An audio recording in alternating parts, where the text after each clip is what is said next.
Dogs here at Paul Brown Tiger Stadium in Massillon, as we are sitting right next to the Paul Brown statue here, right in front of the home side stands. If you want to come and join us, stop over ahead of today's game and join us for the festivities.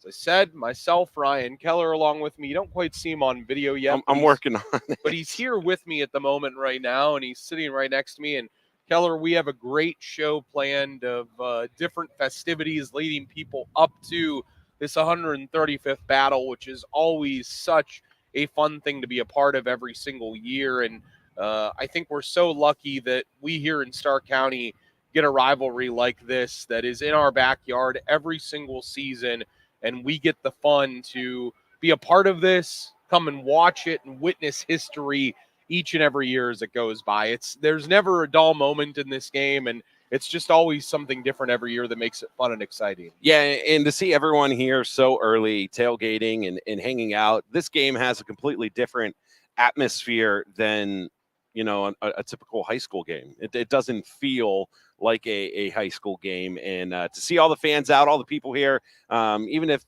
a lot of people, this is the only game they come to throughout the whole season. And it's definitely a spectacle. And what a great backdrop here at Paul Brown Tiger Stadium. Yeah, just something about that, too. I mean, you mentioned that, but Paul Brown and obviously the history that comes with both of these programs and both of these teams entering this game this year and being a part of this. And we're actually going to take our first break. We've welcomed you. This has been a part of it, but we're going to take our first break. And when we come back, we're going to have our first guest join us, Dave Lautenschlager, the head principal of the Massillon Tigers. He's beating the crap out of me right now as we're about to go on air. But he's going to join us right when we come back. You're listening to the McKinley Massillon McKinley pregame here on Q92. We'll come right back and have our first guest, Massillon principal Dave Lautenschlager, after this.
We return back in here on Q92 on the pregame, Paul Brown Tiger Stadium in Massillon, as we're bringing you the 135th battle between the Tigers and the Bulldogs today.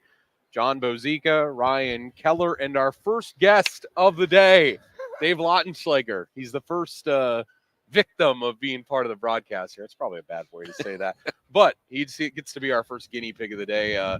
Dave, I know this is always such an exciting week and such a cool week for both schools, for both communities. From your perspective, you've been a part of this now for a number of years. What does make this week so unique? Well, it's really, it goes back to the tradition of what it is and what it stands for. But the longer that I'm at Massillon High School, the more you can appreciate days like yesterday with the rally and the Rotary Luncheon. And then you go to the parade and you see the entire town lined up in the parade. It always hits me.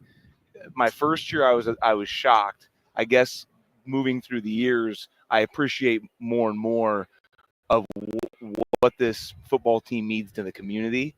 And when you go out and actually see the entire streets lined with people, and that's just a tribute to the fan base. It's a true fan base from birth to, old age. And so we're thankful for that. And then obviously you show up on a beautiful day like this, and you almost can't get a parking spot, and it's wild trying to get in. So it's just trying to slow things down and really appreciate what the kids have done to the school and how much work has gone in with our football team and Canton McKinley's team in the preparation to get to this point.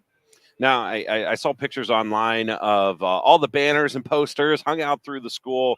What's it like when it's finally completed and you walk in that day and you see like the total transformation of inside the school? I don't know if a lot of people really realize how much work actually goes into that. So they start last Friday right after school around 3:00. And we've got an advisor for our freshman, sophomore, junior, and senior class. And then we have an advisor for our cheerleaders. And then we have our pep club advisors. We have 2 of them. And starting at 3:00 on Friday, all the way, literally all day and all night Friday through Saturday until 10:00. And then Sunday from probably 6:00 in the morning until 10:00. Those kids are working consistently. Wow. And the school doesn't look haphazard. It doesn't look like junk. It looks very, very neat. The kids stay away from those signs. You don't ever see a sign come down.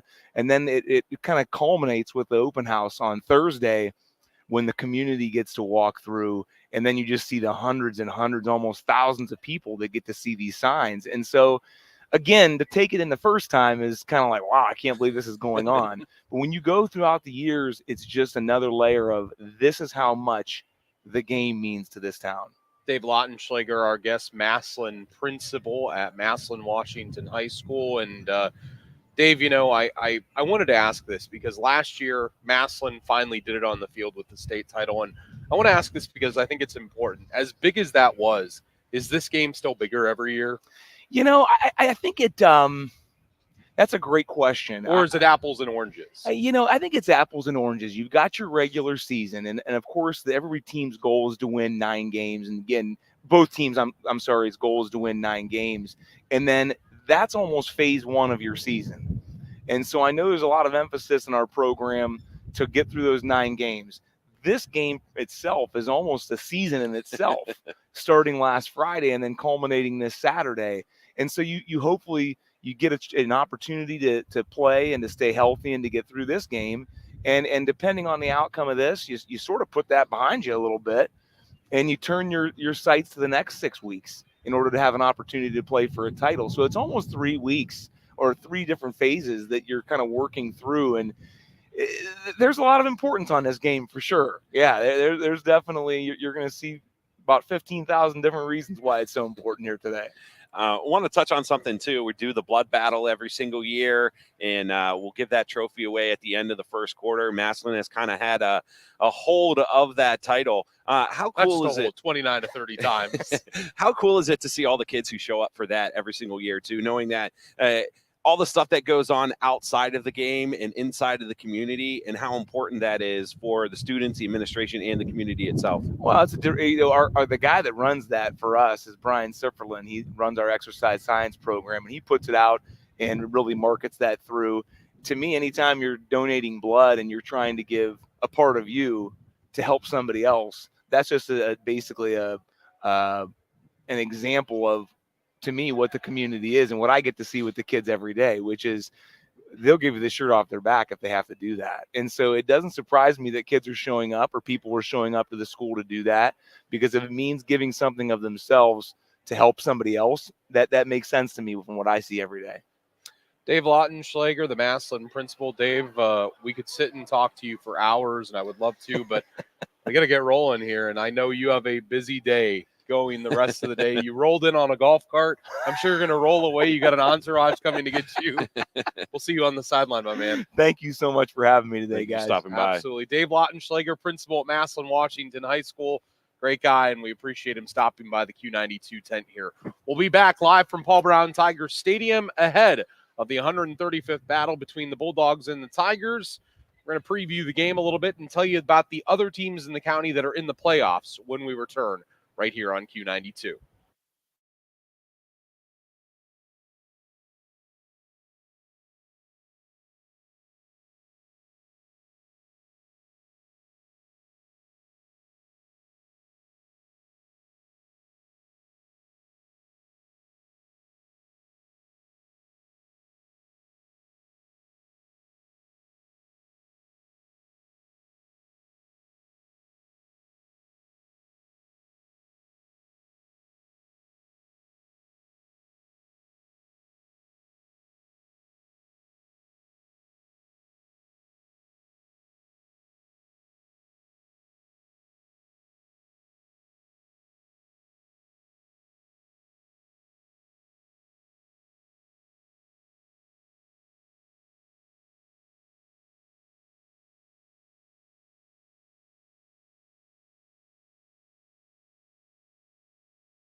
You know, 130 plus of anything is an amazing number, and today the 135th battle of the Tigers and the Bulldogs at Paul Brown Tiger Stadium in Massillon will etch yet another chapter in a long line of great history in this rivalry.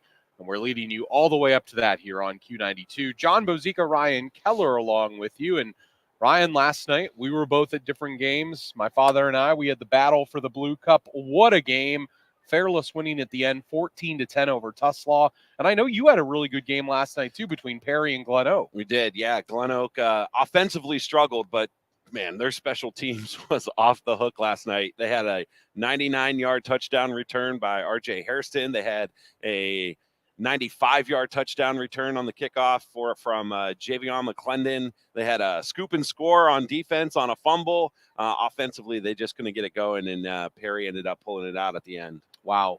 So what a game there, and I think 38-21 the final score of that contest. We want to run down and tell you who's in, who's out, and who's kind of waiting at this point. So starting first, Division I, Region 1. Huge game with some implications today. Jackson and McKinley both have home games. Yeah. We know that. The question is, who are they going to play and what seed will it be? The highest that we see that McKinley could get with a win is 2. Yeah. As for Jackson, kind of a different story. They could be as high as 2. They could be as low as 6, which it's the same for McKinley, which is really weird today. Today's game does have the implication that if McKinley wins, Jackson gets those second-level points, and if Jackson takes the loss from McKinley, they get nothing extra, and they're probably playing at best maybe Berea Mid-Park this coming week. So it does have some implications. Yeah, it's nice to know that you do have that home game, though. First round of the playoffs, that does go a long way. And depending, too, where they end up, who your level of competition is going to be. With 16 teams making the playoffs now, in Division I, Region 1, there's only 18 schools, so 16 out of that 18 make it. Glen Oak was right on the edge. If Glen Oak was able to pull that out last night, there was a chance they could have snuck into that 16 seed. But yeah, the big implications on today's game, depending on who your opponents are going to be and based off of records. Yeah, and it's kind of crazy. Ignatius lost last night to Football North. They're 1-9, and they will play Mentor, which, by the way, when they played they earlier, almost beat them. They did almost beat Mentor, so that could be a really tight game next week. The 1-16, that's got upset written all over it, truly, only because it's Ignatius. And the schedule that Ignatius plays throughout the year, they did kind of similar to what Massillon did. They played kind of a national schedule. The team they played yesterday was, I believe, from Canada. Yep. So even if they wouldn't have gotten points anyways last night because you have to be in the state of Ohio. But if you go through their schedule and see the teams they play, high quality, high caliber teams that are ranked high in their respective divisions and regions. So you never know what you're going to get with Ignatius. They're a team that can sneak in as a 16th seed, and who knows what could happen. Now, all of these numbers, by the way, according to Joe Eitel, and we, of course, trust him with our life. I mean, he is literally probably more accurate than anyone else. We go to Division II, Region 5. This is a region that has a lot of Stark County teams that we've been keeping an eye on. And as of right now, what we can unofficially tell you, but officially tell you, thanks to Joe Eitel, is that we will have a local matchup this week. And I can almost guarantee this is a game you'll hear on Friday right here on Q92. Lake, who just lost to Hoover last week on a game-winning field goal by Paul Koskovich, will now host Hoover in a 7-10 in round 1. And they're not the only one that's going to make it in that region. Green also getting in as the 6th seed. They'll play against Paynesville Riverside. Unfortunately, though, Keller, you and I just figured it out. As good a year as Louisville had under second-year head coach Chris Kappas, just on the outside looking in. Yeah, they did what they needed to do last night. They came away with a win, hoping that they would sneak in and stay in that last seed in that region. And then, unfortunately, there's a game today that's going to affect them regardless of who wins. And unfortunately, Louisville is just that odd man out. So you move to Division II, Region 7. This is a really interesting region. Massillon, should they win today? They enter today 5th in the region. Should they win, they'd be 3rd. They would move up that high. With a loss, they'd be anywhere from 4th to 6th. They, of course, are favored today at home against Canton McKinley.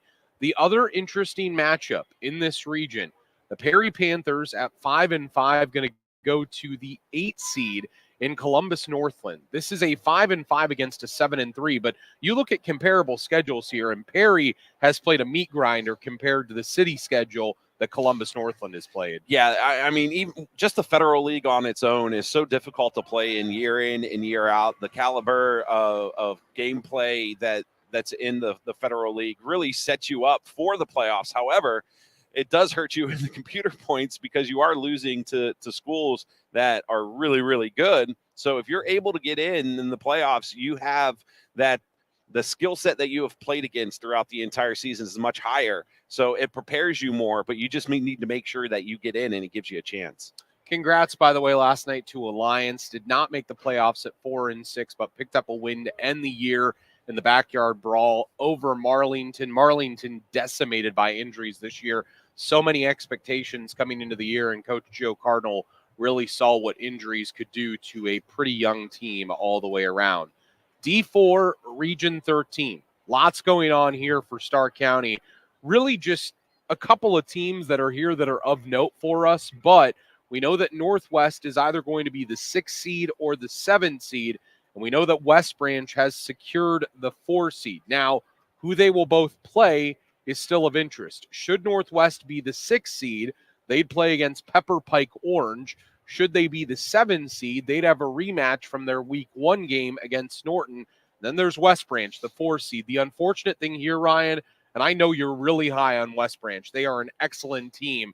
If they win in round 1 of the playoffs, they get a date with Glenville in round 2, which is so unfortunate. Yeah, that whole region is just very, very tight. And you know that you're going to see teams who have had amazing seasons or have, like, based off of the record, not a great season. But again, a lot of these lower schools have to play teams that are in higher up divisions, which is a higher caliber, but it prepares you for those playoffs. We've seen Glenville last couple years. I think they knocked West Branch out last year as well. Was it last year or the year Canton before? South they knocked out last year, and Canton South was the team that knocked out West Branch last year. Because it must have been the year before. Christian and I called West Branch and Glenville at Niles McKinley, and their coach and their program is just top notch. So even with the season that West Branch has, 10-0, and they end up the number 4 seed, it just goes to show you the caliber of teams that are in that region.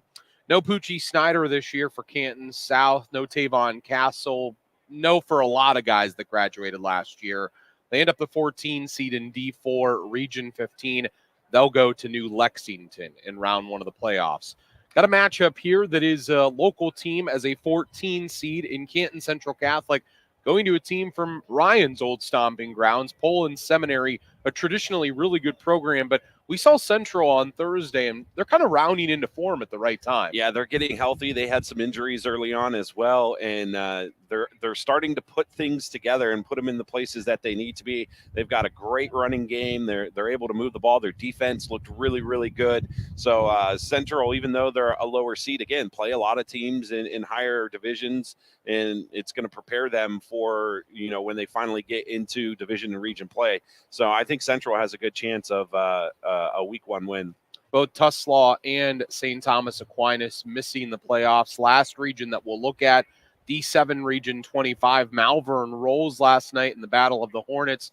I know Jay Wilhelm, who did the game, said who would have the bigger stinger. Well, Malvern Hornets were the one that stung a little bit better last night, winning 34-0, and they are poised for a good playoff run in that region. East Canton 3-7. They miss the playoffs under head coach Spider Miller. There's a look at all of it. You heard all of it. You know who's in, who's out.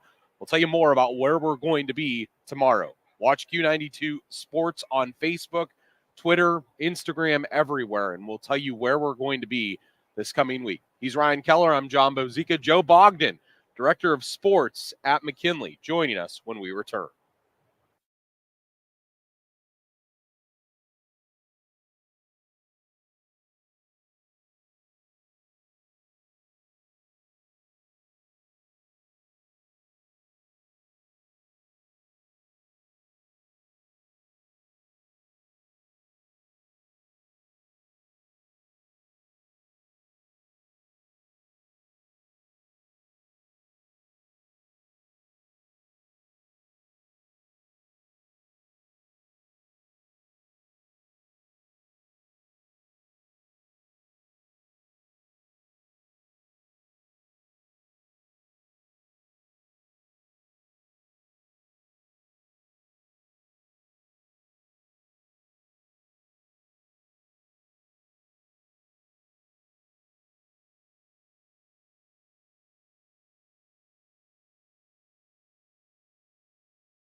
We return back in here on Q92. Sam Berkwin stopping by. We would have been going to Mount today or going to Ohio Northern to see the Polar Bears of Ohio Northern take on Mount Union, but we're all here in different capacities helping out for this little high school game that's happening that you can actually bet on in Las Vegas. I don't know what the line came out as earlier this week. I'm not a betting man myself, but I know that here at Paul Brown Tiger Stadium this afternoon, it'll be 7-2 Massillon playing host to 6-3 McKinley. Speaking of McKinley, we switch gears. We bring in the director of sports at the Kansas City Schools at McKinley and Joe Bogden. He said to just call him Joe from off the lawn, but we'll give him a title because I think he deserves a little bit better. Joe, thanks for stopping by, my friend. Oh, thanks for having me. It's great to be here. You know, this game, I know that it's been just a few years for you now that you've really been in deep and entrenched in this, and you obviously know about it. You're from the area. You're an area guy. But when it comes to this rivalry and what it means to McKinley and what you see that it means to Canton, what stands out about you or about it most to you in the area? I think just how it stood the test of time. There's not many games like this. Well, there isn't a game like this anywhere, but there used to be some games that were kind of like this one for a long time. And this one just continues to build and just be fantastic for everybody that's involved. From the area, so I was at the 100th game, so you can age me from there. But it's just, there's nothing else like it. And there's a whole bunch of people here today that went to another game last night. They went and saw their grandson play at Jackson, or they went and saw their grandson play at Lake. And they're here today because they want to be a part of what this game stands for and what football means in this area. You mentioned, other games that were like this that didn't stand the test of time. Why do you think this game has been able to do so for 135 years? Well, I think you have two communities who really are supportive of what the athletics are trying to do for their kids. And there's just not communities like that anymore, whether they've grown or shrunk too much or have been splintered by things on the field or off the field or addition of sports. Football is very, very important and still matters a lot in both of these communities. And so you see what you see today. It does seem to have a certain sense memory to it too for these families that come down through the line. I mean, you look at the McKinley names and there's McKinley kids that, their grandparents played in this, their great-grandparents played in this. Same for Massillon. We have Tim Ridgley that's going to join us. He played in it back in the 70s for Massillon, and his son still coaches at Massillon now. The baseball coach, he coached at Massillon as the baseball coach. Do you think that's what makes it unique, is that it's not just a football game? It's almost a way of life for these people, isn't it? I really do think that's true. And I think that that's part of what can keep it special, is that the people who have so much passion for what came before are able to share that with the younger kids. And a lot of times the younger kids don't really understand. They see everything, they get told about everything, and these guys come and share their passion.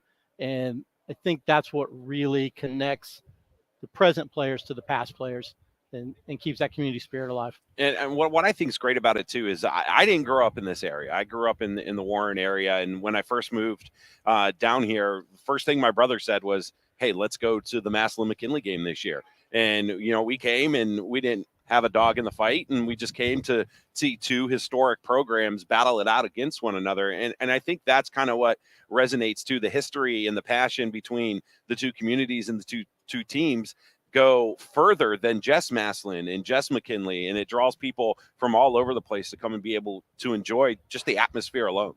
Anybody who loves sports, I tell them, well, then you have to go to a Massillon McKinley game, and you should go to one in both cities. They both do it a little different, but it's always great.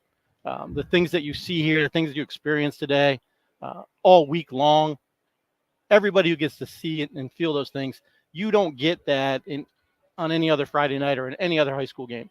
The next time you see something like this, if you get a chance to go to a Buckeyes game, and you're like, oh yeah, this is all kind of the same stuff, but a little bigger. But everything is here, and everything that's good about sports comes here.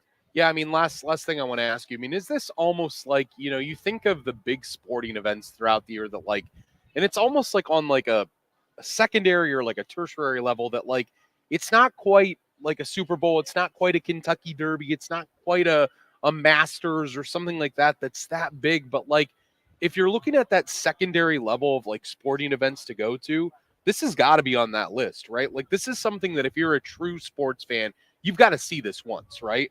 Anybody who knows about it and is a sports fan, they've either crossed it off their list or it's still on their list, because that is exactly right. It's the greatest high school event in the country by far as I can tell. And it is really up there, just a notch below some of those things that we all dream about going to see professionally. Sure. Joe Bogden, McKinley Director of Sports, joining us. Great stuff, my friend. And you enjoy the afternoon and enjoy being on the sideline. Absolutely. It's always great when you're in athletic administration and you're the away team, because Mr. Patches and all those guys have to do all the work today. And thankfully, they do a great job. And I'm just going to be able to stand over there and enjoy the game and help out if he needs me. Thanks, Joe. Thanks for stopping by. Take another break here. It's Q92. We'll come back, be joined by Tim Ridgley, former Massillon baseball coach, former Massillon Tiger that played in the 70s. All of that. And athletic director. He was the athletic director, too. Yeah. I forget about all of that. He's worn so many hats over the years. It's tough to keep track. Just like Joe Bogden. He's worn so many hats over the years. It's tough to keep track. We'll be back.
Listening to the McKinley Massillon pregame ahead of the 135th battle today, as you'll hear it on Q92 and Q92 Radiosports.com. John Bozika, Ryan Keller along with you, and we're joined now by Tim Ridgley, former Massillon Tiger, played in the 70s, former Massillon Tiger athletic director, former Massillon Tiger head baseball coach.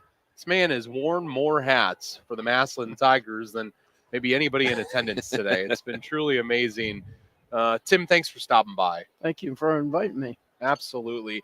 Tim, for you, you're the first guy now today that we've talked to that's played in this rivalry and been a part of it.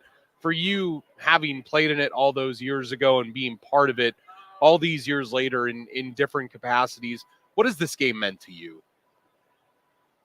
I don't really know if there's any words to describe what it would mean to me as an athlete.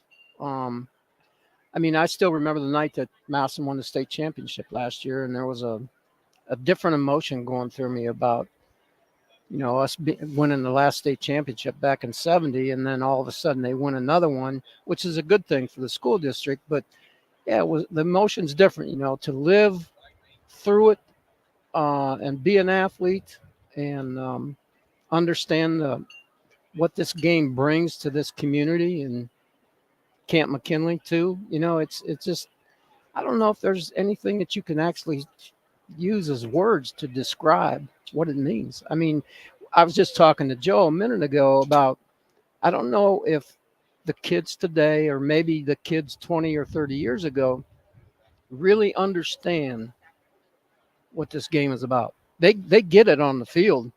They understand it, but all the other things that happen outside the game, starting after Friday night's game last week, and then all of a sudden, all these things are going on in the communities.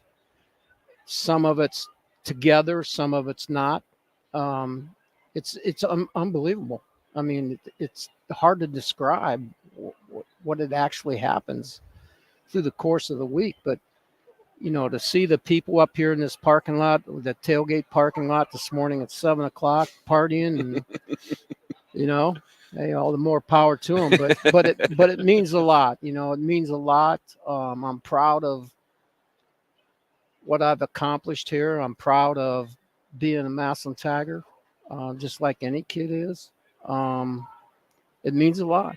And I want to touch on that. I've known you for quite some time now, working at Glenmore Country Club, mowing grass and being able to talk. And, a lot of times you would talk about when you played here at Massillon, and that was back in the 70s, but it's still super vivid memories that you have that will never go away. And year after year, every single student who is out here, and they don't even have to play, you talk about all the stuff leading up to the game. Those are memories, hanging the banners or going to the pep rallies that they will have for the rest of your life. So it is truly more than football. Yeah, it really is. And the thing about this game is that you can play here for 3 years or 4 years, whatever it is, but you're only going to be remembered by this game. They're not going to remember the week that they beat Glen Oak or the week that they beat St. Ed's. It's not. It's going to be this game and this game only. And like you said, you're going to live it and you're going to die with it. And I'm very proud of it, to have played on a team and be coached by Bob Cummings and his staff, and then being able to go as one of his athletes, to be able to go to Glen Oak and coach with him. That means a lot to me, just like everything in this circle that we're involved in today means a lot. It's almost like a fraternity, isn't it? Like if you're part of it, it's like this fraternity that only a certain amount of guys get to be a part of, but you've got your diary, you've got your experiences, everything with it. And you're one of those guys. I'm sure if you see a guy from McKinley that you played against, you guys can only share memories that the two of you know, right? Yeah, it's funny. I'm friends with Randy Clark on Facebook, and we talk about it. And then I was friends with Larry Coyer, who was one of the coaches on Bob Cummings' staff. And we talk about things that happened that year and how they projected us to where we got at the end of the year. And it's amazing. And some of the things that you can still think of like it was yesterday. I mean, I can remember those things. One of the things that stand out with me, I don't know if they still do it or not, but when I was a senior at Massillon. When we came to the field for the game, we'd walk through that very gate right there, and we'd all walk down to the end zone, throw a penny through the end zone, and walk all the way back down and throw another penny through the end zone, and then come in the locker room. Every game. For good luck. For good luck. I've never heard that before. We saw the team walking earlier. Well, while we were getting set up, they did walk down, and then we saw them all walk back in through that gate. I don't know if they did the penny thing, but they were walking around this morning. Yeah, you know, it's funny. What would really be cool is to be able to go back in time and see what it was like back in the 40s or the 50s or whatever, you know, whatever decade you want to talk about, and compare it to now. And I'm sure it's much more flamboyant, so to speak, than it was back then. And, you know, the people up there, they understand that it's a big game, but they don't understand how big it is to those kids in that locker room and the coaching staff. And that's what separates it. You know, all the other schools in Stark County, they have their own traditions. Not like this one. Tim Ridgley, former Massillon Tiger, former Massillon baseball coach, athletic director, coached at Glen Oak. Tim, we could sit and talk to you for hours, and I would love to, but we got to get our next guest in, and we so appreciate you stopping by. The stories, fantastic, and the poignancy of your point of, you know, about people being remembered for just this game. That's outstanding stuff. Well, listen, when you called me, Joe, I really was reluctant about doing it because it's really not me. I'm not a person that needs to pat himself on his back. I'm not like that. So I can tell you an honest truth. The only reason I came was because of that guy over there. I mentioned him in the text, and you got back to me immediately. Tim Ridgley, thanks so much for stopping by. Best of luck to your son, too, Spike, this year on the baseball team. Hopefully the Tigers get it done there. All right, going to take a break, and when we return, we're going to be joined by Jeff Talbert. He is wearing the biggest McKinley hat I think I've ever seen. We're going to talk to him about it. He's the Canton City Schools superintendent when we return.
of today's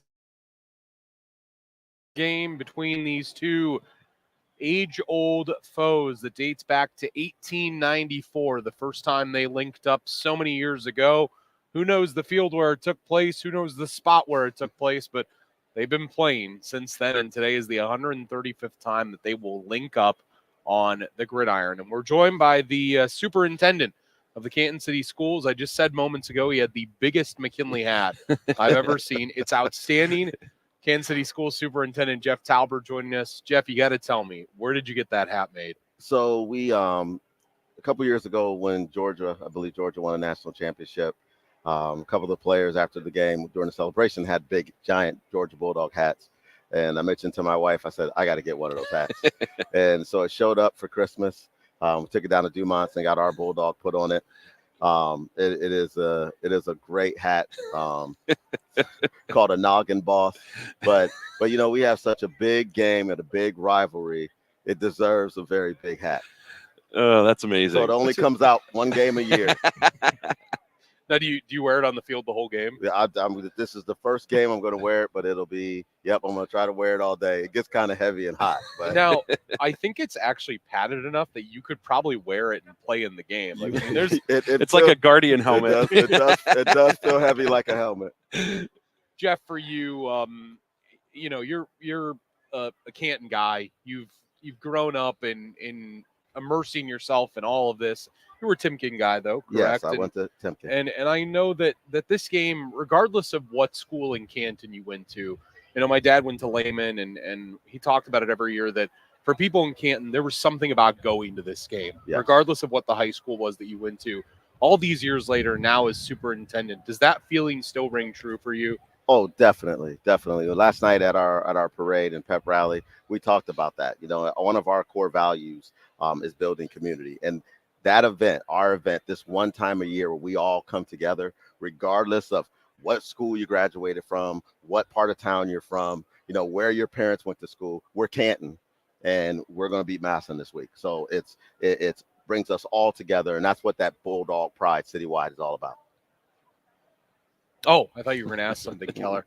You know, Jeff, for this year's team and just for the sake of this rivalry and the history of this rivalry, seeing the fans show up last night and seeing everyone be a part of that each and every year, does that make it more special as it goes? And do you see that community build more and more each year? And do you see it grow as you go along? Yes, it has. You know, I was thinking about that last night. The very first year since I've been back as superintendent, we were coming out of COVID. The first year that we had the parade, we're able to have the parade. It wasn't well attended. So the next time we went back and at the time our board president, J.R. Rinaldi, worked with Mayor Burnaby, and they kind of got it set up and been pushing to grow it and to see. I saw a picture on Facebook last night of the entire parade stretching. The length of the parade, and the street was full. The sidewalks were full, and said, you know what, we're right there where this is now becoming a community event. We had businesses take part in our decoration challenge last week. So it's great. It's growing. We believe it's going to continue to grow. And with that, so is the spirit, the Bulldog pride is going to continue to grow. Do you think that, you know, we were just talking earlier to Joe Bogden about this and saying that this game is like, it's a secondary level of like something that's similar to like the Super Bowl and like the Masters and all of those big sporting events. From your perspective, how cool is it that is right here in Stark County? It's right here in Canton, that you got to grow up with it. It's weird to me because like everyone's like, oh, that's such a massive event. And I'm like, it's almost just a part of the fabric of who I am. Do you feel the same way? Yes, it's natural. I was at breakfast this morning, and someone mistaked my wife's shirt for a Salem shirt, and they said we had a game last night, and they were like, there were 3,000 people there, and I kind of chuckled, and I said, you know, it will take them 5 games to get what we're going to have here today, and they have no understanding of how big this event is, and it's natural to us, and we have that around here. When we say, wow, yeah, the Pro Football Hall of Fame's around the corner, we seem to take it for granted, but when you tell people you're from Canton, that's what they say. They go, oh, Canton Bulldogs. Oh, you guys play Massillon, and the Hall of Fame's there. But we kind of take it for granted. But it's an awesome it's an awesome opportunity for the young men who get the opportunity to play in this game. This is something they will never forget. Yeah, and what I think is interesting too, you just you called it an event, and it is that. It's so much more than just a football game. It is an event that two schools have their own traditions, have the things they do every single week before this game. And to call it an event, I think is spot on, because it's so much more than just players out onto the field, with all the communities getting involved and the schools doing all the different things they do leading up to it. Yes, it is definitely an event. And when I talked to my wife, I said, I'm getting in condition because the week starts, and the game week is a different week for us. And our activities pick up, and we're all around the community, and it's a lot of fun. And then we get to 2:00 today, and then that's when the ball game starts. And the coaches and the players, they're focused on that. Yeah. But for the fans, we get to enjoy all of this pageantry that surrounds the game.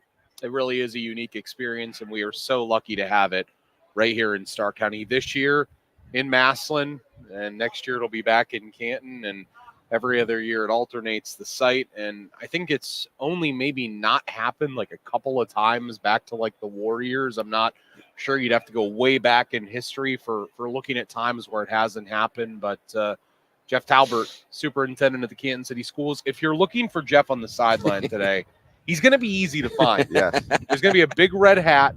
It's going to have Spike the Bulldog on it, that's and you're right. going to be able to locate him. So if you're looking for him, that's where he is. It's the big red hat, and you'll find Jeff Talbert. Jeff, thanks for stopping by. Thanks for having me. Appreciate it. Absolutely. Go Pups. Jeff Talbert stopping by, getting in the first Go Pups of the day. We'll take a break here on Q92. Massillon Mayor Jamie Slutz when we return here on Q92.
We return back in here on Q92 from Paul Brown Tiger Stadium in Massillon, right in front of the stadium on the home side, the west side for those that know of the stadium.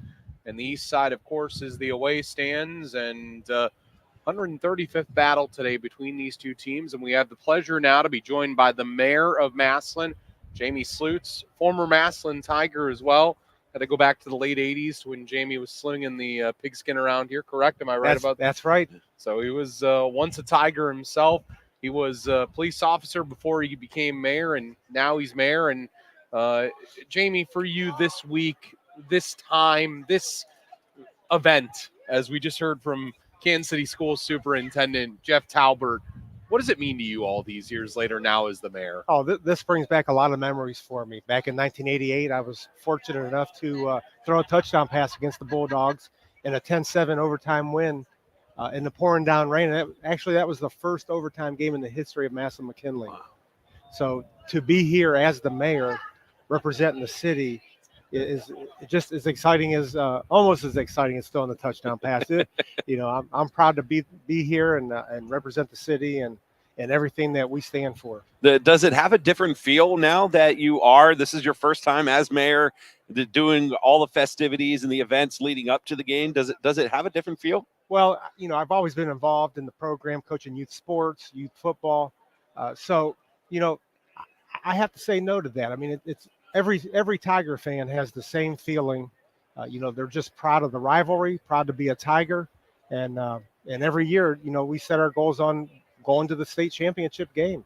So, I'm excited to represent the city as the mayor, but I have to say that all Tiger fans, they understand the rivalry, and that's what makes this so exciting. From the repository in 1988, with 2:09 left before intermission, Jamie Slutz hit Doug Herrig with a 7-yard TD toss, and Hurst kicked the extra point. Slutz is the backup quarterback for the Tigers, but he was in the game thanks to the latest surprise from Coach Lee Owens. While the chains were being moved, Owens sneaked Slutz into the game as the running back. That's right. Before McKinley could react and have the chance, the quarterback, Hurst, handed the ball off to Slutz, who then flipped it to a wide-open Herrig. I just described what happened. Jamie, tell us. I have goosebumps. Jamie, tell us what you remember from that Your moment. face lit up as soon as you started talking about it. I have to say that there was probably 17,000 fans in the stands, and everybody knew that there was a trick play coming. And I tell you that because it was pouring down rain, and it was the last year on natural grass. So the field was a muddy mess, except for me. It looked like my mom just took my uniform out of the dryer. I was that clean, but no, it was exciting. Tom Daniels, he's a legendary coach at McKinley, and I think he saw the play as I ran on the field, tried to call a timeout. Fortunately, we got the play snapped before he could call a timeout, and the rest is history. So, but no, being a part of that tradition and that rivalry game, and to do something so special like that, people in Massillon never forget. Even 36 years later, fans still come up to me and say, "I'll never forget that pass," and what it's meant to them as a fan. And that's amazing. That's amazing. That's incredible.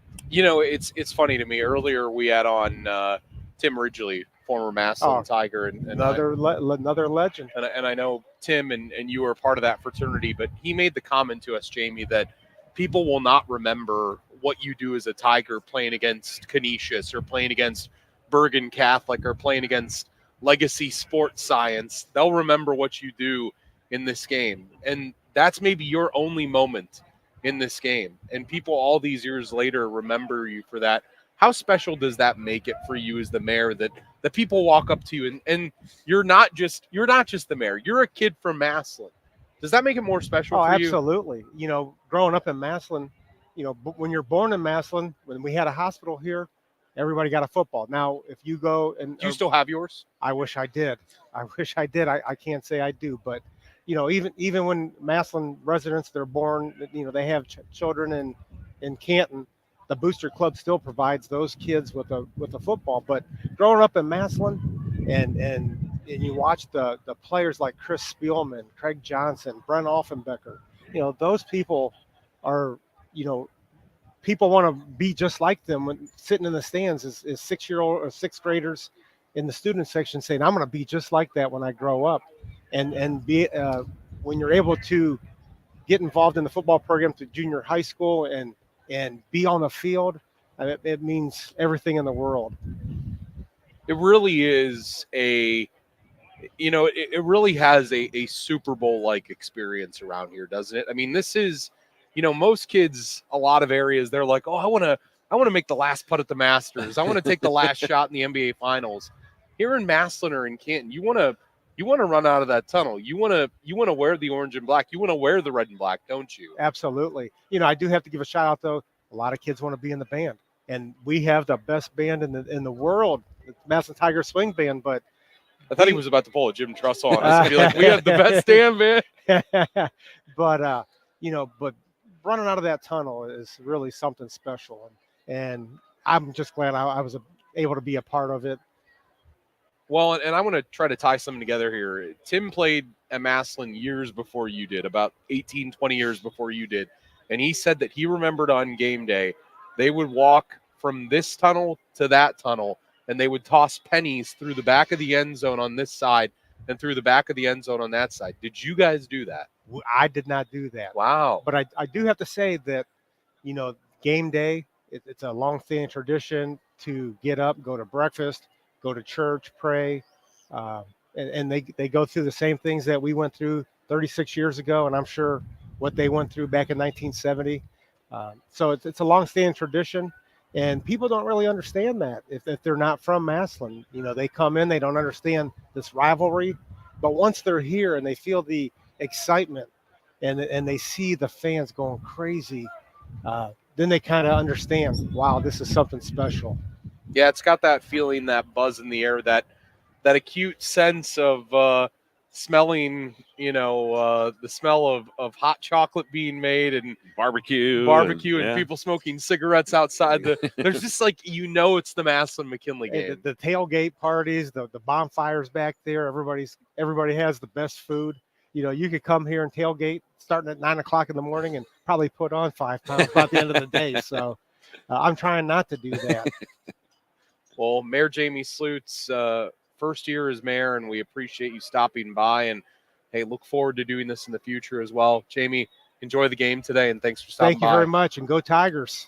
Jamie Slutz, mayor of Massillon, stopping by, remembering his past to Doug Herrig so many years ago in the end zone here at Paul Brown Tiger Stadium. We'll take a break on Q92 and come back with more here from Massillon.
Here on Q92 as we are live at Paul Brown Tiger Stadium in Massillon.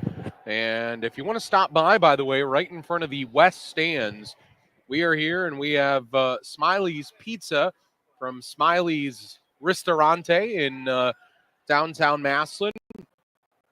Customer Appreciation Week is coming up the 4th of November through the 9th. Buy one, get one free deals and food giveaways, drink specials. Smiley's recently reopened in the same location downtown, Lincoln Way, East in Massillon. And with the same classic Smiley's menu, immediately after the game, mention Q92 and save $10 off, $30 if you just mention Q92. That's some killer pizza. It is. Pretty good That's deal delicious. there. And hopefully our next guest will go over and grab him a slice. And that's There you go. Canton Mayor and Bill Shear. We just had the Massillon Mayor and Jamie Slutz. We put them back to back because we didn't want you guys out there saying, well, you interviewed one, but you didn't interview the other. Well, that's why we did them back to back. We were like, look, we have one. We got to get the other. Mayor Shear, thanks for stopping by. Not a problem. I really got to know Jamie a lot better over the last 10 and a half months, and he's actually a really, really good guy. It's, the same issues that he has in Massillon, we have over in Canton and stuff like that. But he's a good guy. We're looking forward to working with him. So, we talked to him, and he's a Massillon Tiger. He played in the game. You told us you wrestled at McKinley, but obviously you still wear the red and black. You're a proud McKinley Bulldog. What is this game? What does this event mean to you? It's a different appreciation. How many back in the day, how many Massillon McKinley games or I should say McKinley Massillon, not Massillon McKinley games that I've went to. I guess it gives me a different appreciation of my position. There's a ton of city pride over here in Massillon, and there's a ton of city pride, over in Canton. We did the pep rally and marched down Market Avenue to Centennial Plaza. Probably had every bit of 5,000 to 8,000 people down there. It's just so much good stuff going on right now, and this is one of the best rivalries in the country. You think about 135 years. Who else can say that? There is something unique about it. It's as a mayor, you're obviously tasked with making sure that people's water is running correctly and making sure that the trash is picked up on time and all of those things, all of the day-to-day issues. But this is as big an event as you're part of as mayor on a yearly basis, isn't it? Oh, there's no doubt about that. You think about, providing basic services is not a Democrat or Republican issue, and I'm sure Jamie over here in Massillon would say the same thing. But this is a lot different. This is where two communities can truly, truly come together and celebrate a rivalry that nobody else in the country can say that, they even experienced. It's unique. It's different. It's special. And for you, similar to Jamie, he's in his first year. You're in your first year. Has there been anything this week, Bill, that's surprised you or come up on you that maybe you didn't know that you had to do as mayor? I knew we had Canton and Massillon Rotary yesterday. I guess, the former mayor, Tom Burnaby, kind of stirred it up over the years, right? And they were kind of scared to death for the new mayor to come over. So it was funny so me and Jamie are sitting up at the podium, and you got Rich Regula, the county commissioner, emceeing it. So Rich is wearing, a referee uniform, right? Imagine that, right? So, I get up and say a few words, and I look at Rich and I say, Rich, you can take the uniform off. Tom's not here. Everything's going to be okay, right? But it's just, I'm grateful that, we got two very proud school systems, and for me, it's all about the kids. I'm really glad for Massillon last year that, somebody locally, won the state championship and stuff like that. But, but it's really it's about the kids and the programs that we have. Well, and I know that Tom Burnaby, he used to be really well known for placing bets on things too with the opposing mayor, and he and Kathy. I was going to ask. Yeah, do you have to wear like a Massillon uniform if Massillon wins or vice versa? Well, you got 0% chance that I'm putting a cheerleader's outfit on. So we did place a bet, myself and Jamie, that whoever wins $100 to the charity of their choice. Oh, that's awesome. Yeah, so Jamie's got his charity over here in Massillon, and mine would be the Refuge of Hope over in Canton. So Outstanding. I like that idea a lot. That's Yeah. a great way to still keep that friendly rivalry going, but going to a good cause at the end of the day. Yeah. So that's awesome. Well, Yeah, in both communities, Scott, we got so many great non-for-profits, and there's just so many people in need right now. Yeah, So, yeah, no question. And Mayor Bill Shear of Canton, our guest here on Q92. Mayor, for you and for the folks of Canton, the game being over in Massillon this year, and obviously what kind of took place at the end of the game last year, how important is it this year to come here and make sure that the community is strong with what took place at the end of the game last year? well, I'll say this, that I look back when Tom McDaniels was a coach, and Tom, Coach McDaniels is a personal friend of mine. But when you think about it, and this is not a reflection on, Antonio Hall. I think Antonio's done a great job. He has. But it's protecting the integrity of the game. It's about, it's a team sport. It's not an individual sport. It's not. And, I think there were some lessons learned last year. I really do. And, hopefully both teams can celebrate this game together. Bill Shear, Canton Mayor. Bill, we so thank you stopping by and enjoy the game. You got the Bulldog It's all quarters good. up on. It's all good. I'm in enemy territory right now. It's You all, are, it's you all are. good. Yeah. Someone said jokingly to us, the media members in the press box, they said you can go up to the press box and wear red and black, but you're doing it at your own risk. Yeah, there you go. So There you got to be go. careful what you wear around here. Mayor Shear, thanks for stopping by. No, my pleasure, John. Absolutely.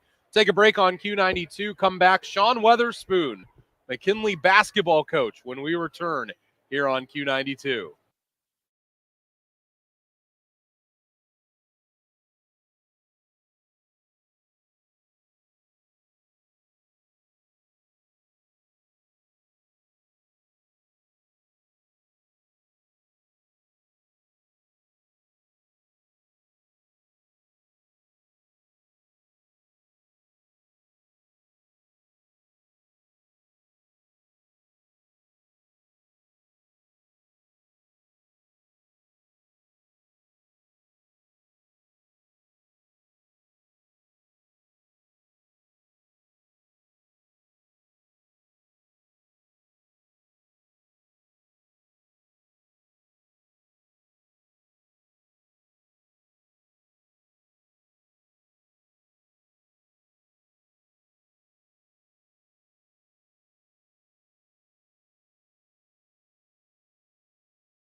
and Q92radio.com and Q92radiosports.com. That's where you'll be able to hear the 135th battle between the Massillon Tigers and the McKinley Bulldogs, or the McKinley Bulldogs and the Massillon Tigers, depending on where you're from. Yeah. I got to say it both ways because we got a McKinley Bulldog sitting next to me. Sean Weatherspoon, head basketball coach of the McKinley Bulldogs. Not quite in season yet.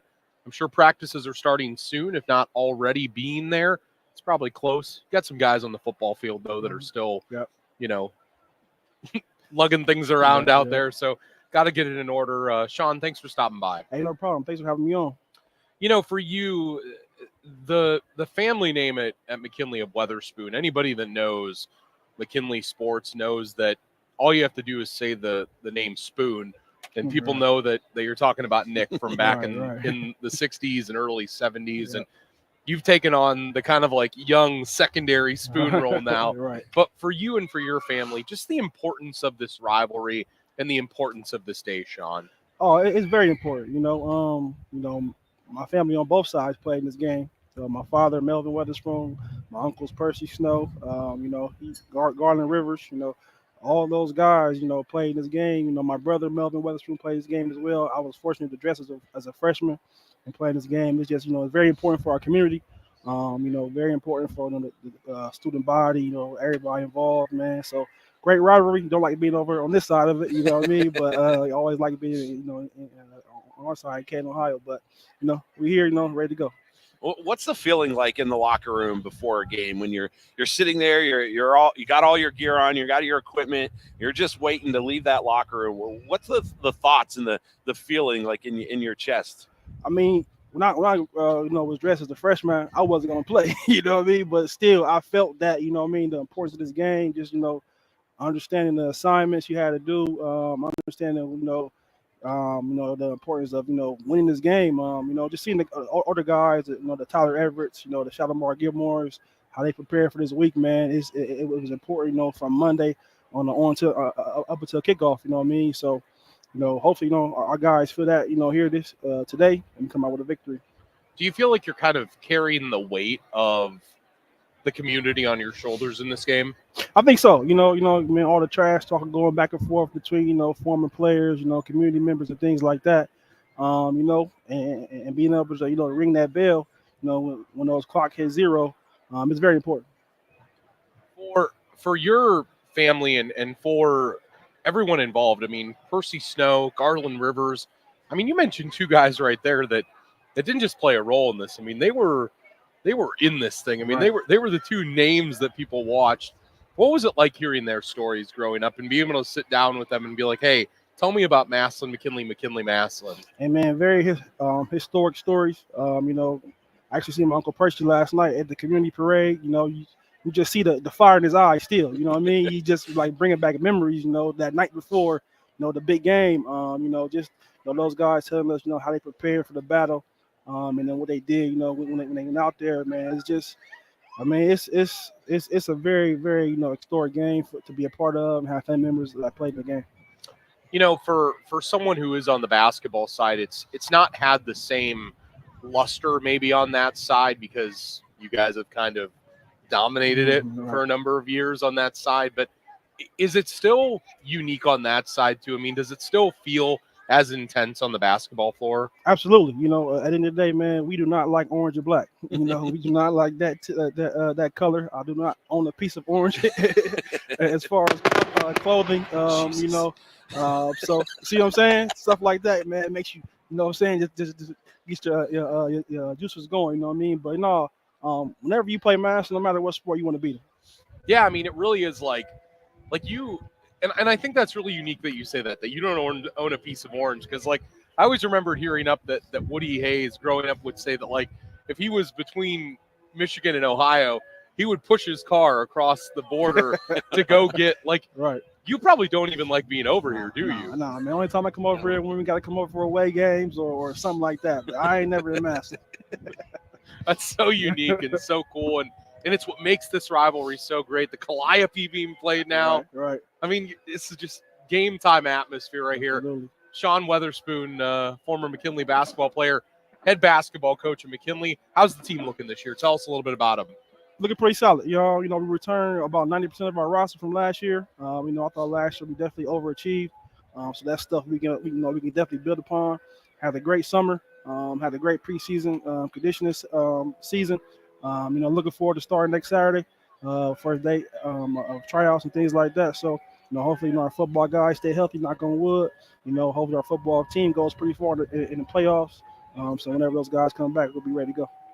Reed Sims returning, Davey Thompson returning, just among two of the guys of a long list, and I'm sure the Bulldogs on the hardwood this year will look great under a guy who did a thing or two back in his day at McKinley, and Sean Weatherspoon. Head basketball coach Sean, thanks for stopping by, my man. I appreciate you guys. Absolutely. Go Dogs.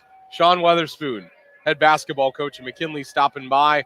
Going to take another break on Q92. We'll return and get you set for the kickoff and talk about the game coming up here between these two this afternoon when we return.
Man, the Calliope playing in the background here at Paul Brown Tiger Stadium in Massillon, a tradition.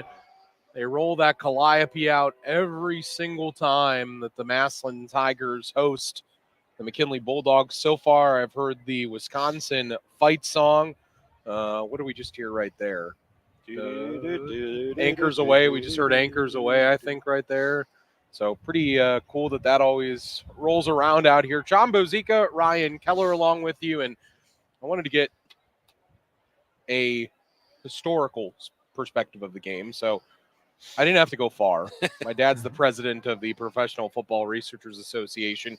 He's been published about this game before in Gridiron Greats magazine. So he has a thing or two that he knows about it. Plus, he's been to probably what at this point? Have you ever counted 50 of these? Since 1965. So that's a lot. I can't do quick math, but I think that's 49 of them. I think I only missed 2 games since then. So he's been to at least 50 Massillon McKinley games, McKinley Massillon games. Yeah. Grew up in Canton on 24th Street, literally steps away from the Hall of Fame. Used to walk through Stadium Park almost every day of his life at a point. And now, all these years later, works in the media with us and is a part of this. George Bozica, dad, as I know him. But, for you, the history of this game and just the roots that are tied to this game, it's not just 2 high school teams. It's almost 2 breeding grounds for professional and college football, isn't it? Yeah. I mean, you got 2 teams that have won. I had the double count at 1,835 games between them.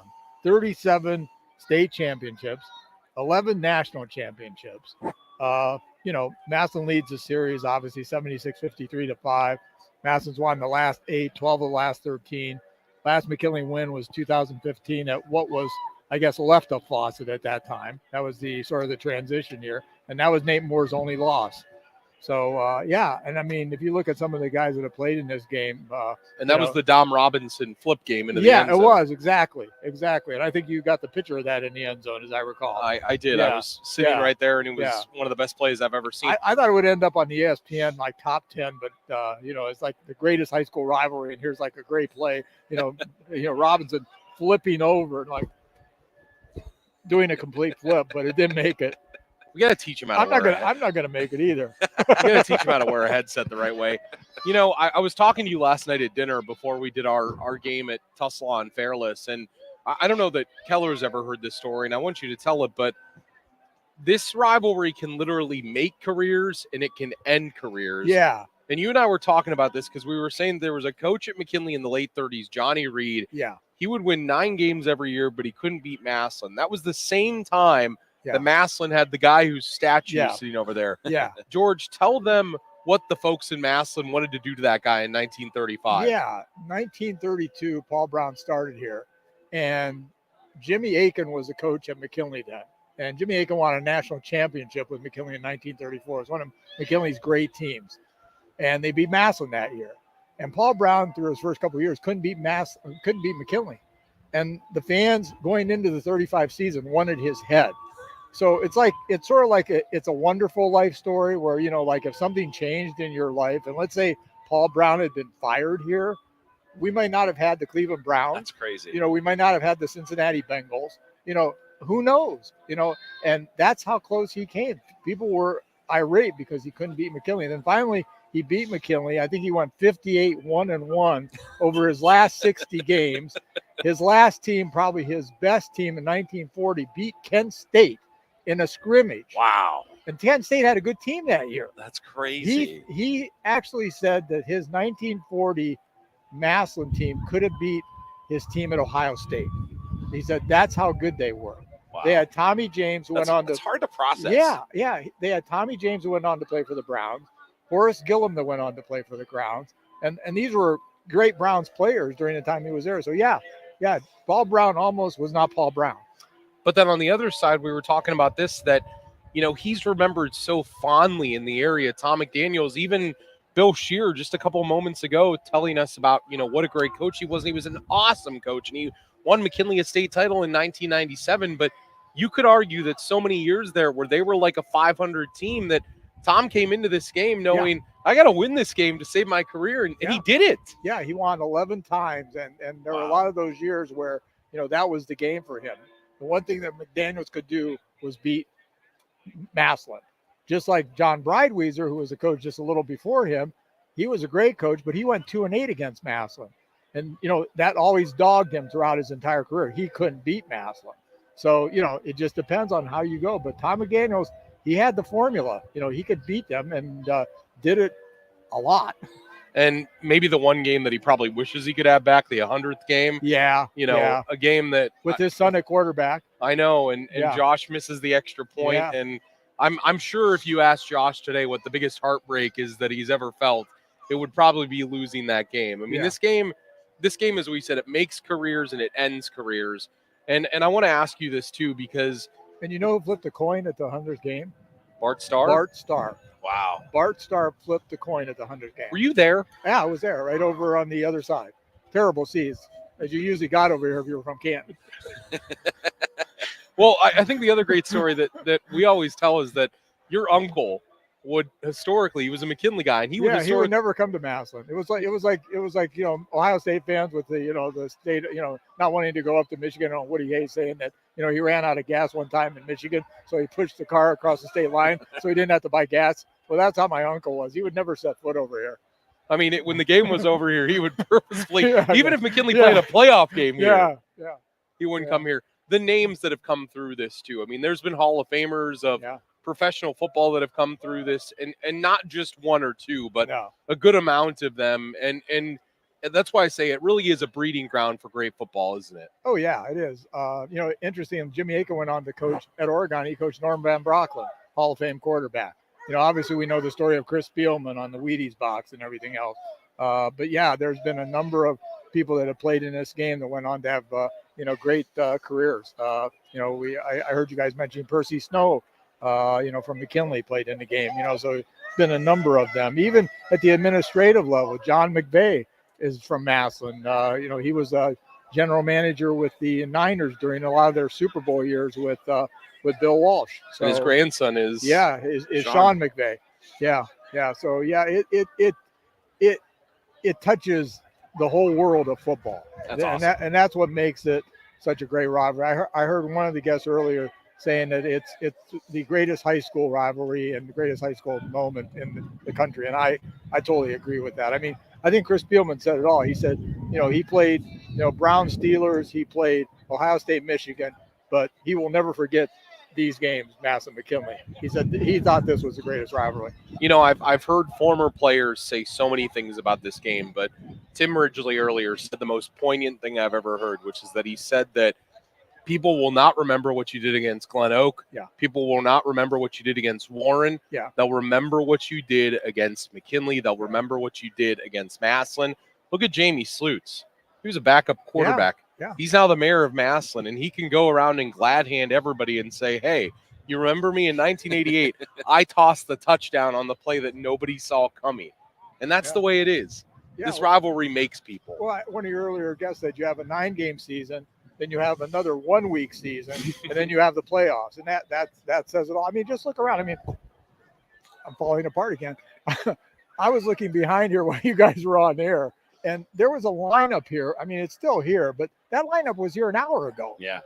An hour ago. They were waiting for the gates to open. It's a high school game. Yeah. Most people get to a high school game, they get their 10 minutes for kickoff. Here, these people have been here since this morning. This is their whole day, their whole week right here. Yeah, He's falling apart. I don't know what's happening to you. I can't say the word. Culmination. Culmination. There you go. Yeah. Of there you a go. whole. He only week. talks for a living. There you go. Well, if you listen to my show, there are specific words I cannot say. We've talked about it on air. Yeah. But a whole week of events coming to a head right now at 2 o'clock. Well, and Ryan, you can appreciate it too, coming from Warren, because I mean, both these schools, if they're each other's greatest rival, I think probably their second greatest rival over the years has been Warren Harding. Warren Harding, yeah. And those games. I mean, I went to those games over the years. And those are games that I remember growing up too. Yeah. Like I'll never forget the Mario Manningham game against Massillon. I was in the stands that day, and for for Warren Harding, I mean, Massillon and McKinley, it's got to be their biggest rival. Oh yeah. I think I saw in the paper that Massillon has lost to McKinley the most, and second team they've lost the most to is Warren Harding. And I remember, I think it was 74 when McKinley had Rock Honus as their quarterback, and they played Warren in week 9 at Fawcett then. 18,000 people at Fawcett that night. Warren had a whiteout. They were ranked, they were both, I believe, 9-0. They ended up winning the state title that year. Yeah. And it was a whiteout. McKinley basically upset Massillon to go into the net, or upset Warren that night, and then went the next week and got upset by Massillon. Wow. And it was on a last-second pass from to Eddie Bell. Yep. From Greg Wood, and that's one of those things that Massillon people will remember forever. Playoff games in the Rubber Bowl between Harding and these schools. We were probably there with you. Maurice Claret in that game. So that's that old All-America Conference, with Massillon, McKinley, Steubenville, Warren, Alliance, and Niles. And it was a different world back in the 60s because those games were the state championship games. Yeah. Before the playoffs, those teams would play each other. And if you look back, they won a lot of state championships over those years. And that's part of the history of this game too. George Mozica, Dad, great stuff. Outstanding. Like I said, Professional Football Researchers Association president, and he's been published about the rivalry and gridiron greats, and we're going to teach him later how to wear a headset. All right, we're going to take a timeout. You're listening to Q92. When we come back, we'll get you set even closer for today's game before we send it up to the booth with Clint and Ryan Keller, who's going to hightail it up there in a couple minutes here to be color commentary for today. It's going to be Clint and the two Ryans, Keller and Bevere, on the sideline. How many Ryans can we? Poor Clint. How many Ryans can we fit on one broadcast team? We're going to figure that out next year. We'll be back.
We return back in here. Really quick segment here. Want to run you through again who's in the playoffs, going region by region. Then we're going to come back after that and get Keller's final thoughts before he heads up to do the color commentary for today's game.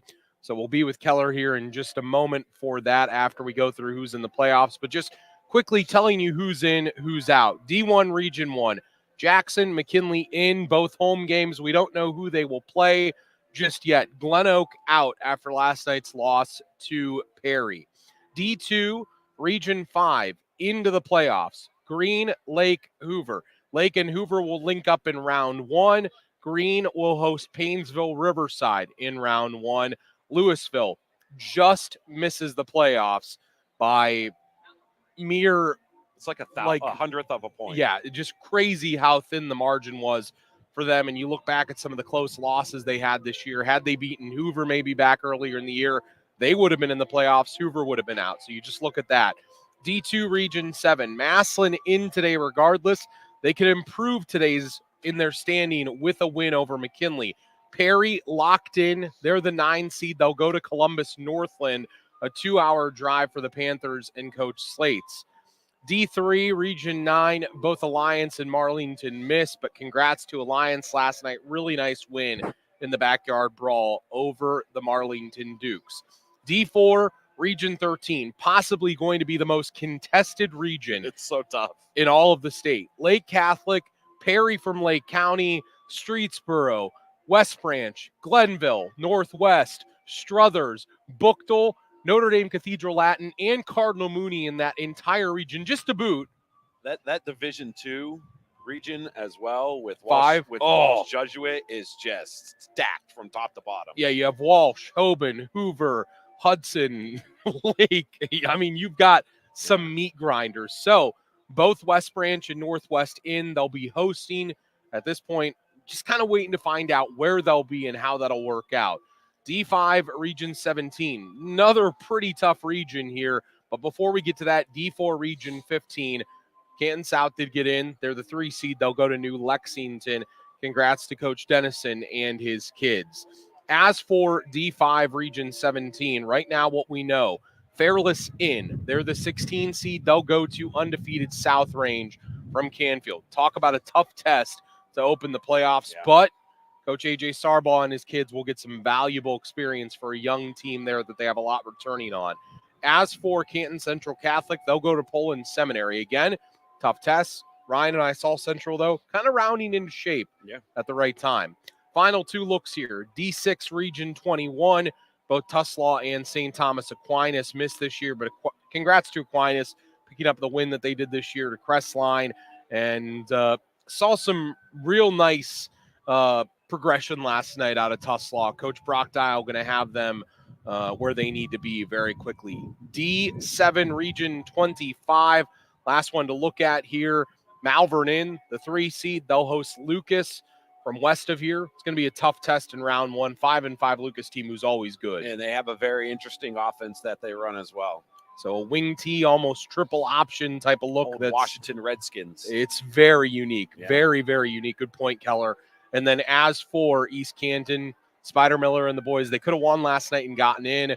Had to play the Malvern Hornets, and they were taken down by quite a solid margin. So that's who's in, who's out. We let you know. We're going to take a break on Q92, come back, and we'll get Keller's pregame diagnostics and decisions about what's going to happen today. And we'll ask him some keys for both teams as he has seen them both this season. Take a timeout and come back after this.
All right, we return back in here. 2 more segments left.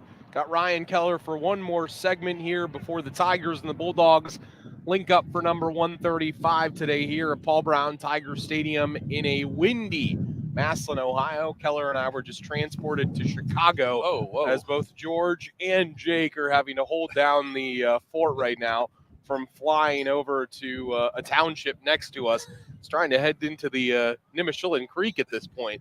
All right, Ryan. Yes. You're our Kirk Herbstreit today. Oh, boy. You're our eyes and ears in the booth when it comes to giving color commentary. And I want to know today, you've seen both of these teams. Let's start first with McKinley. Yes. You've seen them, I think, a couple more times than Massillon this year. Yes. But for the Bulldogs today to come out of this game a winner, what does Coach Antonio Hall and the Pups have to do today in this game? Limit penalties and turnovers.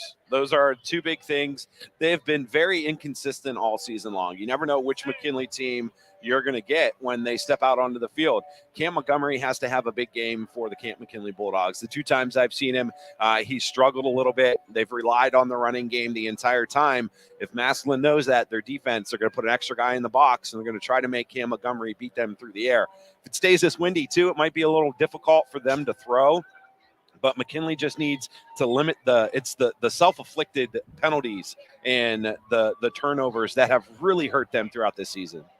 For Massillon on the other side, you saw them just last week in their tune-up for today with McKinley against a pretty good Warren team this year, probably an underrated Warren team that will be playing in the postseason.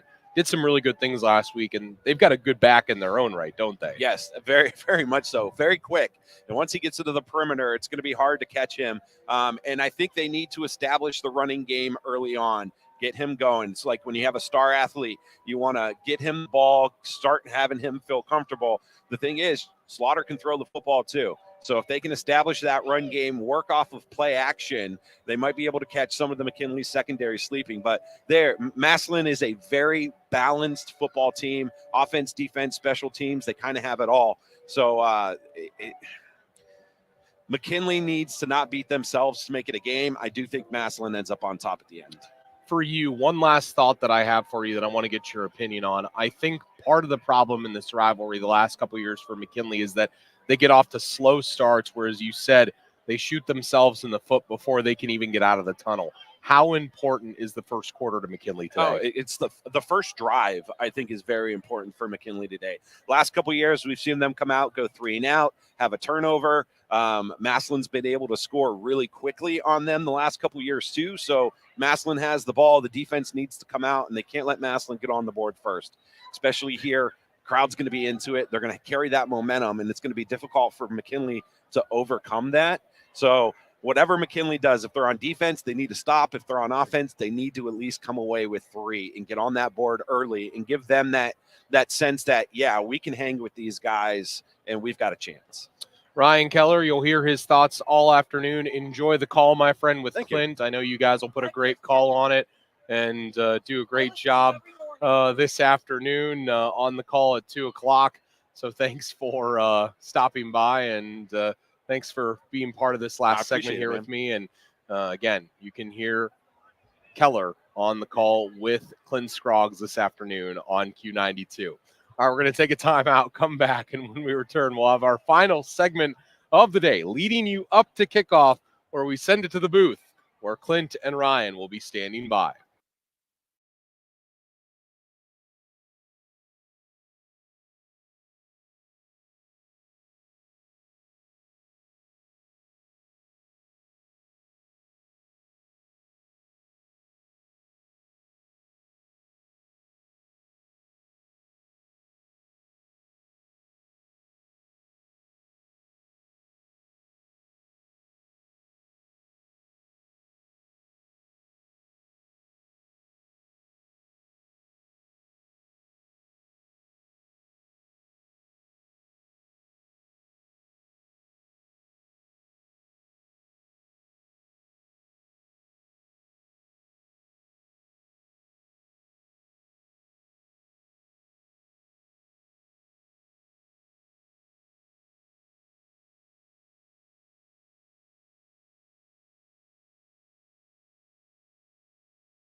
that draw communities together like a high school football game, like what we're about to witness this afternoon here in Massillon at Paul Brown Tiger Stadium.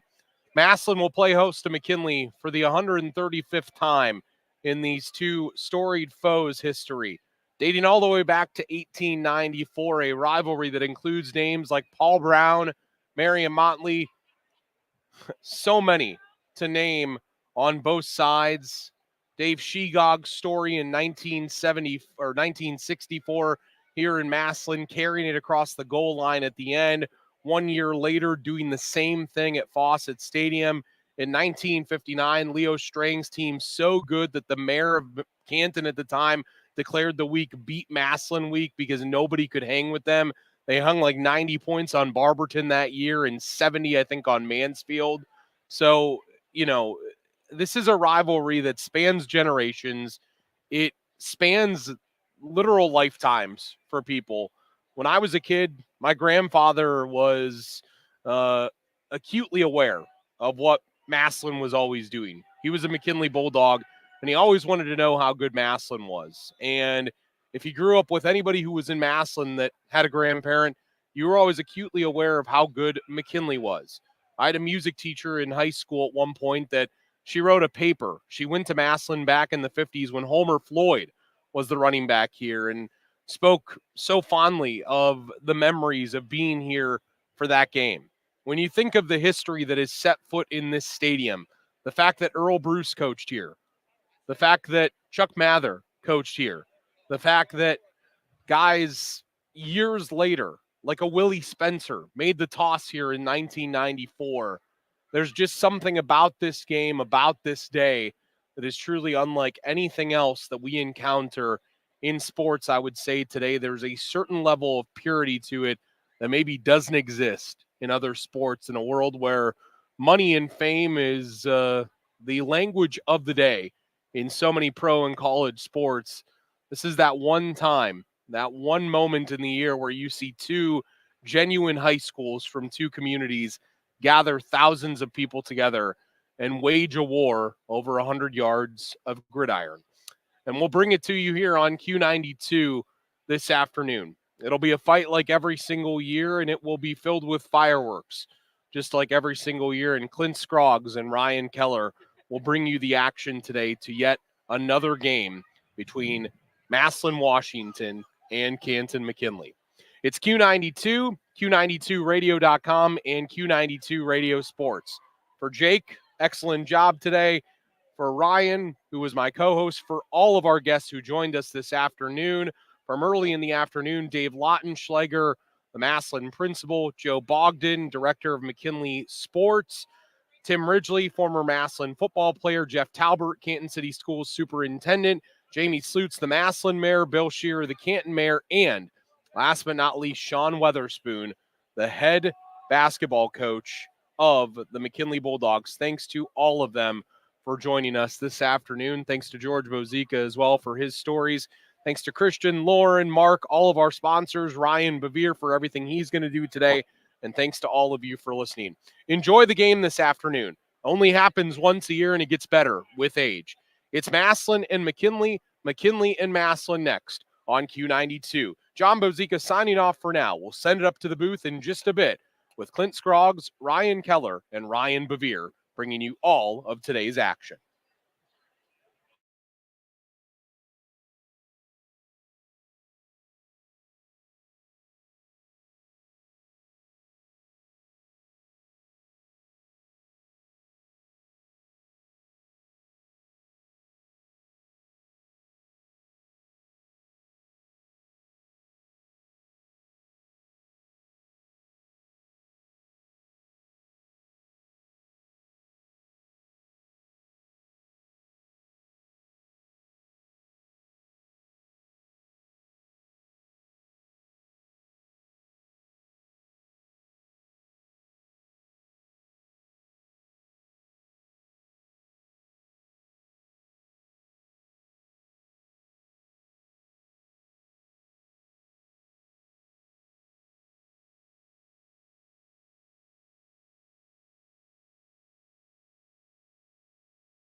Howlin' Bird inside the Target Plaza on Lincoln Way. Open 7 days a week. Stop in for their mouth-watering chicken, flock meals, Nashville hot chicken, and brunch menu. Stop in every Tuesday for $5 sandwich day. Mention Q92 and save $5 on your next order at the Howlin' Bird in Massillon and North Canton. The Howlin' Bird. Have a flockin' day. A-Plus Pressure and Soft Wash, located in Massillon, offers house wash, roof wash, gutter cleaning, concrete cleaning, and more. Mention this ad and get 20% off gutter cleaning before winter comes. Visit A-Plus Pressure and SoftWashOhio.net, or you can call them at 330-415-3230. That's 330-415-3230. Troyer's Dutch Market in Perry is bringing Holmes County to your neighborhood. Stop into Troyer's Dutch Market at 3435 Lincoln Way East in Perry, where you will find your favorite Walnut Creek and Troyer's Home Pantry products, such as meats and cheeses, fresh bread and buns, homemade dressings, baked goods and desserts like the fry pie, and the 10-pound chocolate bar, or your favorite Troyer's Home Pantry pie. Troyer's Dutch Market in Perry, bringing Holmes County to your neighborhood. Get into SARTA and get SARTA smart. Who rides SARTA? You do. You, your neighbors, coworkers, and the people behind you in line at the grocery store. Our riders are moms, dads, students, retirees, and commuters. To help persons with disabilities, our ProLine countywide service picks them up and takes them direct to their destination. SARTA riders tell us they appreciate all the places we take them and how we help the community. That's how you get SARTA smart. Visit sartaonline.com/smart. This is high school football on Q92, presented by Sarshone Auto Group. Now let's take you live to the field and our play-by-play team. Let's go do it. Let's go do it. It's high school football on the Q92 Sports Network, presented by Sarshone Auto Group. Football, catch the fever. From Paul Brown Tiger Stadium, good afternoon. Clint Scroggs with Ryan Keller and Ryan Bevere on Q92 and Q92radiosports.com. Number 135. The meeting between the Massillon Tigers and the Canton McKinley Bulldogs. High school football presented by the Sarshone Auto Group on Q92. It is a beautiful day for football. We have bright sunshine. We have temperatures in the upper 50s. And a rapidly filling grandstand on both sides as we get set for another edition of this traditional rivalry, one which many call the best in the country. Massillon coming in with a record of 7-2 on the season. Canton McKinley at 6-3. Massillon off the win last week against Warren Harding. McKinley off the disappointing home loss to Jackson that cost them a share or an outright Federal League title. But you've got a D2 team at 7-2, a D1 team at 6-3. It seems even, but I think most odds makers would make it a 2 or 3 touchdown difference between these two. Yeah, Massillon, they're just so balanced this entire season long. Offensively, defensively, special teams. They've kind of got it all wrapped up. With the McKinley team, you never know what you're going to get. They've been very inconsistent all season long. And penalties, turnovers have really seemed to hurt them throughout the year. And they'll have games going into that you think they're going to end up coming out on top, and they just seem to falter a little bit. So it'll be important for McKinley to come out with a little bit of energy, momentum, and do a penalty turnover-free game if they want any chance. They are led by their senior quarterback, Cam Montgomery, completing 65% of his passes. He's had a very good season. He's gotten better as the season went along.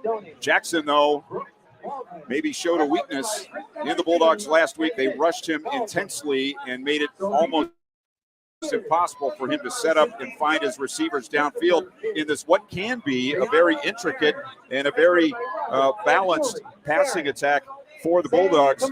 I expect big pressure from the Massillon front seven today. Yeah, they've got the skill on the outside. You just got to find a way to get them to the ball. We'll see what McKinley does if they come out and decide to do some quick hitters, some screens to try to pull the defense from Massillon upfield a little bit more and try to sneak receivers around them. But it's going to have to be quick hitters, 2 yards, get the ball to your skill guys on the perimeter and see what they can do on the edge.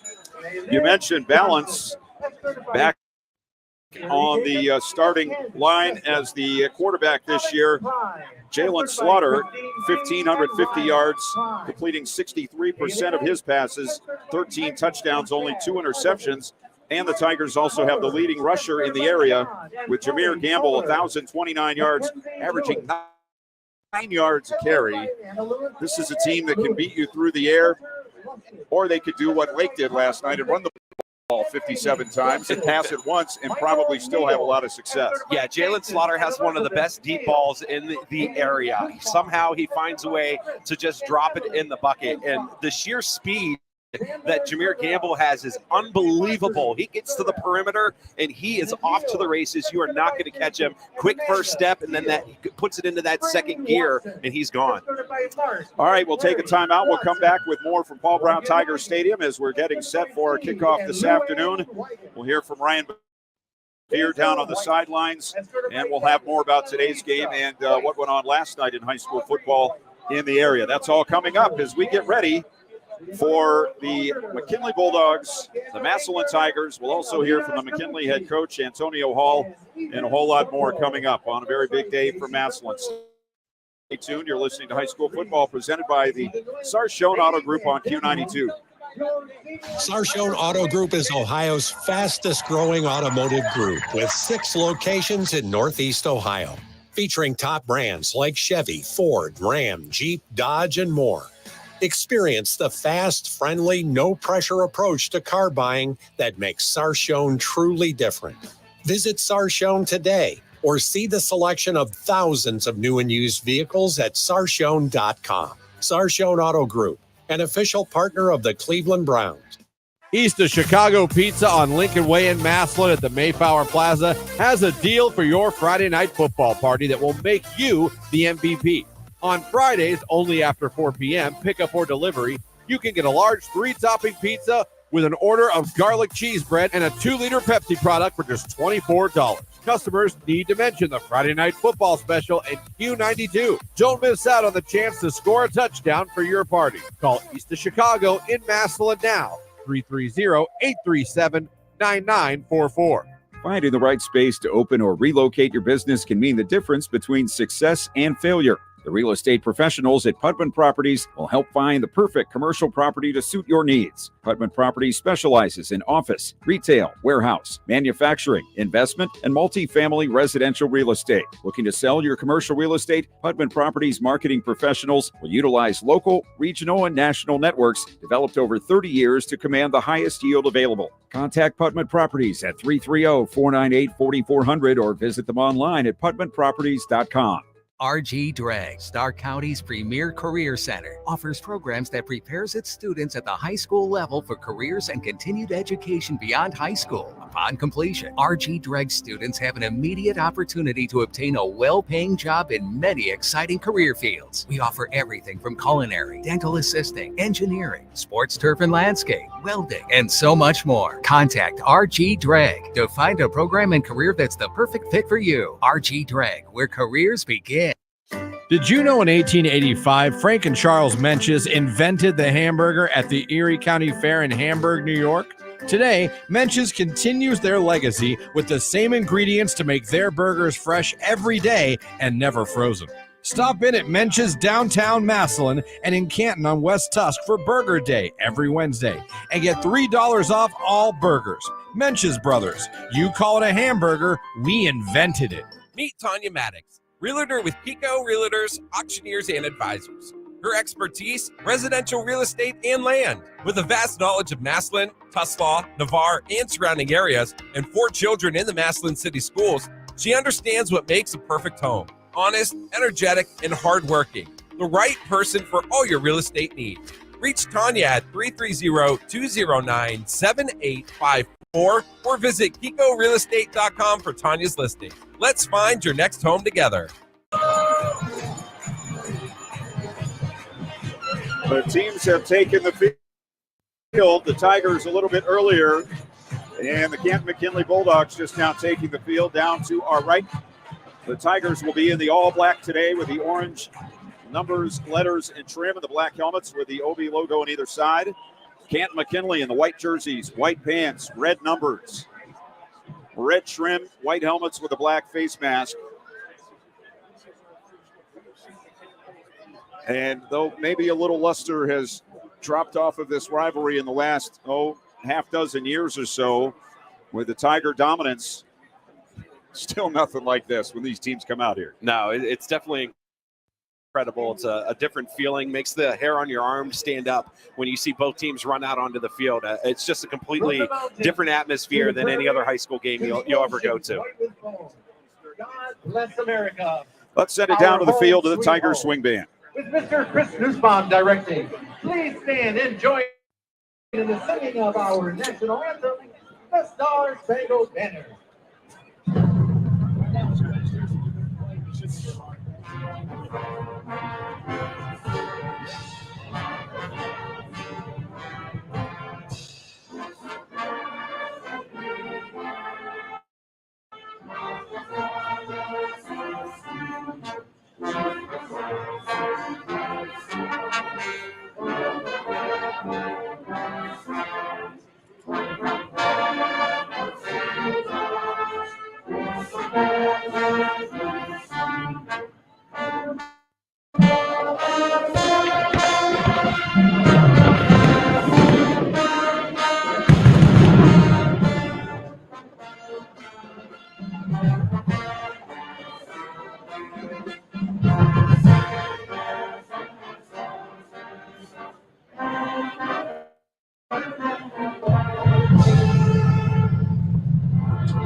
One more quick timeout, and we'll come back for the opening kickoff as Massillon hosts McKinley.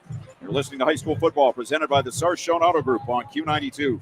High school football exemplifies the true meaning of teamwork. At Friends and Family Credit Union, our team of local friendly professionals offer the same true spirit for our members with a wide array of products from vehicle loans to personal loans, family secure checking with ID Protect, mortgage, home equity line of credit, and more. For over 60 years, we have the game plan for your financial well-being. Visit any of our 3 convenient locations, online or mobile banking. Now, more than ever, it's time to bring a friend into the family. Hi, I'm Guy Cicchini, one of your local McDonald's owners. This year, when the McKinley Bulldogs and Massillon Tigers take the field, one team's fans will have already won. No, not the oldest rivalry in high school football. The real-life battle to save lives. Blood Battle 30. Whether you bleed red and black like Bulldog fans, or if you're a Tigers fan that bleeds orange and black, our community wins when you give blood. With local blood levels dangerously low, we're out for blood. Get in the game. A scenic, challenging, and exceptional golf experience awaits you at Spring Valley Golf Course in East Sparta. Undulating fairways, high-quality greens, and a fun challenge await golfers of all skill levels. A tee time is just a phone call away. Don't miss out on a chance to play this hidden gem. You can reach the Spring Valley Clubhouse by calling 330-484-1886. Massillon, are you looking for somewhere fun to pregame and celebrate postgame? Then head over to Erie Street Pub with their special football tailgate menu. You can indulge in shareable bundles of downright delicious wings, quesadillas, nachos, and much more. The homemade cinnamon rolls with cream cheese icing are absolutely to die for. They also have $3 domestics and a $5 drink of the month. Come be part of the excitement at Erie Street Pub in Massillon. And mention this ad for $5 off your bill, excluding alcohol sales. Get into SARTA and get SARTA smart. Sure, we're all about Stark County, but did you know we have express fixed routes to Akron and Cleveland? Just take Route 81, that's Akron, or Route 4 to Cleveland. Shop, eat, sightsee, catch a game, or visit that other Hall of Fame. We also take veterans to their Wade Park appointments for free. Plan your next trip to Akron or Cleveland, and SARTA will get you there. That's how you get into SARTA and get SARTA smart. Visit sartaonline.com/smart.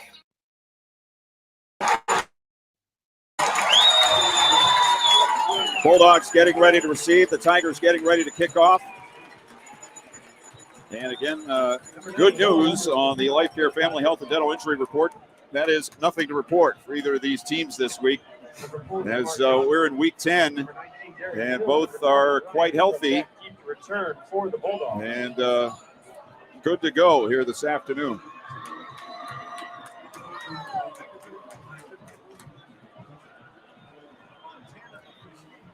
Nolan Hendricks will kick off for the Bulldogs. Deep man for McKinley is Jamar Johnson. It's also got Dante McClellan and Brian Ingram back there with him. Sorry, Darius Hill and Ingram back there.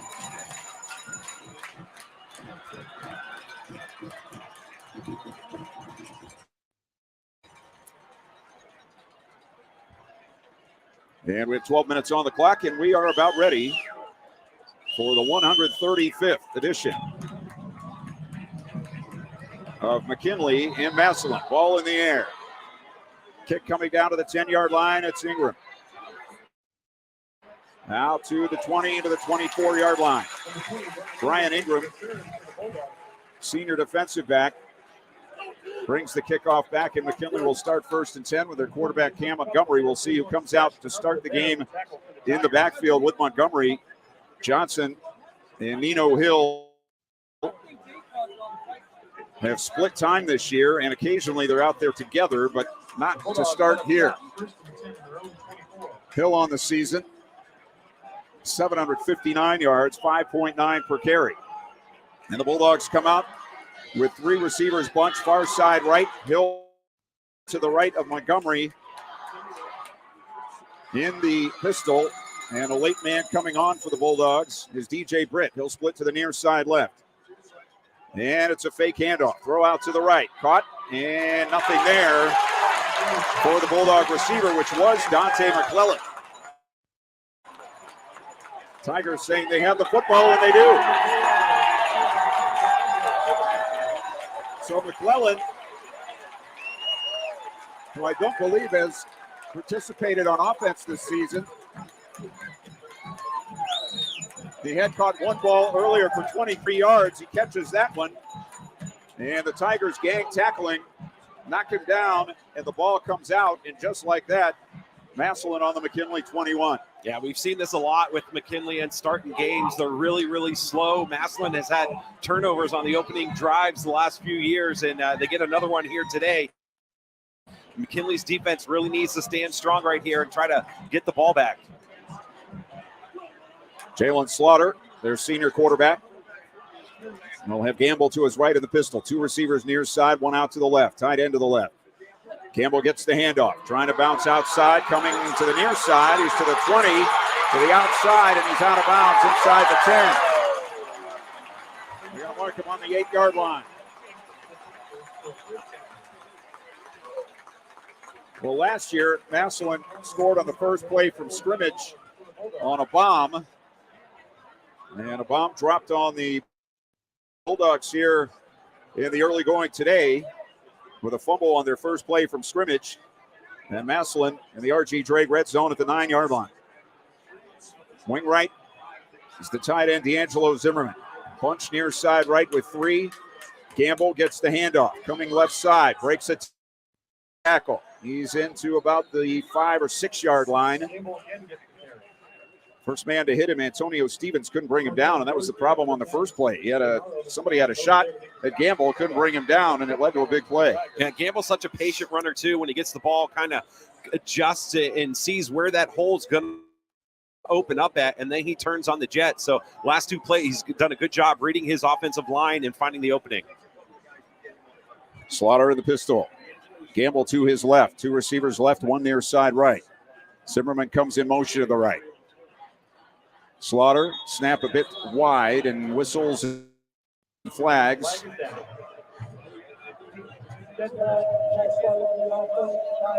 It's going to be a penalty against the Tigers, which is nothing new for them. They're averaging 89 yards in penalties per game. But McKinley averaging 9 penalties themselves for almost about 83 yards a game. So we might see some flags today. Tigers now have Michael Wright in the backfield to the right of the quarterback. Mylon Lennox to the left, and now again motion on the line. And that one's going to give the 5 right back to Massillon. Yeah, you get the 5 yards there on the mistake from Massillon, and then McKinley turns around and hands it right back to him. I kind of had a feeling they were going to do a hard count there just to try to regain those yardage. Come out in the same formation. Michael Wright, who's in the backfield, is their nose tackle on defense. They run it right, but the Bulldogs are there. Pick tackle on the play by Colin Hinkle, along with Antonio Stevens. And they'll stop him on the 7. So basically no gain on the play. So it'll be 3rd and goal here for the Tigers on the 7. They recovered the McKinley fumble on the first play from scrimmage. They come in averaging 35 points a game.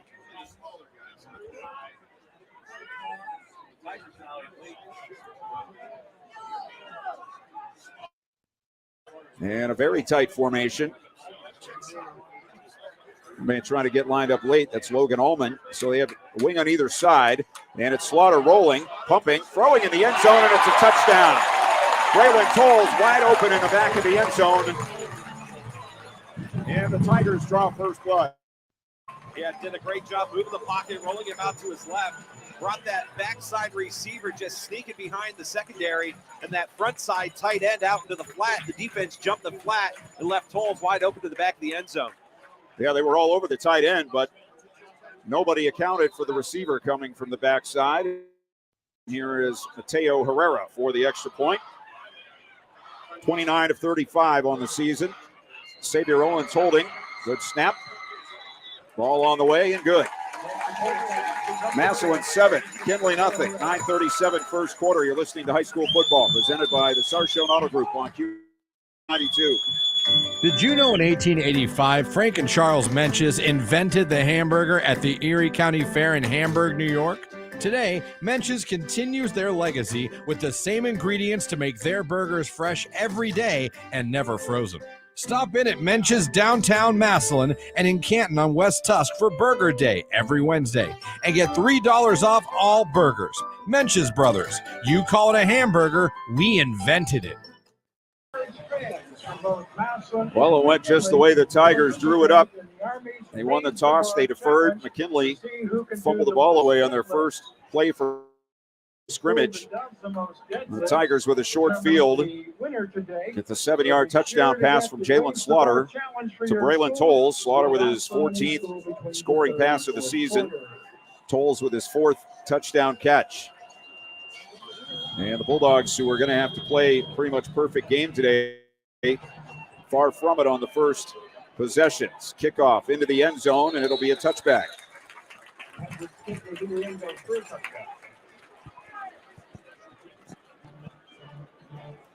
So McKinley, who barely got their feet wet first time out. The play are late coming on. And then when the play was run, it was a pass to Dante McClellan, their all-everything linebacker.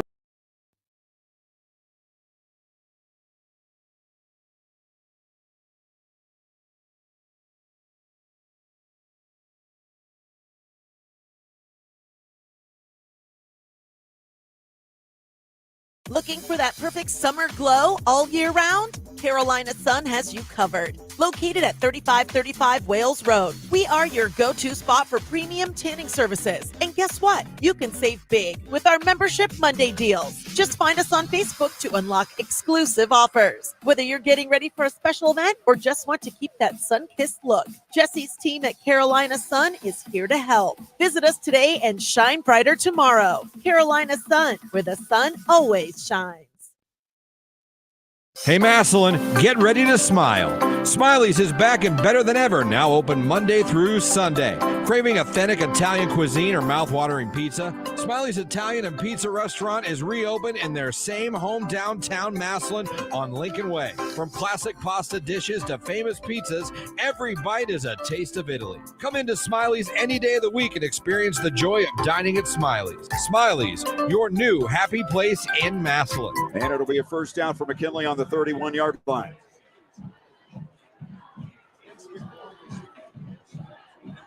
Hill again at the backfield, right behind his quarterback. 2 out to the right, 1 near side. Hill again looking for room, and he's going to be dragged down at the line of scrimmage. Maybe a little bit behind is Mike Wright, 5'11" and 285, who was the stalwart of that line last year. Back for his senior year. His father was a stalwart for the Tiger team back in the early 90s on the offensive and defensive sides. So McKinley here with a 2nd and 11 from their 30. Seeing a lot of urgency here getting the play in from the sideline. We got 10 on the play clock. They're just now getting to the line of scrimmage. They're going to need to hurry it up here. Trips near side. Hill to the left side of his quarterback. And the high snap. Montgomery looking under pressure, and he's going to go down.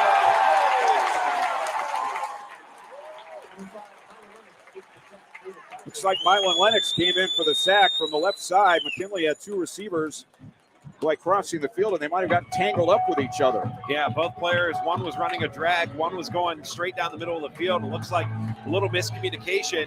The offensive line for McKinley has struggled this year, giving Montgomery time to throw the football, and the defensive front for Massillon is just so strong, so fast that they're able to get the pressure and force the sack. So it's gone from 1st and 10 to 3rd and 17. Montgomery with Hill in the backfield. Trips near side. Back to throw. Steps up, and he's going to go down. Actually, he doesn't go down. They stopped his progress on the 22. So that's going to be a loss of about another yard. Montgomery had 3 receivers to the near side. It never looked this way. He went back. It kind of looked like they were going to set up a screen there for a second, and then the offensive line never released. So I don't know if there was a miscommunication in the huddle, but Montgomery kind of looked like he was just going to dump that off, and it never happened.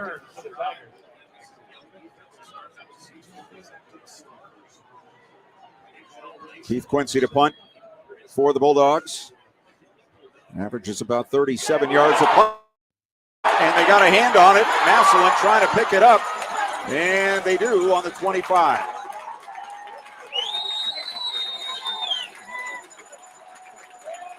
Massillon just sent more guys than there were to block. They got 3 guys cutting right through the center. They only had 2 guys in the wall left, leaving a guy wide open and just getting a hand on that. Massillon trying to scoop and score there. Luckily, they were able to fall back on it, and it'll be Massillon ball again in great field position. Would have been interesting if they had ruled that possession and the ball came out again if McKinley had recovered, but the Tigers got it either way. And here's Slaughter on 1st and 10. Tigers have taken over at the McKinley 21 and the McKinley 24 in their first 2 possessions. Slaughter in the pistol, 1 back. It's Gamble. They give him the ball. Man in his face, bounces to the outside, and he's going to get big room. He's out of bounds with a flag down at about the 11 or 12 yard line. Cortez Dorsey. Flag down at the 15.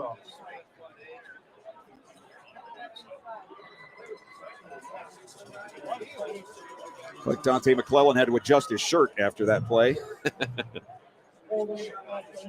So it's a hold against the Tigers. They'll mark it from the 15 back to the 25. So it will be 1st and 11 here for the Tigers. 6:09 first quarter, 7-0 Massillon. But the Tigers threatening again. We had a 1st and 9 in the game last night because of a penalty, and here we have a 1st and 11.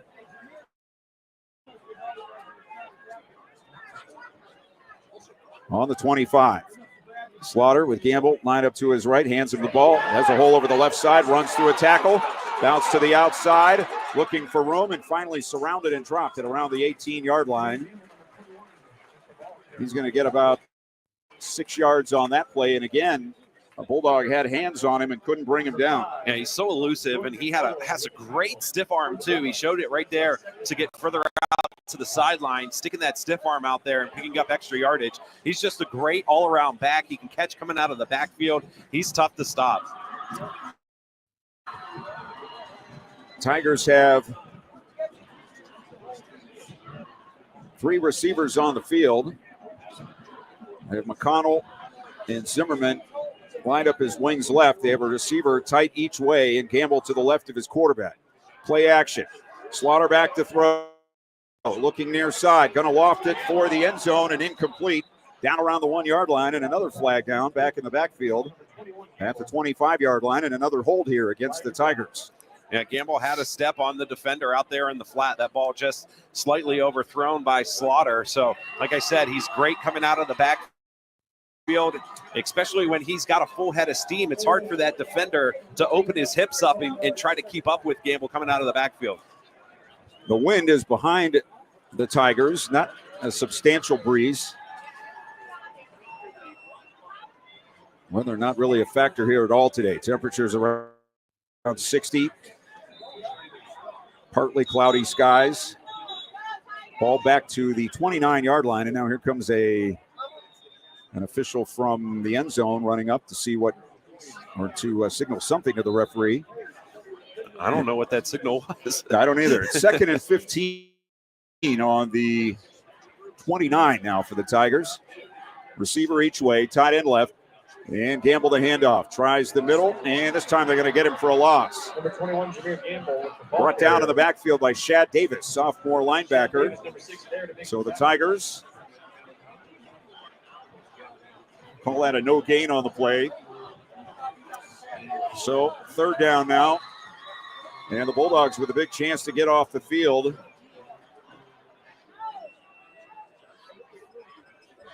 Third and 15. They send 4 wideouts, 2 to each side.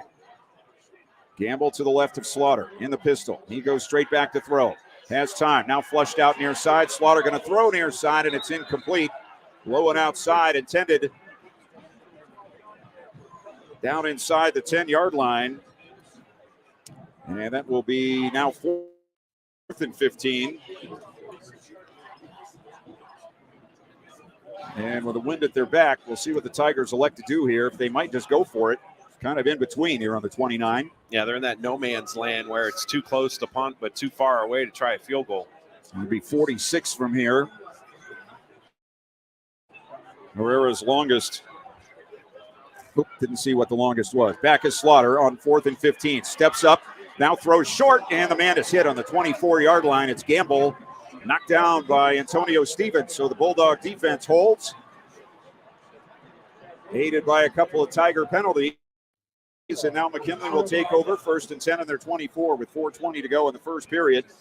Let's see if they can get the offense on track. That was a big defensive stand for them. They needed something. They couldn't go down 2 scores this early against Massillon. So credit the McKinley defense for holding strong after that blocked punt and getting their offense back onto the field. Like you said, though, their offense needs to do something. GreatAmericanRivalry.com. Center Jamarice Owens over the ball for McKinley. Logan Hayes on the offensive line with Dior Garner, and now we'll have a timeout. McKinley takes it, 4:20 first quarter, 7-0. For Massillon, we'll take a break. You're listening to High School Football, presented by the Sarshone Auto Group on Q92. By choosing Life Care Family Health and Dental in Canton as your medical home, you'll have access to a variety of integrated health services, including dental, vision, women's health, children's health, and behavioral health. Life Care's goal is to provide comprehensive and coordinated medical care to maximize health outcomes for you and your family. If you are sick, we have same-day appointments for our current patients. For information on how to become a new patient, visit lifecarefhoc.org. At Life Care Family Health and Dental, you will never get turned away. Oh, he's over on that side. The 51. Massillon 7, McKinley nothing. 4:20 to go in the first quarter. Bulldogs will have the football at their own 24 with the 1st and 10. Vino Hill still in there, running back for the Bulldogs.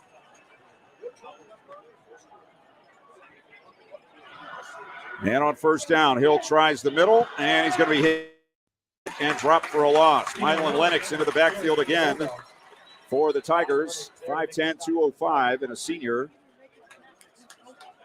And McKinley goes backwards by a yard. It'll be 2nd and 11. And at some point, they're going to have to get something going in the passing game. Yeah, they need to do something. Massillon's bringing a lot of pressure up front. They're doing a great job of shedding their their blockers and then squaring themselves up to make the tackle. There's really no threat yet for them to throw the football. So Massillon is just stacking the box and letting their corners play one-on-one. Keith Quincy to the near side left, 2 out wide to the right. On 2nd and 11, Montgomery has Hill behind him. He has Perlito Hall as a wing to the right.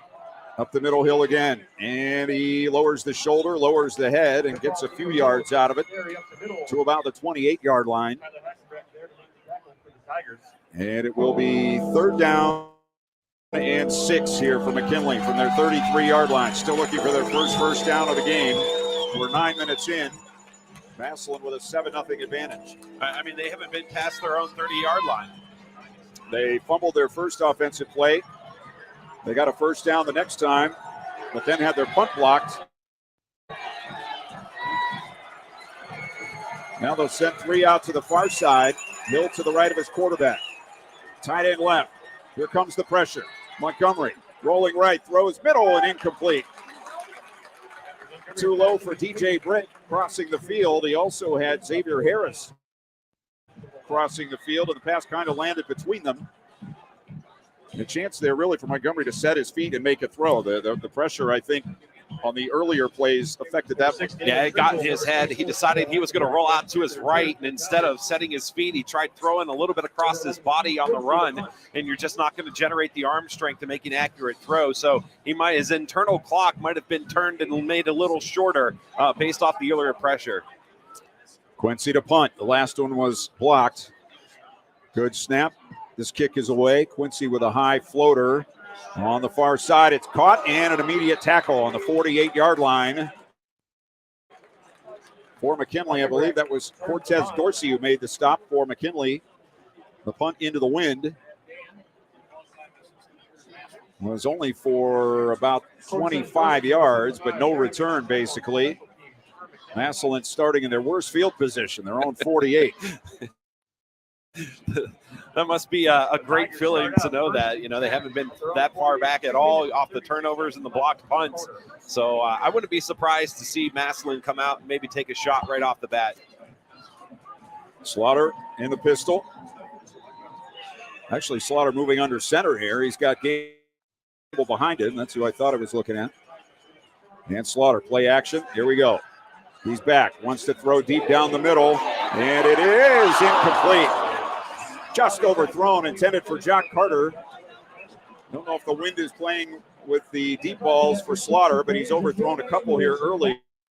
And you talked in the pregame about how accurate we've seen him be on deep balls. That one just about a stride too far for Jock Carter, who had a step. Yeah, you normally don't see him overthrow receivers like that on the deep ball. And Carter, again, sneaking behind the secondary, the corners for McKinley, not seeing him run past them. This time they go 4 wide. 2 either way. And Slaughter back in the pistol. Gives to Gamble up the middle, and no hole to run through, and nowhere to go but down. For Gamble, they will give him a yard to the 49. So 3rd and 9 here for the Tigers, with 2:12 to go in the first quarter. They'll bring Zimmerman back in as a tight end, and Ricardo Wells will come out, the 4th receiver. They'll bring 2 near side, 1 out to the left. Tight end left. Slaughter in the pistol. Gamble back in the pattern. Throw over the middle. Caught by Zimmerman, and he's able to pull his way through a tackler and get a 1st down. Tamir McClellan made a hit as the ball came in. But Zimmerman at 6'1" and 220 just bowled him over and took it down to the 37-yard line with a Tiger 1st down. Yeah, great route design, too. They ran the receivers off and then snuck the tight end back inside underneath, and then he was wide open. From the 37, Slaughter gives to Gamble over the right side. Again, bounces to the outside, slips a tackle, and takes it to the 32. Even when the Bulldogs seem to defend it pretty well, it still ends up being a 5-yard pickup. Lance Long makes a stop for McKinley. Where Gamble, as we said, came in today averaging 9 yards a carry on the season. And that's over Now close to 120 attempts. He hasn't gotten anything like that today, though it could be the next play anytime. This time they go with the I formation. Peyton Mitchell is ahead of him in the I. He gets the ball straight ahead. Mitchell hit in the hole, spins off, falls forward to the 29. And that will bring up a 3rd down and 2 here for the Tigers as we're under a minute to go in the first quarter. 7-0. Massillon on top. They've had the best of it so far. Short yardage, they like to go to Mike Wright as well. He's in there as the game. He can either lead block or take the ball. And the Bulldogs jump offside.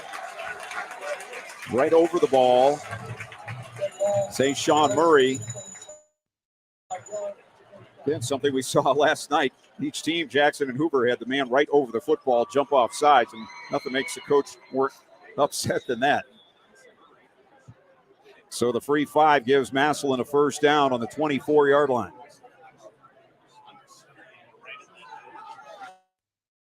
15 seconds, clock running. Tigers will have to run a play, and they do. They run left with Gamble. Nothing there. Trying to come back the other way.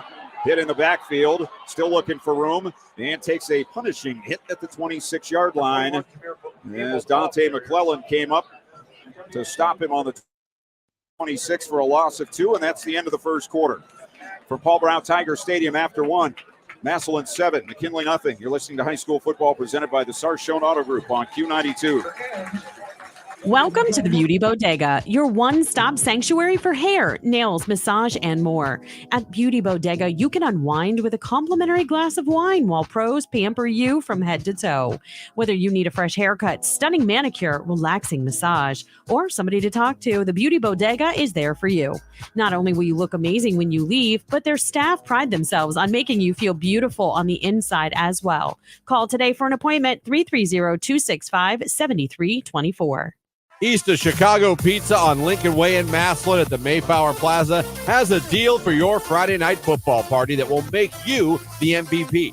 On Fridays, only after 4 p.m., pickup or delivery, you can get a large 3-topping pizza with an order of garlic cheese bread and a 2-liter Pepsi product for just $24. Customers need to mention the Friday night football special and Q92. Don't miss out on the chance to score a touchdown for your party. Call East of Chicago in Massillon now. 330-837-9944. 741 people back at Paul Brown Tiger Stadium. The final score for the As Christian and Lauren are out there giving out the Blood Battle Trophy. 181 pints to 66 pints for the winner. Massillon Washington High School. The battle for life trophy will be on display at Massillon Washington High School. Thanks to everyone who donated, including me. And we'll see you next year. And a great tradition of this game. Stay tuned for the Paramount Elite Player of the Game following today's broadcast. Paramount Elite for all your general contracting and home improvement needs. 7-0 Massillon. Let's see if we can find Ryan Bevere down on the field to see if Ryan is available. You there, Ryan? Clint, I'm so glad that I'm available right. Oh, lost you, Ryan.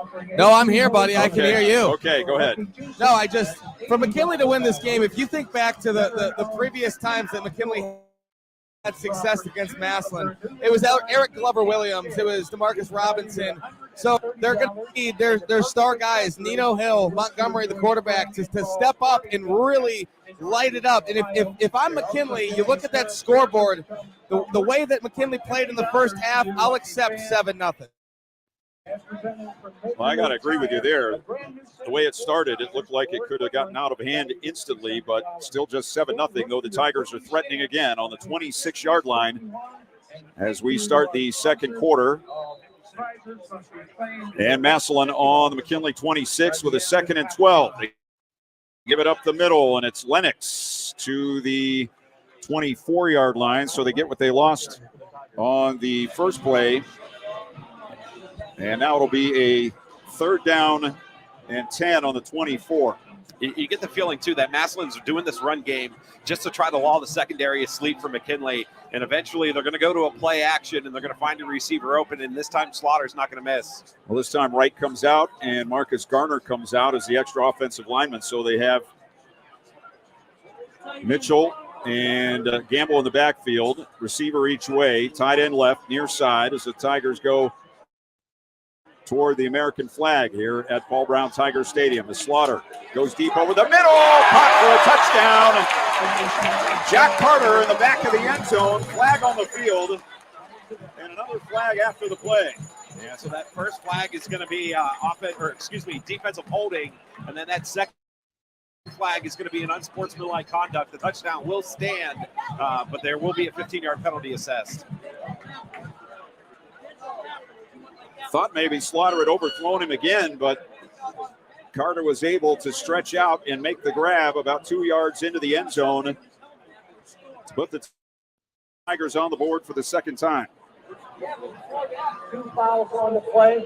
Massillon is being declined. Touchdown. Personal foul. Number 7 on the offense.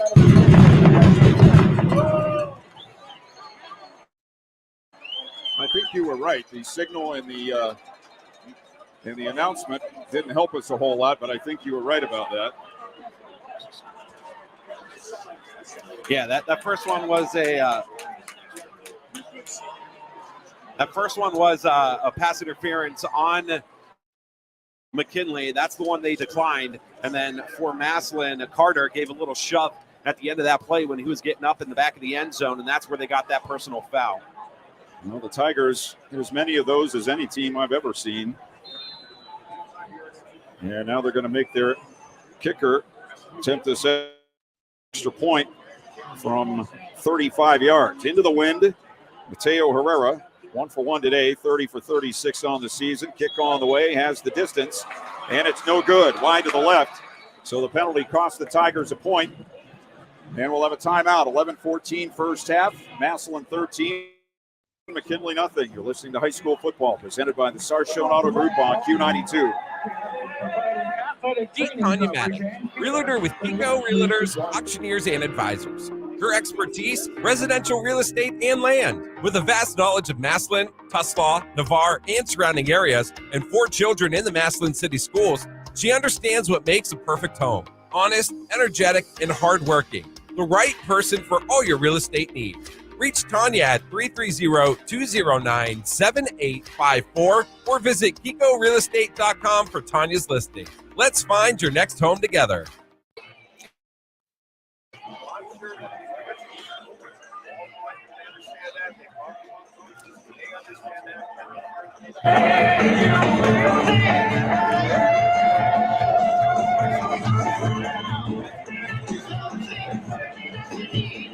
$13 Massillon.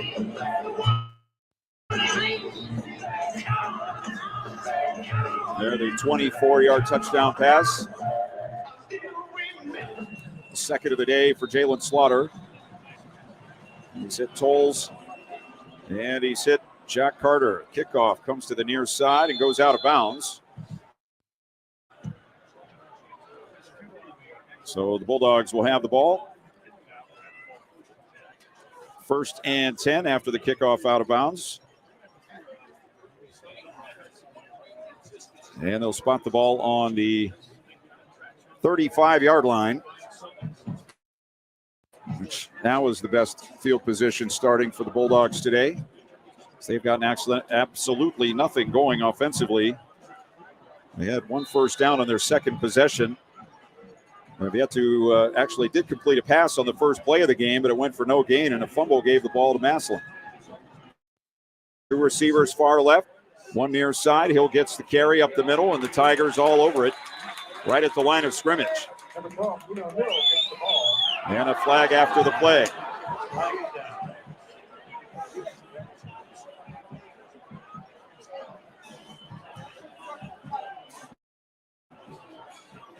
Yeah, they're going to get Tyler Hackenbratch with a personal foul there at the end of the play, giving another little, it wasn't much, but I don't think the officials are going to put up with anything, especially especially after what had happened at the end of last season. So that'll move the ball to the Tiger 49-yard line with a 1st and 10. Bulldogs over the 50 for the first time today. 1 minute into this second quarter. They're huddling back on their 30. They got to go all the way up to midfield to get to the ball.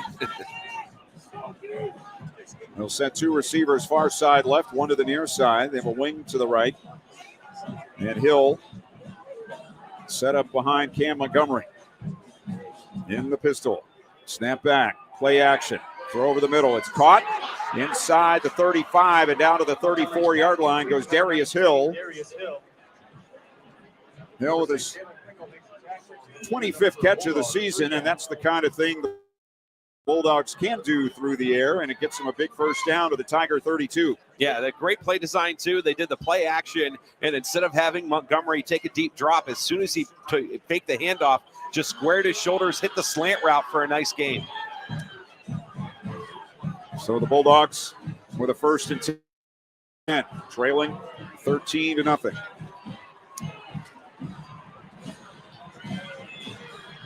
Montgomery, again play action. Going to go deep near side, and great coverage down the field on DJ Britt. As the Massillon defender running with him stride for stride. It was Damari Clemens. And just no way to fit that one in. The pass a little bit outside and out of bounds, but no room for the receiver. Yeah, just a great job for Clemens using that sideline as an extra defender, too, running Harris over towards the corner and not letting him have an opportunity to get to the ball. So taking advantage and knowing where he's at on the field as a defender and doing a great job defensively. 2nd down and 10. Bulldogs on the Tigers 32. Britt and Harris near side, 1 out to the left. And the Bulldogs, or the Tigers coming with a blitz. Hill gets outside around the corner, but a flag comes down from the umpire. And that's usually a holding call. Let's see. They came with a blitz up the middle. Hill was able to bounce to the outside and get some yardage, but somebody caught holding in the middle of that McKinley line. Yeah. If I'm Massillon, too, I'm going to bring at least 1 extra guy every single play. McKinley has struggled throughout the first half and up to this point in the second quarter to be able to pick up the blitz and have the blitz recognition. And Massillon's doing a great job of getting through the line, knowing where they're at, and finding the football. Yeah, that was the problem last week. Antonio Hall was saying people missing their assigned pickups on the blitzes by Jackson. And Cam Montgomery had very little time to throw the ball, especially in the second half. Clock running, 9:50 to go in the first half. Massillon with a 13-0 lead. And McKinley with a 2nd down and 18. Montgomery back, blitz off the corner. It's a screen for Hill, and Hill is being held up by Wright. He's trying to come out of the backfield. And the ball sails past both of them and incomplete. Yeah, great recognition from Wright, reading that screen, being out there on Nino Hill. And again, Montgomery having no time throwing that as he's backpedaling and just trying to get rid of the football, not to take the sack. Mylon Lennox going to have to come out of the game, apparently an equipment problem, so he'll be replaced by Lucas Schertzer, senior. So Bulldogs 3rd and 18 on the 40-yard line. They trail by 13 points. New play clock, so they're in good shape. McClellan back out there on offense. He'll come in as the middle of the 3 receivers on the near side. Actually moves to the inside now. Tight end left. Tigers again showing pressure. They rush 4. Montgomery with time. Now he scoots out to the left, 40, 35, and down to around the 32-yard line. So he picks up about, we'll give him 7 to the 33, but it'll be 4th down and 11 here for the Bulldogs. And we might see them go for it in this situation. Yeah, earlier in the year, too, in a situation like this, we saw them do a pooch punt where they had their quarterback line up and then just take a couple steps back right before the ball was snapped and give a little pooch punt. Very similar to the situation we're in today. Hill and Jamar Johnson in the backfield with Montgomery on 4th and 11 from the Massillon 33. Montgomery back, Fakes the handoff and flips it out to Hill. Has it on the left side of the 30 to the 25, and he can't get to the marker as a Massillon player comes flying in at the end of the play, but flew over everybody. A remarkable play by Cam Montgomery. He was wrapped up and flipped the ball out to Hill on the left, who he knew was there. And eventually it was Mike Wright, the nose tackle, who pulled Hill out of bounds on the far sideline, about a yard short of the first down. And just a great individual effort from Nino Hill as well, getting to that sideline, trying to extend that football across the line to gain for the first down, and he just missed it by about a half a yard. So Massillon will take over on downs on their 23 with 8:43 to go in the first half. Welcome home. Massillon already on top, 13-0. McKinley showing some spirit on that possession, but it comes to nothing point-wise. And the Tigers with it. Jalen Slaughter straight back to throw. It's going to be a screen in the middle. Blockers there. Catch is made, and out to the 30 goes Braylon Tolles. So that'll be a gain of about 7. And not only with everything else, with their 14 or 15 assistant coaches here at Massillon, they can do a lot of intricate plays that other high school teams can't do and don't see on a weekly basis. Yeah, like their playbook is just enormous with all the little intricacies that they can pull out at any time. 2 backs here for Slaughter on 2nd and 3 on the 30. He clapped, but no snap. Now they look to the sideline for the play. Power formation here, and they give it to Gamble up the middle. Tries the right side, cuts back left, but the Bulldogs do a nice job of surrounding that play.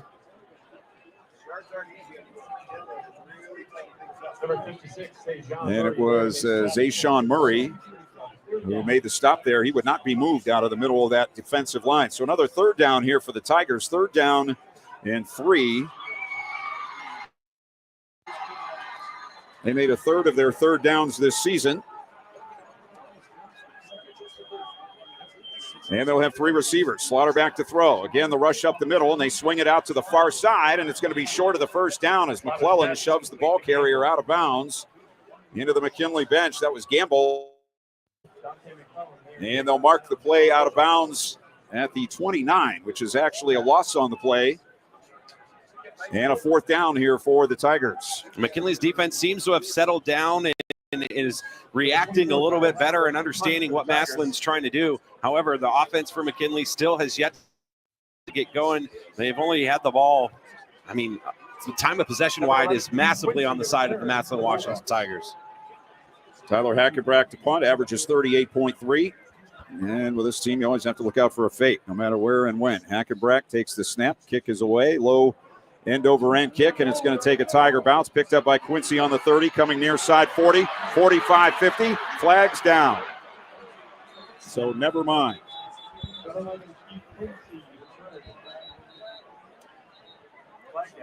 Yeah, I think they're going to get McKinley with a hold. The official who threw the flag was a good 25, 30 yards away from that play. That's one of the longest flag throws I've ever seen. There are 3 flags actually on the field.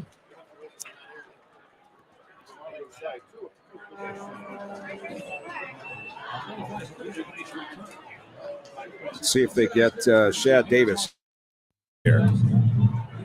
If they give us a number. Nope.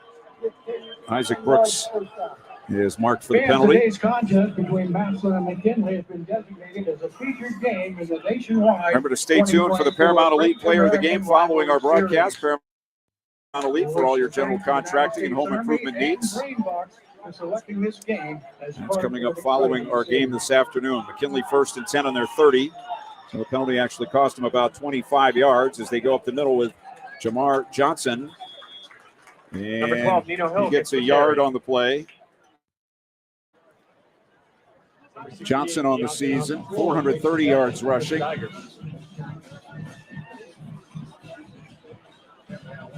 5-yard average. And a nice second back to have. Had a great game against Hoover earlier this year. So the pickup of 1 makes it 2nd and 9 for McKinley. They trail 13-0. 6:23 to go in the first half.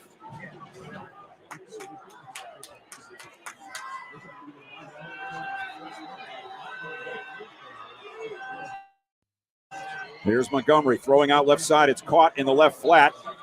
Catch made by Zay Lowry. And they'll bring him down on the 37-yard line. That'll be about 3 yards short of a first down.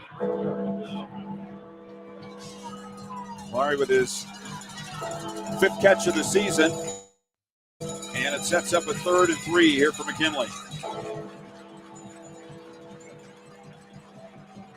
Britt comes to the near side. 2 out to the left. Wing right. Johnson to the right of Montgomery. Play action. Montgomery stops, throws deep far side. It's caught down the sideline and down inside the 30 or right at the 30-yard line. Caught by Darius Hill. And the Bulldogs with a big pickup on 3rd down and the chunk play to put them back in Massillon territory. Yeah, they did a setup play, the 2 plays prior, where they did the little out route just to pick up a few yards. He take the out route and then turned up the sidelines. Great throw from Montgomery, and that's kind of stuff that this McKinley offense needs to do. The little out routes, get the receivers in space, and then you can work off that and take shots later. 1st and 10, McKinley on the Massillon 30. Johnson in the backfield. Gets the handoff up the middle, and he stretches and strains ahead for a couple of yards, and that also should help the running game a little bit anyway, to be able to throw it a little bit, as the Bulldogs have been able to do here in the second quarter. 5:13 left in the half, clock running. McKinley with a 2nd and 8 on the Massillon 28. Tigers on top 13-0. Yeah, they need to run the ball through the air, if that makes any sense. Just you're having trouble running up the middle, throw those little out routes and slant routes, pick up 2 or 3 yards to try to open up the middle of that Massillon defense. Britt to the near side, 2 stacked to the left. A wing right. Snap back. Montgomery wants to throw. Throws the out near side. One-handed grab by Britt, and he's brought down immediately at the 23-yard line by Dalen Pringle. Super catch there by DJ Britt, the junior. And that sets up a 3rd down and a little less 3 here for the Bulldogs. Yeah, you have to imagine, too, that this is 4-down territory for McKinley. If they don't pick up the first here, that they're going to leave that offense out on the field. They need to get a score and get back into this game.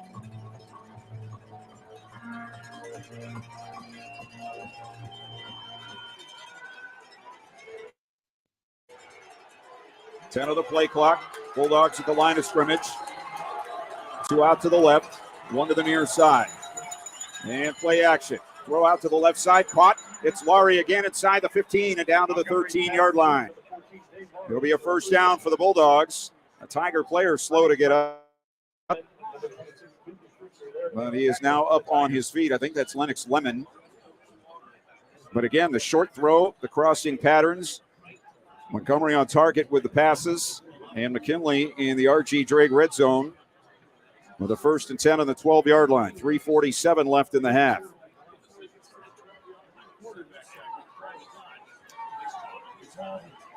Britt wide to the near side. Laurie inside him. Hill out to the left. And they shift the wing. Hall to the left side. And here come the Tigers. And it's a give to Johnson up the middle.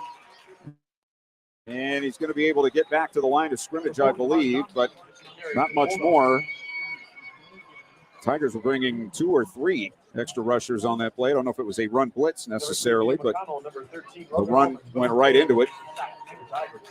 And it is a loss of maybe half yard on the play. Yeah, the interior for Massillon, we talked about it earlier, they're just so strong. They're so, they're big guys, but they're really quick too. So they're able to get off of blocks. They're able to shoot the gaps and then make things miserable for the offensive line for McKinley. Another thing the Bulldogs doing, taking time off the clock here. We're down to 2:45 in the first half. 5 on the play clock.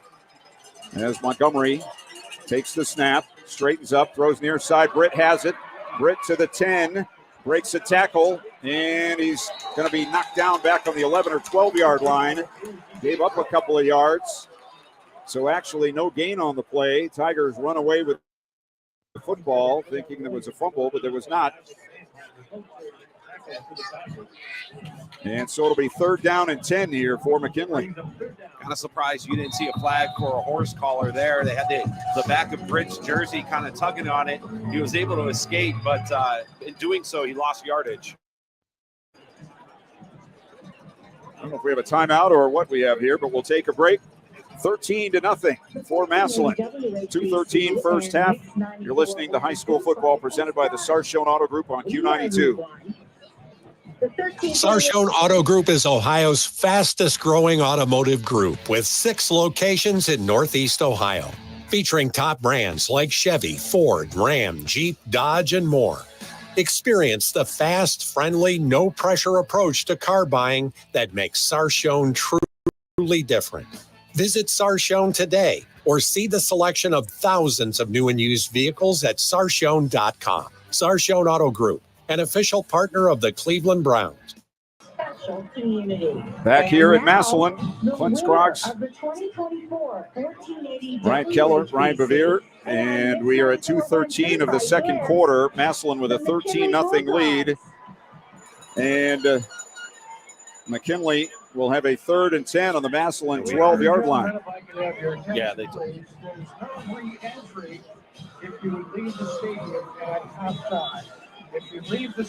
We'll have the Putman Properties halftime show coming up at halftime. We'll have news. We'll have scores of some college games today. We'll have highlights of the first half.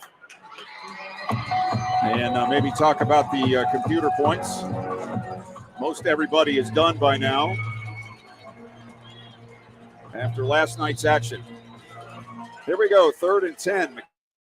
McKinley on the Massillon 12, trailing 13-0 here, late first half. Johnson now in motion out of the backfield. Montgomery back, middle screen, caught. Britt, 5, touchdown, Bulldogs. DJ Britt comes off the edge, makes the catch, and has his 4th touchdown reception of the season. And the Bulldogs with an impressive drive to get on the board. Yeah, great design play there at the end, too. Sneaking Britt in that little inside screen play. They ran all their receivers off the line of scrimmage. They even ran the back out of the backfield in the left flat who was open, who got a defender to jump, leaving Britt wide open in the middle of the field. Thomas Mankowski for the extra point. 24 of 28 on the season.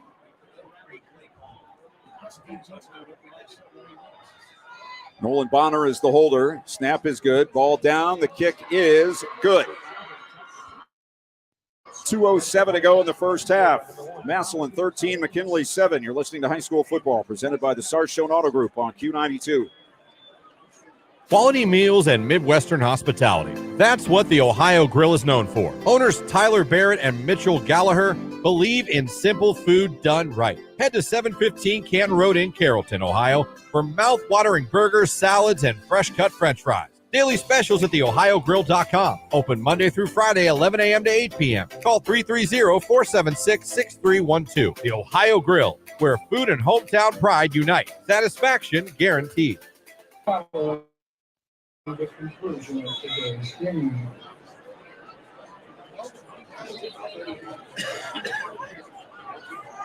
And just a reminder, Paul Brown Tiger Stadium is a non-smoking vaping facility. Canton McKinley with a touchdown drive and getting the touchdown pass from Cam Montgomery to DJ Britt, the junior receiver. Bulldogs really spread it around on that drive. Yeah, they did a nice job. They kind of got away from just running it right up the middle of the defense for Massillon, spreading it out, short yardage, picking up the yards that they needed to continue to move the chains down the field. And then a great play call at the end for the touchdown with that little inside receiver screen. Here's the kickoff to the far side, bouncing at the 10, picked up on the 5, right on the sideline, out to the 10 and to the 15, and that's going to be it for the Tiger return man.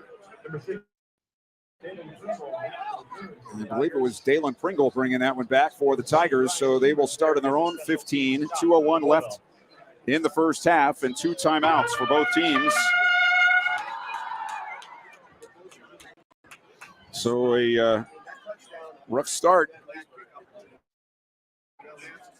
for the Bulldogs, but they have righted the ship up to this point, and we'll try to get into halftime. No worse off than they are now.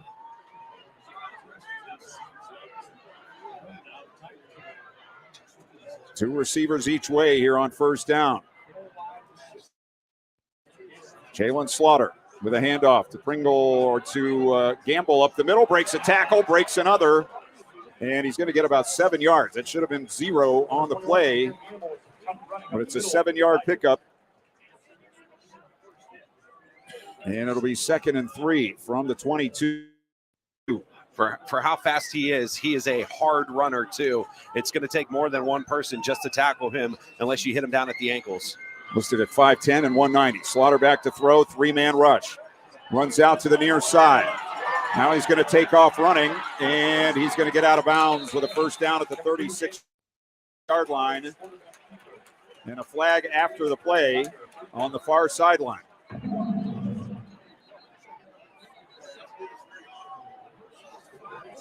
Looks like we might have a personal foul against the Tigers here, according to the official from the far side. That's number 3. That's their third personal foul, not jersey number 3. That's their third 15-yard personal foul of the day. That's what I thought. I saw the official signal as he was walking in from the far side. The run got out to the 36-yard line. And it is against the Tigers. So guessing maybe they'll count the play and then move the ball back to the 23. And it will be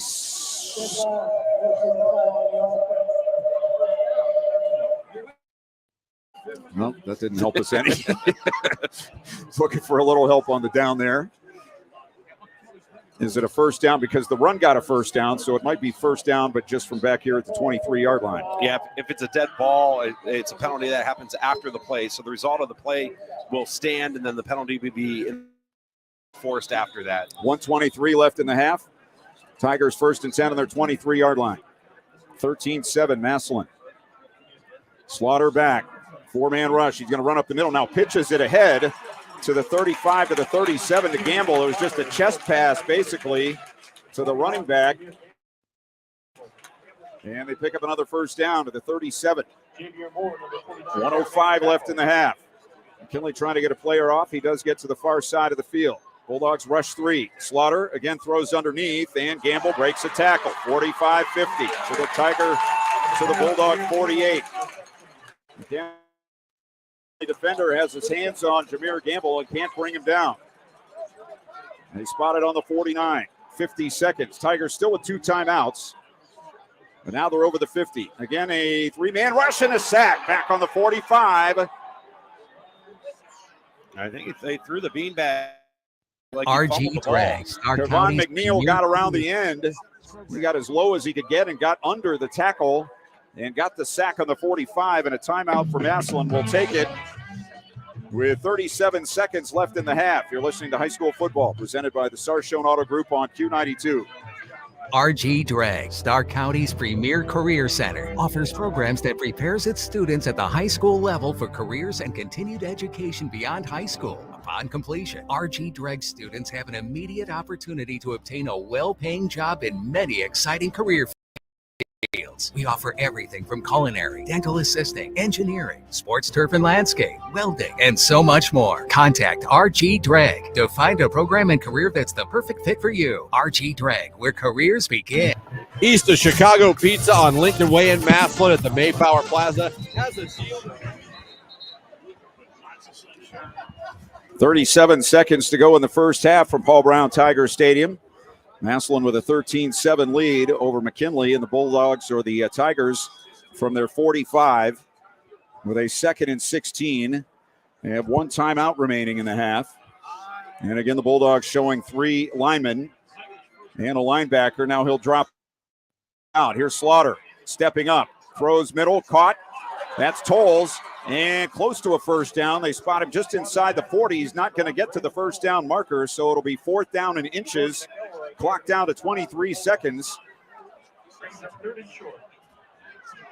Down to 17, 16. Tigers lined up, and Slaughter going to throw it. Caught on the far side and out of bounds at the 33-yard line. So it is a first down with 11 seconds to go in the first half. But the Tigers have scored from this distance before. Their second touchdown of the day was a 24-yard pass. And now they bring 3 receivers to the near side of the field, 1 out to the right. Slaughter back, steps up, fires middle, caught again, and down at the 19-yard line. The receiver went down on his own, stopping the clock with 5 seconds, and the Tigers are going to take their last timeout of the first half. With 5 seconds remaining. Smart play by Braylon Tolles there to just get down and not try to struggle for a yard or two. And we'll see what Nate Moore decides to do with a 1st and 10 on the McKinley 19 with 5 seconds to go in the half and no timeouts. Yeah, see if they're going to bring the field goal unit out or if they're going to leave the offense on and take a shot. It's like the field goal team is coming on. Mateo Herrera, 4 of 5 on the season.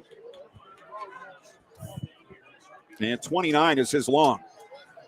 So this will be his longest of the season. It's into the wind, which is toward him and a little across from his left to right. 37 yards. Similar to the extra point that was missed earlier, very similar distance. And now the Bulldogs will take a timeout. So we'll take it with 5 seconds left in the half. It's 13-7 Tigers. You're listening to High School Football, presented by the Sarshone Auto Group on Q92. East of Chicago Pizza on Lincoln Way in Massillon at the Mayflower Plaza has a deal for your Friday night football party that will make you the MVP.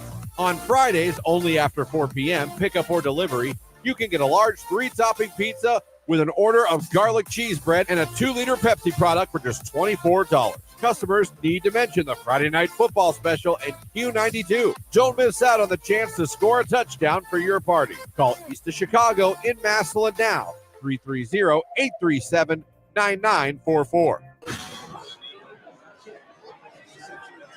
5 seconds left in the first half. Massillon lining up to attempt what's going to be about a 36, 37-yard field goal in the middle of the field with the wind across his face from left to right. Bulldogs can't jump here. Good snap, good hold, kick on the way, has the distance, and it is good. Longest field goal of the season for Mateo Herrera, the sophomore, and the clock hits 0, and that is the end of the first half from Paul Brown Tiger Stadium. An entertaining first half of action in the 135th meeting of Massillon and McKinley. And the teams go to the locker room with a score. The Massillon Tigers 16, the McKinley Bulldogs 7. Stay tuned for the Putnam Properties halftime report coming up after a timeout. You're listening to High School Football presented by the Sarshone Auto Group on Q92. Get into SARTA and get SARTA Smart. Not sorta smart, SARTA Smart. Did you know we have 32 fixed routes? Just think of all the places that'll take you. So many of your SARTA destinations to shop, eat, entertain, have fun, learn, and earn. Catch any of them at our 4 transit centers. You'll find them in Alliance, Belden Village, Canton, and Massillon. That's how you get into SARTA and get SARTA Smart. Visit sartaonline.com/smart. Massillon, are you looking for somewhere fun to pregame and celebrate postgame? Then head over to Erie Street Pub with their special football tailgate menu. You can indulge in shareable bundles of downright delicious wings, quesadillas, nachos, and much more. The homemade cinnamon rolls with cream cheese icing are absolutely to die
Tigers take the field, one team's fans will already have won. Not the oldest rivalry in high school football, the real-life battle to save lives. Blood Battle 30. Whether you bleed red and black, Bulldog fans, or if you're a Tigers fan that bleeds orange and black, our community wins when you give blood. With local blood levels dangerously low, we're out for blood. Get in the game.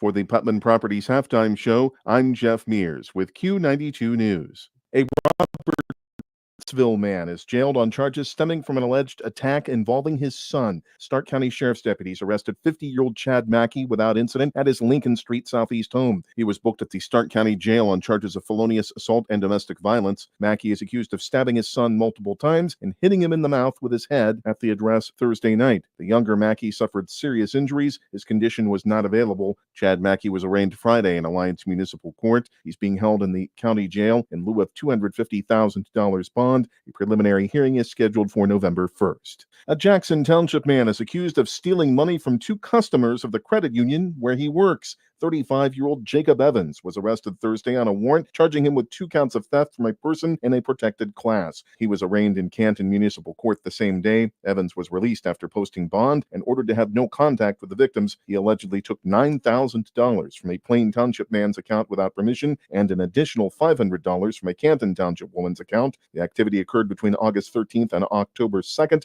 Evans worked for Golden Circle Credit Union at the time. A status conference hearing is scheduled Wednesday. The Canton City Parks Commission Tuesday removed from city law a ban on firearms in parks. Thanks to a 2008 ruling by the Ohio Supreme Court, cities cannot ban firearms from public parks because the bans conflict with the state's law that allows qualifying adults to carry a concealed weapon on any public property other than some specific locations. Guns are still prohibited in the Garden Center building. Judges also have upheld a law state legislators passed in 2006, which prevents cities from regulating guns. The city previously banned firearms from parks, but changed the rule to get in line with state law. Nimishillen Township trustees Thursday dealt with purchases and personnel. WDPN's David Shear reports. Municipal Emergency Services of Warren will provide 4 sets of structural firefighter turnout gear consisting of coats and pants and an additional pair of pants for $18,710. Funding from grants and the American Rescue Plan will cover the purchase.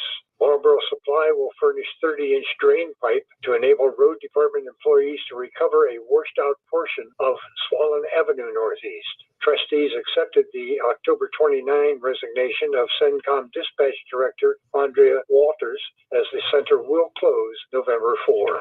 More news after this. The Q92 Sports Network brings you more high school football and basketball games than anyone else, by far. But did you know that you can go back and listen to our broadcast again? Simply go to the Q92 radio page on SoundCloud. We posted the games we broadcast for everyone to go back and relive. We have playlists filled with our high school football broadcasts from 2016 to this season. So go to SoundCloud now, follow Q92 Radio, and listen. And thank you for listening to all of our sports broadcasts of high school football and basketball on the Q92 Sports Network. Jackson Township is the site of another roundabout. Construction began in June at Laco Springs Avenue and Strasser Street Northwest. The Stark County Engineers Office considered the intersection one with a high rate of accidents. The $1.6 million roundabout was largely paid for with federal funds. Work was expected to wrap up Friday. The defense attorney for an East Liverpool man who allegedly stabbed his ex-girlfriend in the neck has filed motions to exclude some evidence from trial. Robert Bricker filed the motions Wednesday in Columbiana County Common Pleas Court. They concern any videos, recordings of statements of the victim and other witnesses, and other evidence of other crimes. Bricker represents 52-year-old Joseph Boyer. He's scheduled to stand trial Monday on charges of felonious assault and domestic violence. He's accused of stabbing Crystal Petty at his home in July 2022. Bricker says his client wants to prevent the prosecution from introducing body cam videos and police officers and detectives from testifying about statements made by the victim or other witnesses who won't be testifying at trial. Last week, Judge Scott Washam denied Boyer's request for a new attorney and rejected a defense motion to suppress evidence in the case. A suspected stick of dynamite was blown up by the Youngstown Police Bomb Squad in Columbiana County Wednesday. Salineville Police contacted the bomb squad for an item discovered during the cleanup of an old industrial building. Police say the item was more likely black powder that had been in the building for decades. WFMJ TV reports the item was taken to a nearby field and blown up.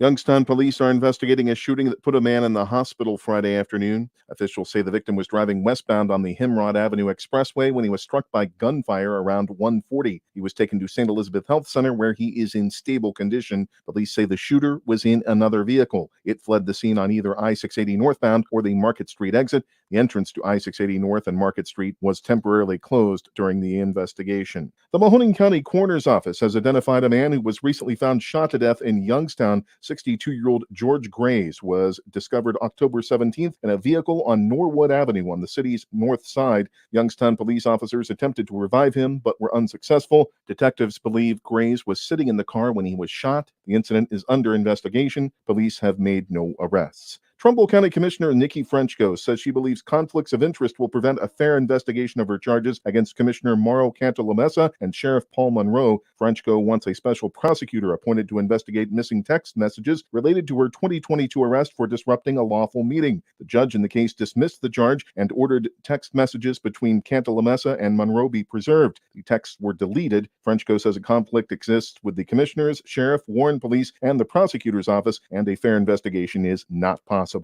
We'll return you to the stadium for the second half of this afternoon's game, right after the forecast from News 5 meteorologist Mark Johnson. For the Putman Properties Halftime Show, I'm Jeff Mears with Q92 News. Sunny and cool for your Saturday. Get outside, rake some leaves, a high near 59 degrees. Overnight, clear and starry. You're going to need a warm winter coat. Lows dipping down to 32 degrees. I am Mark J. Weather. Have a great Saturday.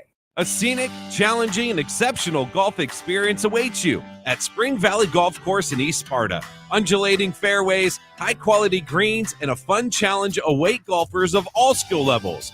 A tee time is just a phone call away. Don't miss out on a chance to play this hidden gem. You can reach the Spring Valley Clubhouse by calling 330-484-1886. Hey, Massillon, looking for fresh, fun food? Rockneys is the place to be. From their mouth-watering burgers to their loaded fries and refreshing salads, Rockneys has something for everyone. Join them for a meal that's as fun as it is fresh. Rockneys in Massillon, where great food and good times come together. Open daily 11 a.m. to 9 p.m. Rockneys, fresh, fun food. See you soon. Meet Tanya Maddox, realtor with Pico Realtors, Auctioneers, and Advisors. Her expertise, residential real estate and land. With a vast knowledge of Massillon, Tuslaw, Navarre, and surrounding areas, and 4 children in the Massillon City Schools, she understands what makes a perfect home. Honest, energetic, and hardworking. The right person for all your real estate needs. Reach Tanya at 330-209-7854 or visit KikoRealEstate.com for Tanya's listing. Let's find your next home together.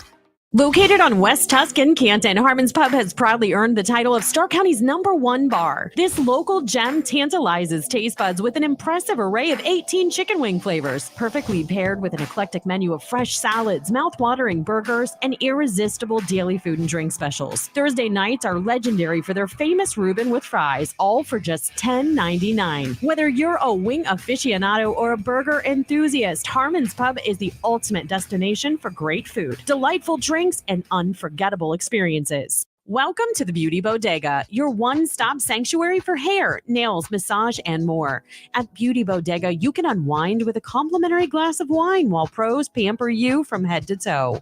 Whether you need a fresh haircut, stunning manicure, relaxing massage, or somebody to talk to, the Beauty Bodega is there for you. Not only will you look amazing when you leave, but their staff pride themselves on making you feel beautiful on the inside as well. Call today for an appointment, 330-265-7324. East of Chicago Pizza on Lincoln Way in Massillon at the Mayflower Plaza has a deal for your Friday night football party that will make you the MVP. On Fridays, only after 4 p.m., pickup or delivery, you can get a large 3-topping pizza with an order of garlic cheese bread and a 2-liter Pepsi product for just $24. Customers need to mention the Friday Night Football Special and Q92. Don't miss out on the chance to score a touchdown for your party. Call East of Chicago in Massillon now. 330-837-9944. This is high school football on Q92, presented by Sarshone Auto Group.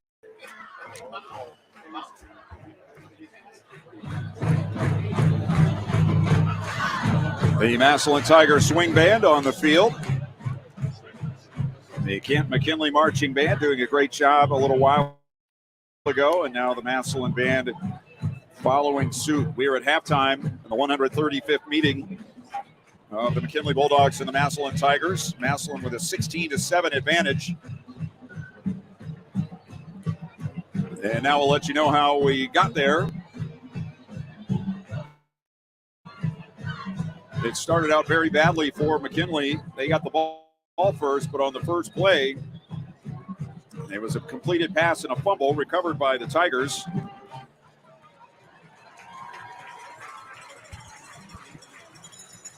And at the end of that short drive was the first touchdown pass of the day by Jalen Slaughter. And a very tight formation. They're trying to get lined up late. Logan Holman. So they have a wing on either side. And it's Slaughter rolling, pumping, throwing in the end zone, and it's a touchdown. Braylon Tolles wide open in the back of the end zone. Here is Michael Jackson's Beat It. Extra point by Mateo Herrera was good. It was 7-0. The Bulldogs got a first down on their next possession, but were forced to punt. The punt was partially blocked.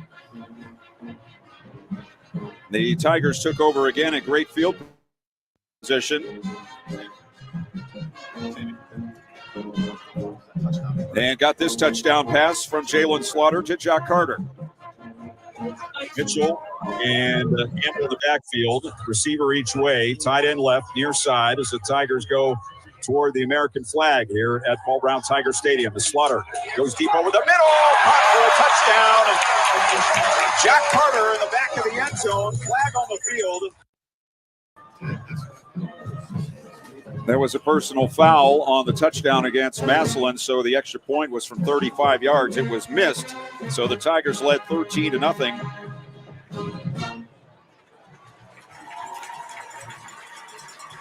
Very early in the second period, and they were in charge of everything. But then McKinley gradually started to get back into the ball game and eventually won on a 9-play, 70-yard drive that was capped by this pass from Cam Montgomery to DJ Britt.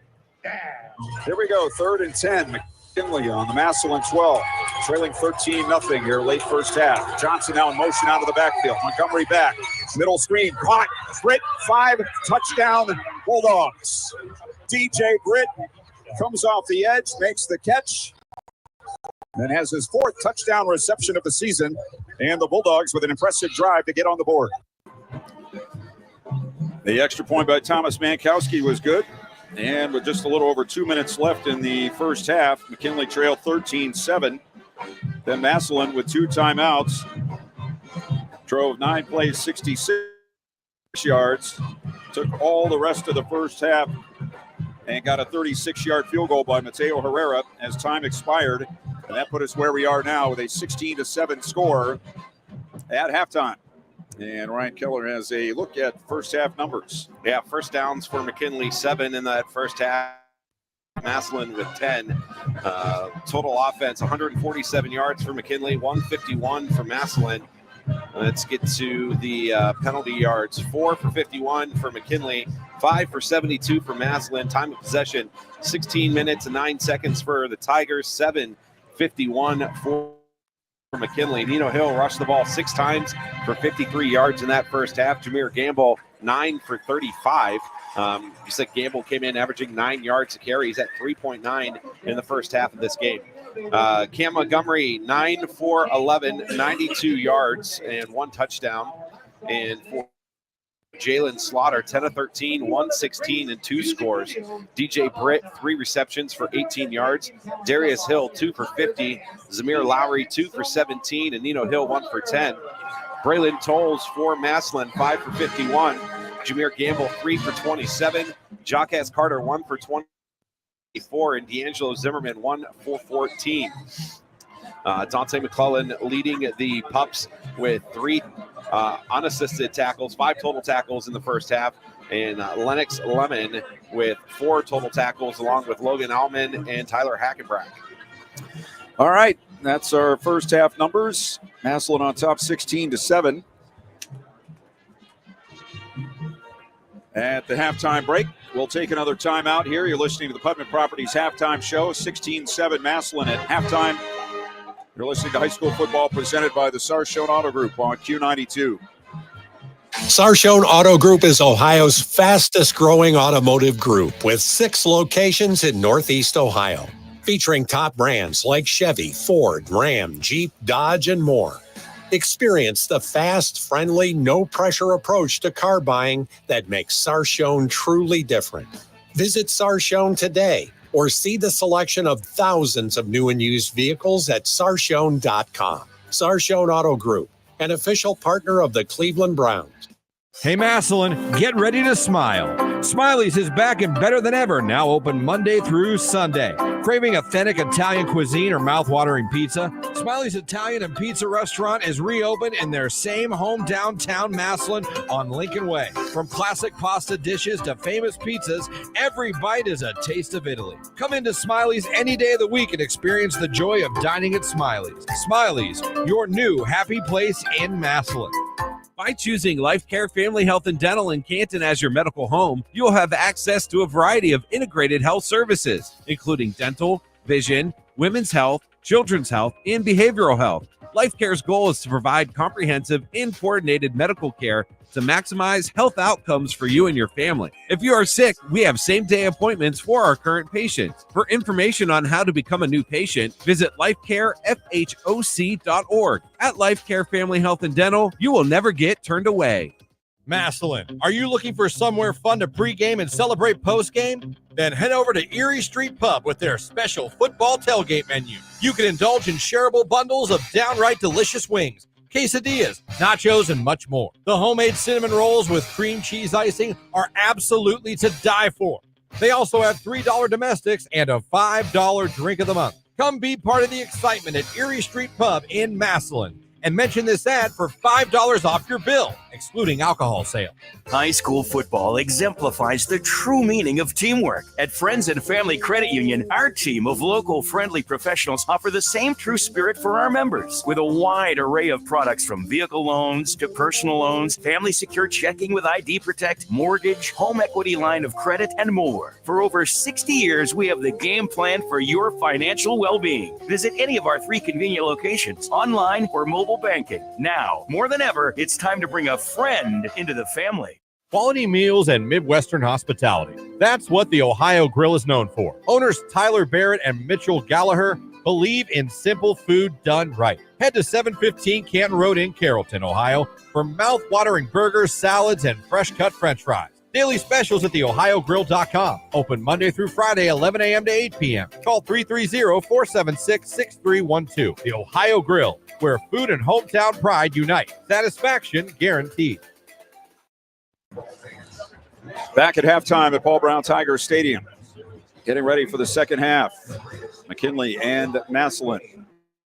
The Tigers leading the Bulldogs 16-7. McKinley came into this game 5th in Division I, Region 1 in the computer points. They got jumped by Massillon last night, who won that game against Hoover and moved up to 4th. So they would play Brunswick in a first-round game at home. McKinley, the 5. Mentor is 1st. Toledo Whitmer 2nd. Lorraine is 6th. St. Ed's 7th. And Strongsville 8th. They would all get home games. Some other teams that we're kind of interested in, these Massillon Tigers came in today 5th in Division II, Region 7. Big Walnut Ridge, Ashland, Columbus DeSales ahead of them. Right now, Massillon, though, if they win today, they could get a little bit higher. McKinley, by the way, if they win today, that would put them 3rd. They would jump from 5th to 3rd. I think Massillon would go to 2nd, if I'm not mistaken, with win today. So right now they would be playing New Albany, but that's all still up for grabs. Perry ending up 9th, the way it stands now with their 5-5 record. So Perry Panthers will be in the playoffs next week. Division II, Region 5. Falls Jesuit running away with it. Akron Hoban 2nd, Nordonia 3rd, Austin Town Fitch 4th.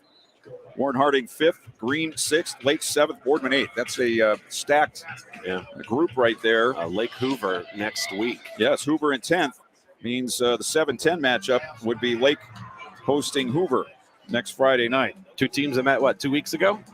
Was it? Yes. Yes.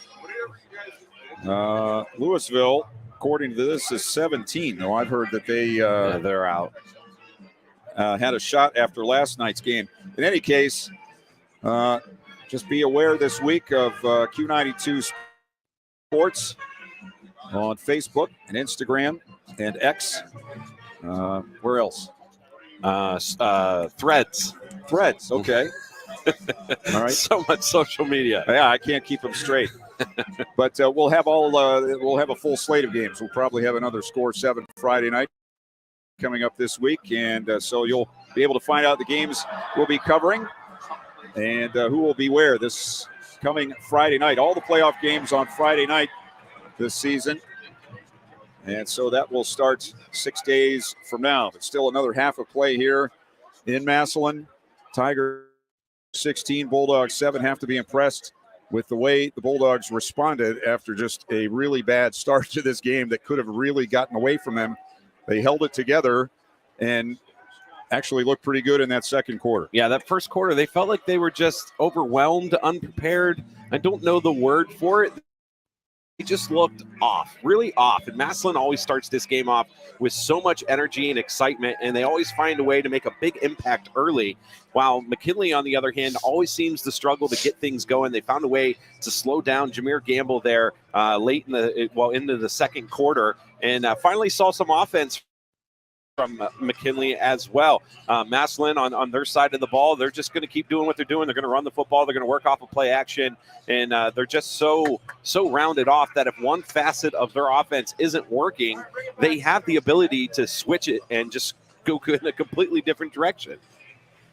McKinley will kick off to start the third quarter. Thomas Mankowski, the junior, will boot it away. 2 back deep for the Tigers around the 5-yard line. Mankowski, as the breeze seems to have settled down a little bit. It was blowing what would be in his face in the first half. Mankowski lets it go, coming down to the 11-yard line to Ricardo Wells, number 11, and he's out to the 27-yard line. Ran into one of his own men back there blocking for him, and it will be 1st and 10 for the Tigers, who had 151 yards of offense in the first half to 147 for McKinley. The big difference is the turnover on the first drive for the Bulldogs and the block punt on the second one. Short fields for the Tigers, and they were able to get the momentum and open up the playbook right away. But the Tigers did score in their last possession of the first half, driving for a field goal in the last play before the break. Jalen Slaughter in the pistol. 2 out to the left, 1 to the near side. Tigers going left to right and off up the middle. Gamble, and he is submarined at the 29-yard line. Coming up from the secondary, Antonio Stevens to stop Gamble for a 2-yard pickup. Yeah, that's the way you have to tackle him, too. You have to go aim for that upper thigh area, or else he's just going to run through any arm tackles or anything hit around the shoulder pads. D'Angelo Zimmerman, the tight end, set up on the right side, the near side of the offensive line. 2 receivers here, 1 out to the left. Slaughter in the pistol. Takes the snap, wants to throw. 3-man rush, deep throw, far side. Ball in the air and caught over the 50 to the Bulldog 45-yard line by Braylon Tolles. Jordan McElroy in coverage, but he just kind of got lost over there. And the ball thrown toward the sideline. He never could get there. Yeah, McElroy ended up with his back to the defender, and the defender was in between McElroy and the sideline, and he had no idea where he was. Just a great recognition from Slaughter to see the way that the defender was set up. It's time 2 to the near side, 1 out to the left. They have a wing in the backfield. That's Mitchell, and Slaughter wants to throw again. Rolls out near side, throws it deep and out of bounds. Nearest receiver, Jacques Carter, and it will be 2nd and 10 for the Tigers on the Bulldog 44-yard line. Slaughter in the first half He's 10 of 13, 116 yards and 2 touchdowns. Both of these quarterbacks very accurate when they can set their feet, and between them they were 19 of 24 in the half. Tolls out to the left, 2 to the near side. Wing left. That's Peyton Mitchell, and he's in motion, and they snap the ball. Nobody's ready, and picked up by Gamble, who runs it back to the 46, but they're going to lose a couple of yards there. Looked like Slaughter wasn't ready for the snap, and the man in the backfield was moving when the ball was snapped. Yeah, these are mistakes, too, that you normally don't see from Massillon. They're playing a little bit sloppy here and start off this second half, excuse me. Third down and almost 12 from the McKinley 46. And back is Slaughter. This time they bring pressure. Gets to the outside, throws. The pass is tipped in the air and incomplete. Didn't see who got a hand on it, but it was nearly pulled in by Darius Hill, and there's an injured McKinley player on the field. Back around where the quarterback was. It's like maybe a right leg injury. And that is Kevon McNeil, who's down for the Bulldogs at his own 40, or at the Tiger 44-yard line. We're 10:27 of the third quarter. The Bulldogs hold the Tigers there. It'll be 4th and long, but now we check out the McKinley injured player. Yeah, that was Dior Gardner, who come off the left edge, who was able to just get his hands up in the air and tip that pass and left it floating. McKinley had a chance, but they didn't have anyone close enough to get an interception. The tip itself was a huge play. If they were able to come down with that, that would have been massive for McKinley. And that time, instead of rushing 3, which is what they've been doing, they actually sent a couple of extras and forced Slaughter out of the pocket. And the injured player, McNeil, is up and walking off to the far side of the field. So the Tiger punt team will come on. Number 24, Tyler Hackenbrack, the senior, whose father was a great player here at Massillon. Played the same position, except he was the long snapper rather than the punter. Quincy back at his 10. Good snap, no rush. Kick coming to the near side, and that is a huge punt by Hackenbrack. That's going to go out of bounds inside the 10-yard line. That is looking like a very good punt. And they're going to mark it out as the official walks up the sideline at the 10-yard line. So 36 on the punt, no return, and the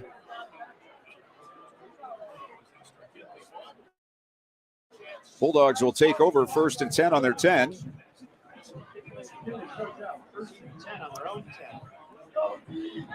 I'd like to thank the American Legion Post 221.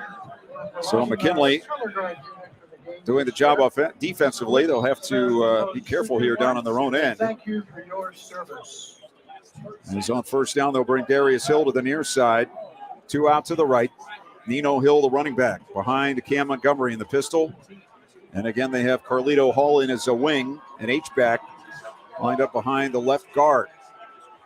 On 1st down, hand off to Hill, coming left. He's hit, struggles ahead for, well, basically back to the line of scrimmage. They might give him the 11-yard line on the play. 2 minutes into this third quarter. Tigers on top 16-7. It's crazy how quick that the defensive line for Massillon's able to shoot the gaps and get through and make contact either behind the line of scrimmage or right at the line of scrimmage. Montgomery runs all the way over to the far sideline to get the play, comes back to his linemen and backs who are bunched around the ball, and they get lined up with 5 on the play clock. With 2, with 1, it is Hill coming around left end to the 10 and dragged down and out of bounds. That's Hackenbrack coming up to make the stop at around the 12, so another 1-yard pickup. And the Bulldogs with 3rd and long.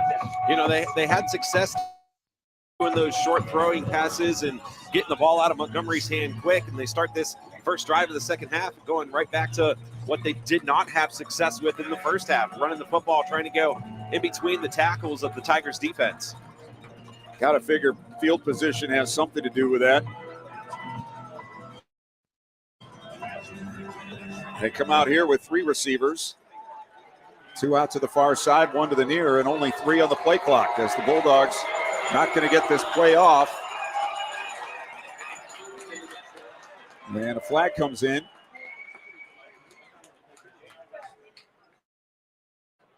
Antonio Hall saying maybe the play clock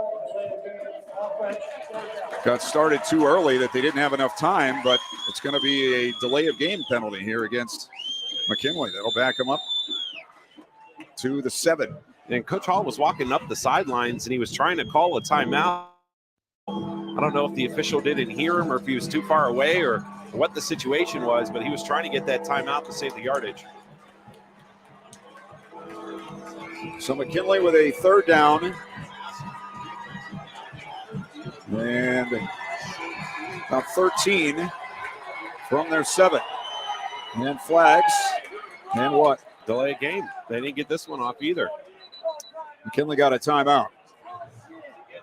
So we'll take it with 8:47 to go in the 3rd. Massillon 16, McKinley 7. You're listening to High School Football, presented by the Sarshone Auto Group on Q92. RG Drag, Stark County's premier career center, offers programs that prepares its students at the high school level for careers and continued education beyond high school. Upon completion, RG Drag students have an immediate opportunity to obtain a well-paying job in many exciting career fields. We offer everything from culinary, dental assisting, engineering, sports turf and landscape, welding, and so much more. Contact RG Drag to find a program and career that's the perfect fit for you. RG Drag, where careers begin.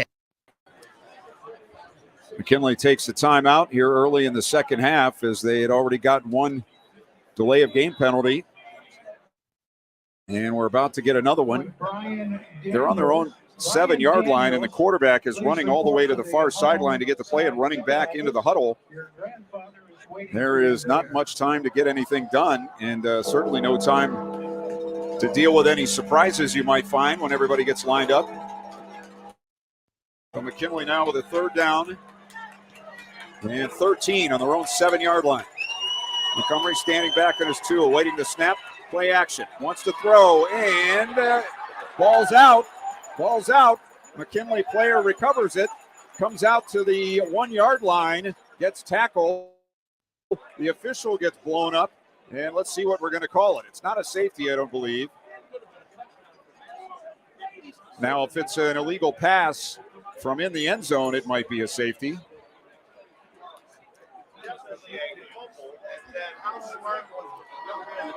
They're going to call it a fumble and a recovery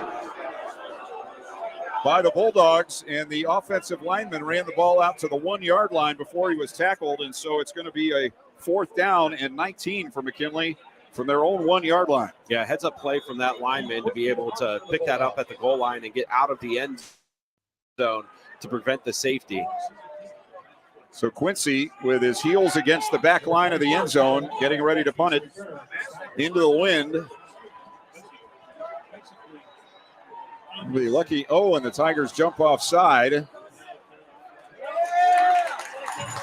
But they call a false start on McKinley. I'm not sure why. The McKinley player came in motion to the near side, and the Massillon player jumped. They didn't even move the ball, Clint. The ball can't go back any further. Need a micrometer to get any closer to the end zone than we are right now. Here at the goal line. Here's Quincy kicking it away. Gets it away barely. Takes a Bulldog bounce. And it's going to roll out to the 35-yard line, which is about as good a result as the Bulldogs could have hoped for there. We're at 8:05 left in the 3rd. Massillon up 16-7, and they'll start at the McKinley 35. Yeah, it started the game, started the second half. It just seems like they're not ready to play when they come out after the break or before the start of the game. Very similar situation to what we saw at the beginning, where kind of lackadaisical, confusion, and not knowing who's supposed to be on the field. You mentioned running 30 yards to get the play and then back into the huddle. So hopefully their defense can continue to play strong. Jack Carter will go out wide to the left. He's joined by a 23, which I don't have on my roster. Tolles wide to the near side. Tight end right. Slaughter now has Gamble set up to his right. Hands him the ball up the middle. And again, a short gain there for Jameer Gamble. He'll pick up a couple to the 33-yard line. One of the McKinley coaches out to the numbers, yelling at someone. Can't tell if he's happy or sad on that. Kind of get the feeling, too. Massillon setting up that play-action pass. They've been doing consistent runs right in the middle of the line of scrimmage. This time they bring the two receivers near side, one out to the left, the short side of the field. Gamble to the left of his quarterback as Slaughter sets up, going to go deep far side, and a flag down as the pass is well overthrown, but there'll be an interference call against the Bulldogs. Jordan McElroy, as the ball was coming, just shoved the receiver down around the 15-yard line. Yeah, a little hand check, kind of was out of position again, thought he was going to get beat down the sideline, so he just did what he needed to slow down the receiver. Would he have gotten to that pass? I don't know, but nonetheless, that was right in front of the official. They have to throw the flag on that. So the ball will go to the 19-yard line.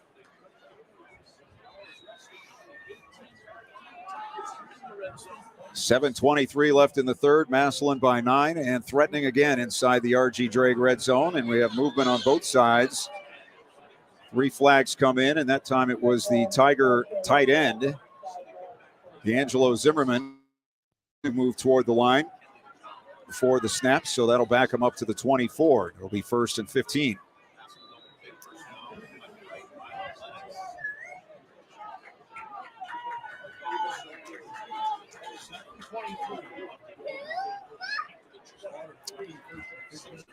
And a handoff. It's going to be Wright trying to go around left end, and they got him around the ankle, and he can't get away.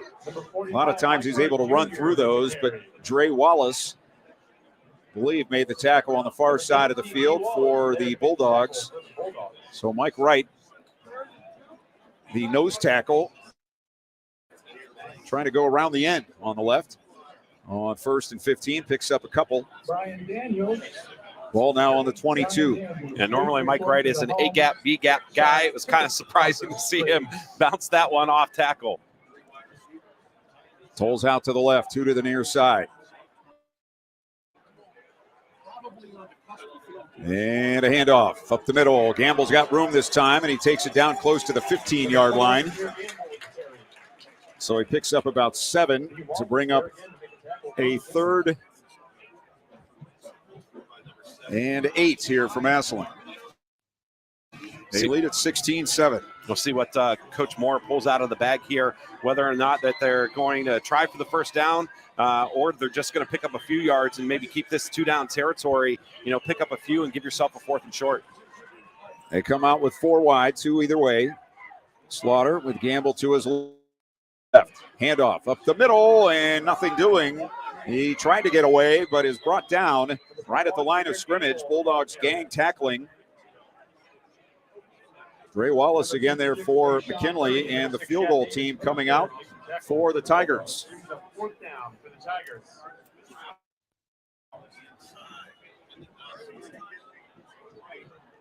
Xavier Owens is the holder. This one will be about a 31-yarder right in the middle of the field. And the breeze is picked up again, and again it's across the field from behind us to the opposite direction. Shouldn't affect this kick too much. Good snap, good hold, kick on the way, and he pulled it wide left. 5:17 left in the third, 16-7 Massillon. You're listening to High School Football presented by the Sarshone Auto Group on Q92. Craving bold, mouth-watering wings? Wingstop in Massillon has you covered. Whether you're a fan of classic buffalo, sweet and tangy barbecue, or something with a little extra kick, we've got the flavor that'll have you coming back for more. Carry out or order online for the ultimate wing experience. Located right here in Massillon at 15 Tommy Hendrick Drive. Wingstop, where flavor gets the wings. So after the missed field goal, the Bulldogs take over 1st and 10 on their 20. 5:17 left in the third. And McKinley trailing 16-7. Let's see if they open it up a little bit more now that they're not as close to their goal line. And Mike Wright now jumps up sides. And again, the man right over the ball is the man breaching the neutral zone. Did he ever jump off sides? Yeah, that was special. He took out the center, not maliciously, but he was off the mark and hitting his man and sent him backwards. But the ball was still laying on the ground.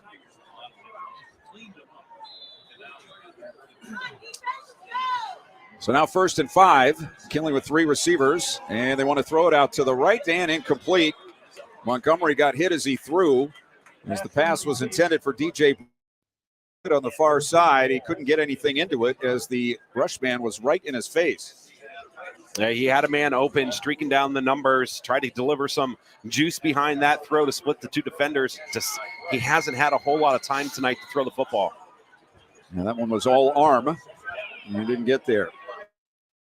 Tigers coming on the rush, and here's the run to Hill, coming near side, cuts it up to the 30, and out across the 30 to the 31, and that's going to be a Bulldog first down as they convert the 2nd and 5.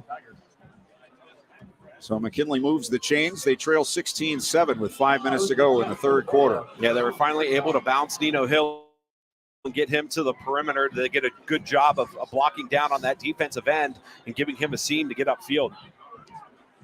Xavier Harris split near side left, 2 out to the right. Montgomery with Hill right behind him in the pistol. And to give up the middle, and nothing doing for Nino Hill. Nino Hill gets the ball. And thrown down and well after the whistles blow. Isaac Manheimer. It was Isaac Maxheimer making the tackle. They will give him maybe a half yard on the play. Yeah, Massillon's defense, they're sending pressure, and they're leaving one-on-one on the outside to the receivers. They're telling McKinley, if you can beat us on the perimeter with your skill guys, go ahead and do it. But we trust our guys to play one-on-one coverage, and that the blitz is going to get there, and it's worked. 8 on the play clock as the Bulldogs come to the line with a 2nd and 9. Snap back. And a throw, far side, ball in the air, deep downfield, and incomplete. Intended for Britt, covered by Lemon. Bulldogs want a flag, but none coming in. As Lemon just running alongside the receiver down the far side of the field. And that looked all right to me. So it'll be 3rd and 10. The short passes have been there for the Bulldogs today, but nothing really downfield. Too much speed on the secondary for Massillon. They're able to keep up with receivers for McKinley going down the sideline. The Bulldogs are not going to be able to get this play off again. Boy, they're going to have to call another timeout. So we'll take it with 3:54 left in the 3rd, 16-7 Tigers. You're listening to High School Football, presented by the Sarshone Auto Group on Q92. Sarshone Auto Group is Ohio's fastest growing automotive group with 6 locations in Northeast Ohio, featuring top brands like Chevy, Ford, Ram, Jeep, Dodge, and more. Experience the fast, friendly, no-pressure approach to car buying that makes Sarshone truly different. Visit Sarshone today or see the selection of thousands of new and used vehicles at sarshone.com. Sarshone Auto Group, an official partner of the Cleveland Browns. 3:54 to go in the 3rd. We'll go down to Ryan Bevere after this play if we get an opportunity.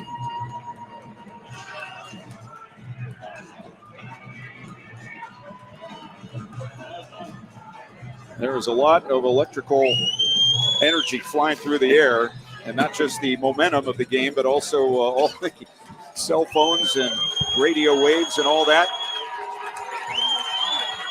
And so not easy to communicate. Coming out of a timeout, McKinley, short players on the field. They got to run a guy out. So much miscommunication on that side of the ball. That's McClellan, who's not normally an offensive player. He's in there. Still plenty of time on the play clock. Here comes Hill in motion.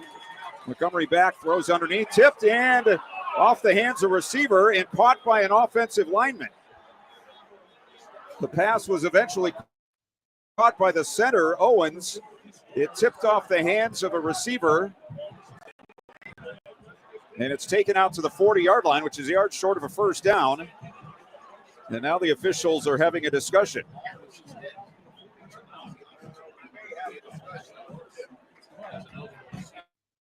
Yeah, that should count. It was tipped by an offensive player, so it wouldn't be illegal touching by the lineman for McKinley.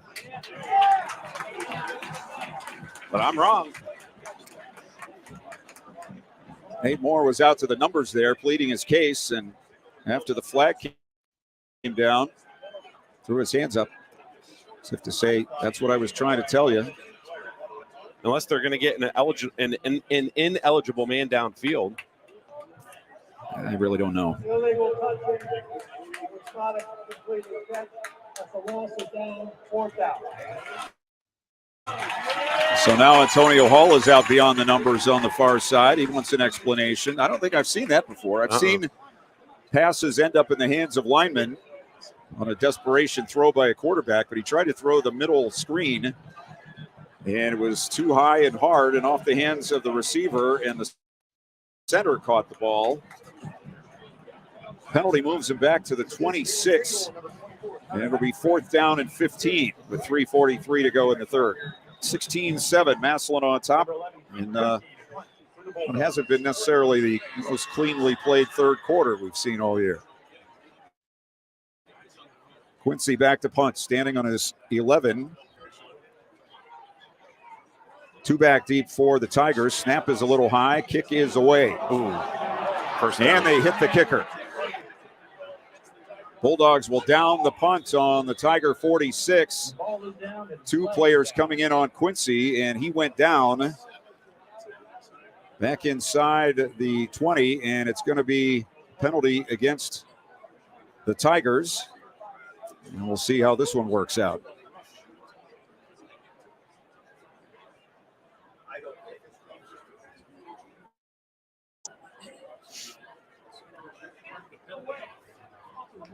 It was 4th and 15. And it will be a first down for the Bulldogs on the special teams penalty here against Massillon. Yeah, mental mistakes. You get a great opportunity to get the ball back and to try to add on to this score. Instead, you're giving more hope to the McKinley offense now, and you're keeping them out onto the field.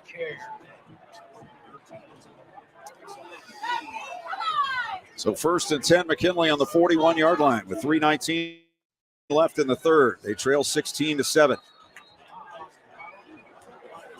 And another flag. The linesman saying somebody on the McKinley line moved. A couple of guys there with their hands, with their palms to the sky, saying who moved. Couldn't see because of the pillar, so I couldn't tell you. Well, it looked like one of the defensive linemen kind of shifted forward, and that forced one of the offensive linemen for McKinley to move. So the Bulldogs with another penalty, and they have a 1st and 15 on their 36. And here's a handoff up the middle to Hill. Has a seam. He has pounded it as he gets out to the 45-yard line, but pops right back up on his feet. Well, that's a decleater right there on Eno Hill. You don't normally see him take shots like that. To his credit, he hopped right back up. They spot the ball on the 46, so it'll be 2nd and 5. They'll give it to him again up the middle to the 47, and that's it. Mike Wright, Hackenbracht.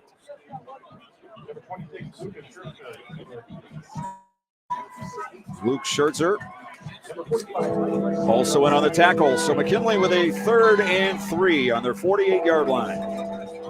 2:25 left in the third. Massillon up 16-7. No one has scored here in the second half. Let's see if they can give Montgomery time to throw or get the blocks made here. Hill trying to get around left end. Turns it up 50. First down to the Massillon 47-yard line. The play worked on the last possession.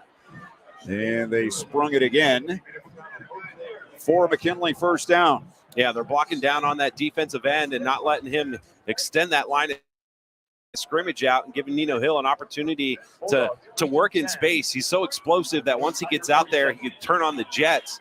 And great job downfield blocking by the receivers for McKinley, letting him pick up the first down. First and 10 from the 47. Two receivers near side, one out to the right. Hill gets it again up the middle. He's grabbed immediately. He's able to stretch forward for a couple of yards. Logan Ullman in on the stop for the Tigers. Down to 90 seconds to go in the third.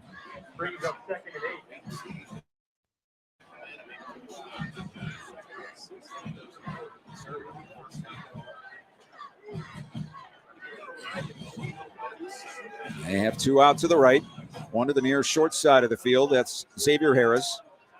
Hill behind Montgomery in the pistol. Gives it to him again, running right. It's time with room inside the 40 and spun down and around the 38-yard line. Be about a yard short of the first down.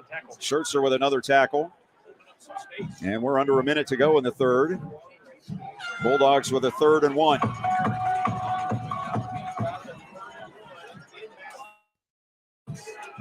McKinley will have to run another play here before the end of the quarter.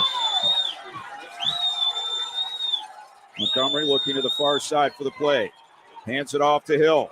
He's got his first down. Running to the right. Nearly broke it. Somebody had him around the shoe top. Needed one. He got two to the 36. So it'll be a 1st and 10.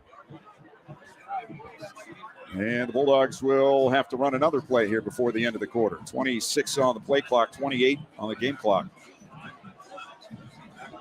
Right back to the line of scrimmage. Play signaled in from the far side. On 1st and 10. And Hill up the middle. And nothing this time. And that should run out the clock here in the third quarter. So after 3 from Paul Brown Tiger Stadium, we are where we were at halftime. It's Massillon 16, McKinley 7. You're listening to High School Football, presented by the Sarshone Auto Group on Q92. Hi, I'm Derek House, one of your local McDonald's owners. This year, when the McKinley Bulldogs and Massillon Tigers take the field, one team's fans will have already won. Now, I'm not talking about the oldest rivalry in high school football, the real-life battle to save lives. Blood Battle 30. Whether you bleed red and black Bulldog fans, or if you're a Tigers fan that bleeds orange and black, our community wins when you give blood. With local blood levels dangerously low, we are out for blood. Get in the game. So give yourselves a round of applause. And in another contest, Getting ready for the fourth quarter from Paul Brown Tiger Stadium. Clint Scroggs, Ryan Keller, Ryan Bevere. By the way, West Branch girls soccer beat Ravenna Southeast today 6-0. Wow. In the district tournament. Brian Beatty's daughter plays for that team, so that's where he was today. Oh. But he'll be back with us next Friday night for the first round of playoffs, unless there's a soccer match that night, I suppose. Massillon leads at 16-7 as we go to the fourth. The McKinley Bulldogs. Stay tuned for the Paramount Elite Player of the Game. After the game, Paramount Elite for all your general contracting and home improvement needs. College football this afternoon. Mount Union leading Ohio Northern 28-10. Notre Dame 51, Navy 14. Ohio State pulled one out against Nebraska 21-17. Indiana 31, Washington 17. 1st and 10 here for the Tigers, or for the Bulldogs on the Tiger 36. Now going left to right. First play of the quarter, actually 2nd and 10 as they give it to Hill running left. Tries to run through a tackle. He does. 30, 25, and thrown down near another first down. Hackenbrack saved a bigger gain there as Nino Hill is starting to get the mojo. And the Bulldogs offensive line doing the job, and they're right back to it here on 1st and 10 from the Tiger 26, just underway in the fourth quarter. 16-7 Massillon. And a flag and a false start.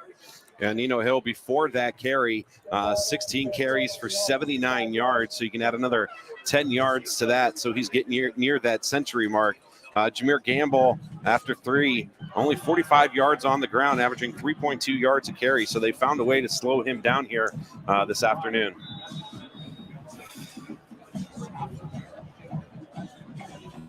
So another 1st and 15 here for the Bulldogs. Not sure what the penalty numbers are, but we can check that out.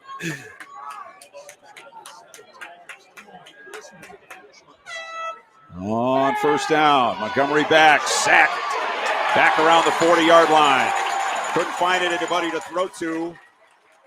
Wright got there. Marcus Garner got there for the Tigers. And a couple of others. And it'll be now 2nd down, very long. Bulldogs will be on the 38-yard line, and they have to go to the 16. So 2nd and 22. Yeah, McKinley with 10 penalties for 86 yards. Massillon, 8 penalties for 97 yards. So they're right on schedule, both of them. Montgomery, play action, rolling near side, going to throw it deep near side, and the receiver is tackled. Running down the near side of the field, Damari Clemens just wrapped both arms around the receiver and pulled him down. It was DJ Britt who was coming down the near side of the field. So it'll be a 1st down, I believe, here for the Bulldogs. If the interference call comes, we'll see if it's that or holding or obstruction or what it might be. It's going to be pass interference, and it's better to give up the 15 yards than to give up a touchdown in this situation. I don't believe it comes with an automatic 1st down. It does. There you go. I haven't moved the chains yet. That's what I was watching. I was kind of confused. He still didn't move the chains. I thought he said 1st down. He did. Maybe that's just the penalty takes him to the original line of scrimmage. Well, it's 2nd down now. Yeah. 2nd and 7. All right, 2nd and 7 from the 23. So here's Montgomery giving to Hill and brought down from behind. Had nowhere to go in the middle. Tried to bounce it outside to the right. And tackled from behind by Logan Allman. That'll be a loss on the play. Back to the 24. So it'll be 3rd and 8 here for the Bulldogs. 10-10 to go in the 4th.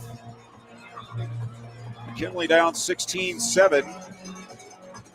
So a field goal is in play here with a 9-point deficit.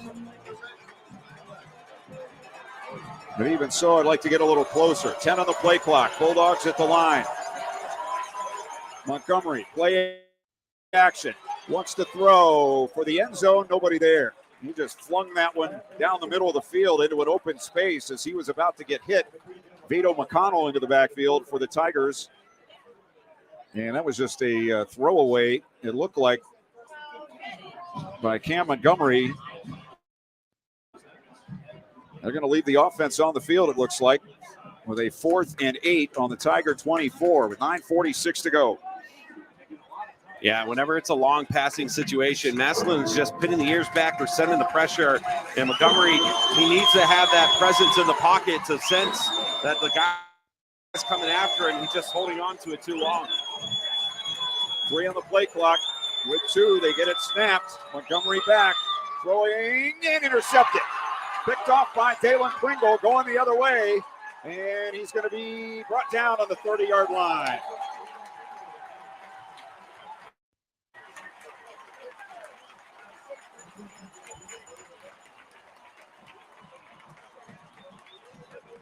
Yeah, just an errant throw by Montgomery there. A little too far in front of the intended receiver. Pringle doing a good job reading that, and just that was a free gift for him and a nice return to give Massillon good field position to start this drive at the 30. 3rd interception of the season for Dalen Pringle.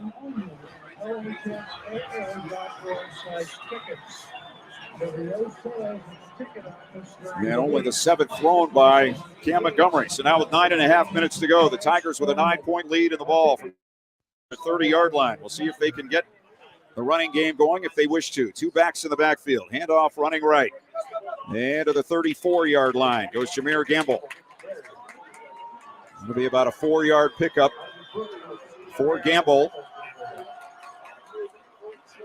Did you have to worry about A situation like this when a defense might start to get the dauber down a little bit. Something might bust open.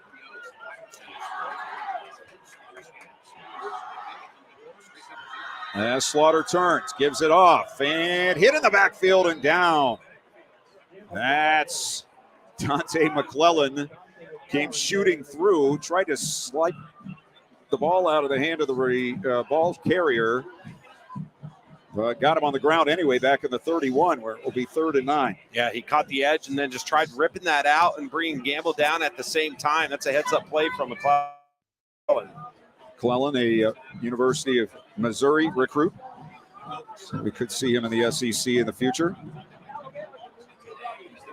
From the 31, 3rd and a long 9. Slaughter, straight back to throw. Throws the quick one over the middle. It's caught, 35, 40. Well, 39. They got him on the 39. Let's see where they get his forward progress. If he made the 40, it's a first down. He did not, but they're going to put it on the 40, and it will be a Tiger first down. He was very close, but I thought he got stopped a little short. But they'll move the chains, and Massillon will have a fresh set of downs. 8:10 to go. Tigers by 9. Massillon's just going to try to eat as much clock out as they can at this point. A lot of runs, only throwing when absolutely necessary. Gamble gets the handoff. Running right, tries to cut back to the middle, and the Bulldogs treat him very rudely as he cuts back into the middle. Say Sean Murray for the Bulldogs. I mean, it wouldn't put it past me, though, if Coach Moore decides to take a shot. I could totally see him taking a bomb down the field just to try to put a little bit more up on that scoreboard, a little bit of padding. Still a 2-score game, and the clock running down to 7:20. Bulldogs got it down inside the 25 in their last possession, but unable to come up with points. 3 down linemen for the Bulldogs. They hand it off right. Gamble trying to turn around the end. He's going to be brought down at the 44. That's a 4-yard gain. And it'll be 3rd down.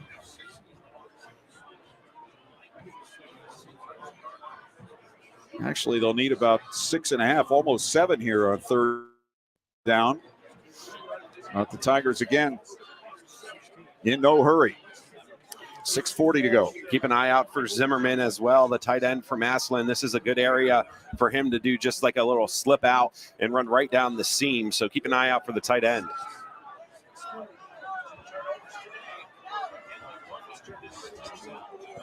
And flags. And it looked like maybe the Tigers had the problem there. Everybody moved but the center on that one. And so that'll back them up to the 38-yard line. So it'll be 3rd and 12. 6:23 to go. Clock will run. They could run another 20 off here as the game clock starts. Still 17 on the play clock.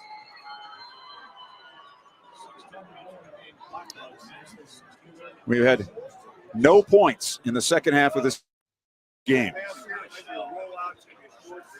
It's been 16-7 since the last play of the first half. Slaughter back to throw. Flushed out, rolls left, looking. Now he's going to run, and he's going to go down. It's a sack back on the, well, they get him right about the line of scrimmage between the 38 and 39. He stumbled and had a defender right in his face anyway, so it'll be 4th down and about 12 here for the Tigers with 5:37 to go. Yeah, Massillon's offense eating some time off the clock. Still a 2-possession game. McKinley is going to have to try to find a way to score quick, which they haven't been able to do today, and then find a way to get the ball back. So I thought maybe field goal on that last possession. In any case, punting situation here. Hackenbrack sends it away. Nice kick again, far side of the field, and it'll turn right and out of bounds at the 23-yard line. 38 yards on the punt, no return. So another good one there by Hackenbrack. And the Bulldogs 77 yards away. Yeah, that's such a special thing to have, too. A guy who could help flip the field for you. You think of the field position game and being able to pin a team deep, and he's able to angle it towards the sideline as well. So you know there's not going to be any return, and a great job flipping the field for Massillon. Reminder after the game, we'll have our Paramount Elite Player of the Game following the broadcast. Paramount Elite for all your general contracting and home improvement needs. 5:12 to go. McKinley down 9. First and 10 on their 23. Montgomery play action. Wants to throw it deep. Far side and over the head of his receiver. Wasn't really looking back for the ball. It was intended for Brian Ingram. He had defenders around him who he seemed to be more concerned with. And by the time the ball came down about 2 yards beyond him, he was just then turning around. Yeah, a lot of arm fighting there, not knowing where the ball is. And even if he did, because he was fighting back and forth, I don't know if he would have been able to get his arms up and even make that catch.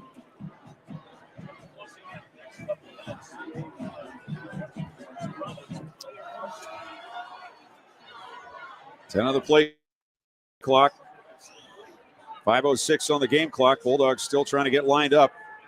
Down to 4, down to 3. Montgomery with 5 rushing. Throw out to the far side. Caught by Harris, and he goes out of bounds on the 28-yard line. So that's a pickup of 5, and it'll be 3rd and 5 here for the Bulldogs with 5 minutes remaining.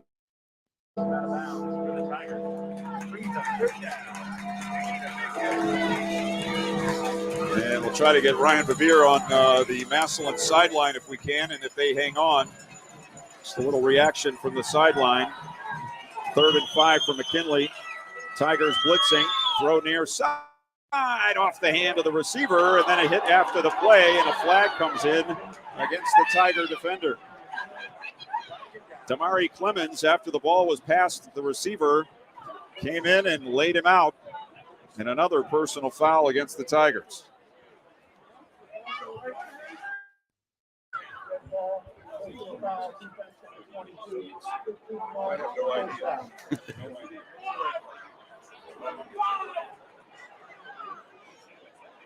Well, the penalty moves it out to the 43-yard line. And it'll be 1st and 10 for the Bulldogs with 4:58 to go in the fourth quarter. Snap back. Montgomery throws middle, incomplete, and trying to get it to Quincy. Had to get rid of it very quickly. With the rush coming up the middle, the Tigers bringing somebody on just about every play now. And it's 2nd and 10, 4:55 left.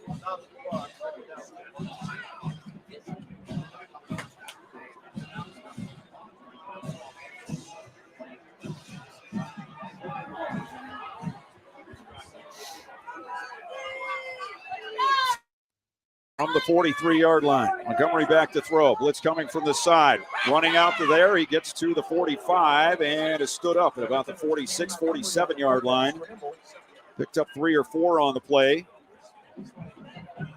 Davion Floyd, a sophomore, one of those in on the tackle. And it'll be 3rd down here for the Bulldogs. 3rd and 6.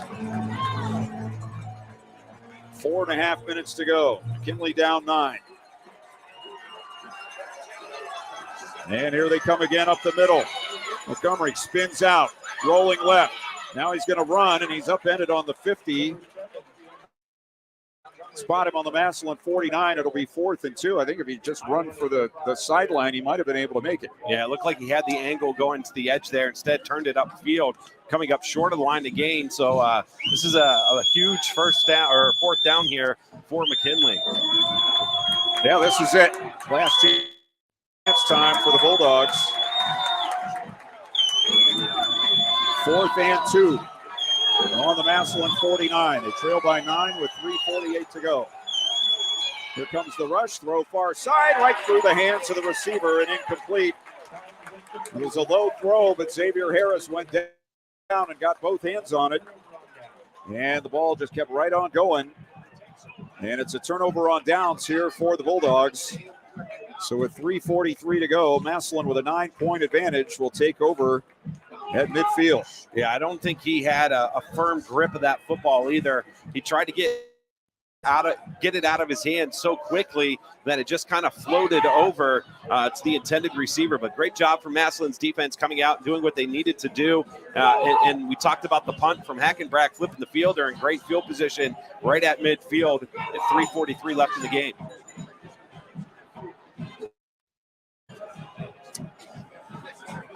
from their own 49, 1st and 10. McKinley with only one timeout remaining. They had to use 2 on their first possession on offense. So they line up with right to the right of his quarterback. And they give it up the middle to Mylon Lennox. And again, very short yardage, a couple of yards there. First man for McKinley, Demir McClellan. And stoppage. And Dante McClellan has to leave the game for some reason. He's told to go to the far sideline, so he'll have to, I guess, sit out of play. Clock will run after the 2-yard gain, 3:25 remaining. Tigers by 9. If you're the running backs for Massillon, you need to have both hands on the football. It's not trying about breaking a long one right now. It's just protecting that football and eating as much clock as you can. You know McKinley's going to start ripping for it. So as soon as you sense contact coming, tuck that ball up, lean forward a little bit, and hold on for dear life. Down to 12 on the play clock. Game clock running down to 3 minutes. The Tigers just now coming to the line of scrimmage again with the 2 backs. Tight end is a wing left, 1 receiver. And they give it to Wright up the middle. And he gets another yard or so before he is stacked up. Number 45, Mike Wright Jr. with the carry. So the carry to the 48. Antonio Stevens, number 30, and number 54. And they're going to call their last timeout here with 2:37 to go. So we'll take the break. Mike Wright's really hurt right down there on the middle of the field. Yeah, Wright struggling at the moment. Check on him when we come back. 2:37 to go, 16-7 Massillon. You're listening to high school football presented by the Sarshone Auto Group on Q92. Did you know in 1885, Frank and Charles Menches invented the hamburger at the Erie County Fair in Hamburg, New York? Today, Menches continues their legacy with the same ingredients to make their burgers fresh every day and never frozen. Stop in at Menches downtown Massillon and in Canton on West Tusk for Burger Day every Wednesday and get $3 off all burgers. Menches Brothers, you call it a hamburger, we invented it. Still attending to Mike Wright Jr. out on the field there, ran that last play as a running back. And still down at the McKinley 47-48 yard line. Very important player for the Tigers. Looks like maybe a shoulder or something to do with the right arm. And he's still in pain as he comes off the field. A lot of what they get done defensively is built around him and the fact that he's able to handle everything in the middle of that line. Yeah, he's an important piece, strong, fast. He's able to maneuver around the center and into those A-gaps at ease. So hopefully he's okay, because if not, that's a huge loss for the Massillon Tigers. So we had a timeout there for McKinley. And have a chance here to talk about who you might be thinking about for our Paramount Elite Player of the Game. Really no standout individuals here this afternoon. He had the 2 early TD passes by Jalen Slaughter, but he has not really been able to sling it around much today. He's been under pressure. Jameer Gamble, pedestrian day running the football. Nino Hills had some success. Different people have had some success, but nobody's really busting out today. There hasn't been like a true standout, a guy you look at. I mean, if anyone, the guy who just left the game right there at the defensive front has caused havoc all night long. So maybe leaning towards a defensive player for the Paramount Elite Player of the Game.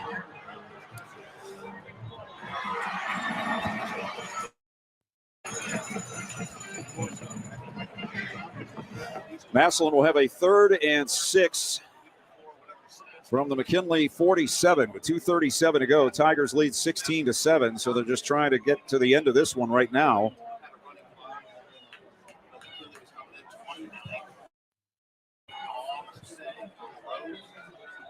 Receiver each way. This time they have Peyton Mitchell in as the second back. He's a wing to the left. And Campbell behind Slaughter in the pistol. 3rd down and 6. It's Gamble again, looking for room up the middle, and the Bulldogs clog it up and take care of that play very quickly. And again, flags after the play. Theor Garner making the tackle there.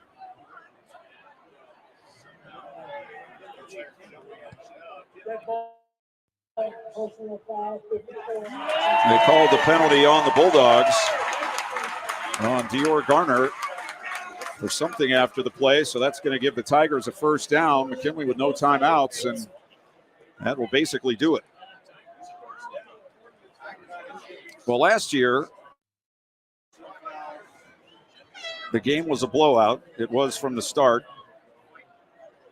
and it was very mean-spirited and ended with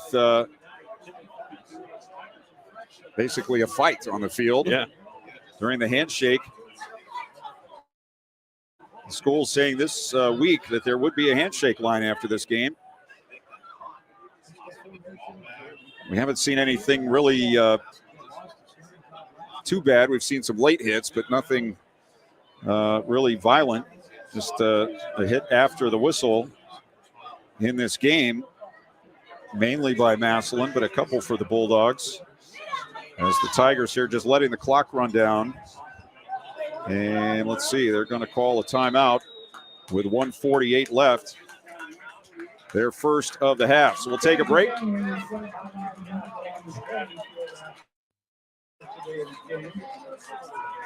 have a chance. Let's see if we can get down to Ryan Bevere. And down on the sideline with a chance to give us your impression of what you're seeing on that sideline and what you've seen this afternoon. Well, first of all, don't tell any Massillon fan that this rivalry is dead, Clint, because they will look you dead in the face and they'll say that you're wrong. I mean, this place is still packed. I mean, it's not a blowout like it was last year, but the score is pretty much settled, and the Massillon Tiger fans still waiting here because they want to celebrate. And you mentioned about the hits in the fight that happened last year. I do want to send out respect to both of these teams, because what I saw today was respect for the game, respect for the rivalry, and respect for the other opponent. They may not like each other, but they showed today that they respect each other. I would have to agree with that. I think it's been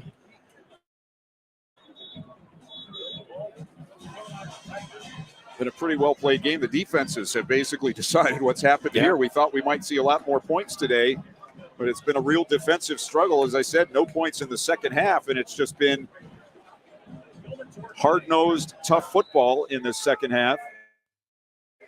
Can't say it's been all that clean. We've had quite a few penalties and some other miscues, but a very entertaining football game here this afternoon as now the Tigers line up in the victory formation. Slaughter will take a knee. I'll have to do that maybe one more time, maybe twice. 16-7 is our score. Yeah, just think, too, if you take away the first two drives for McKinley, if they were completely different, how different this game would be.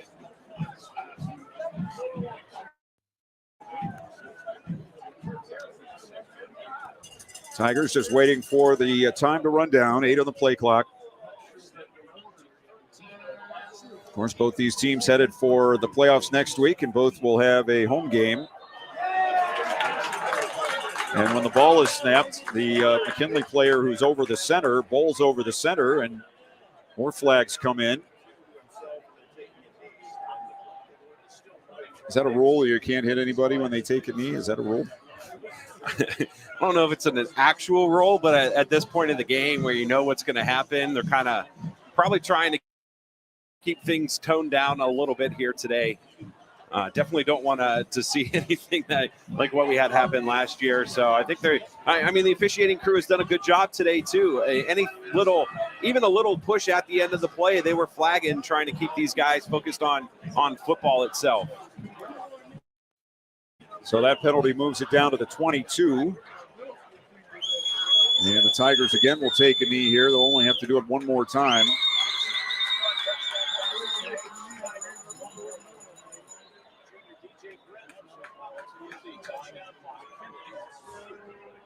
And the Tigers again in victory formation. And can't get the ball snapped. Not sure what problem is here. Please stick around at the conclusion of the game for a special presentation. Something having to do with the clock, I believe.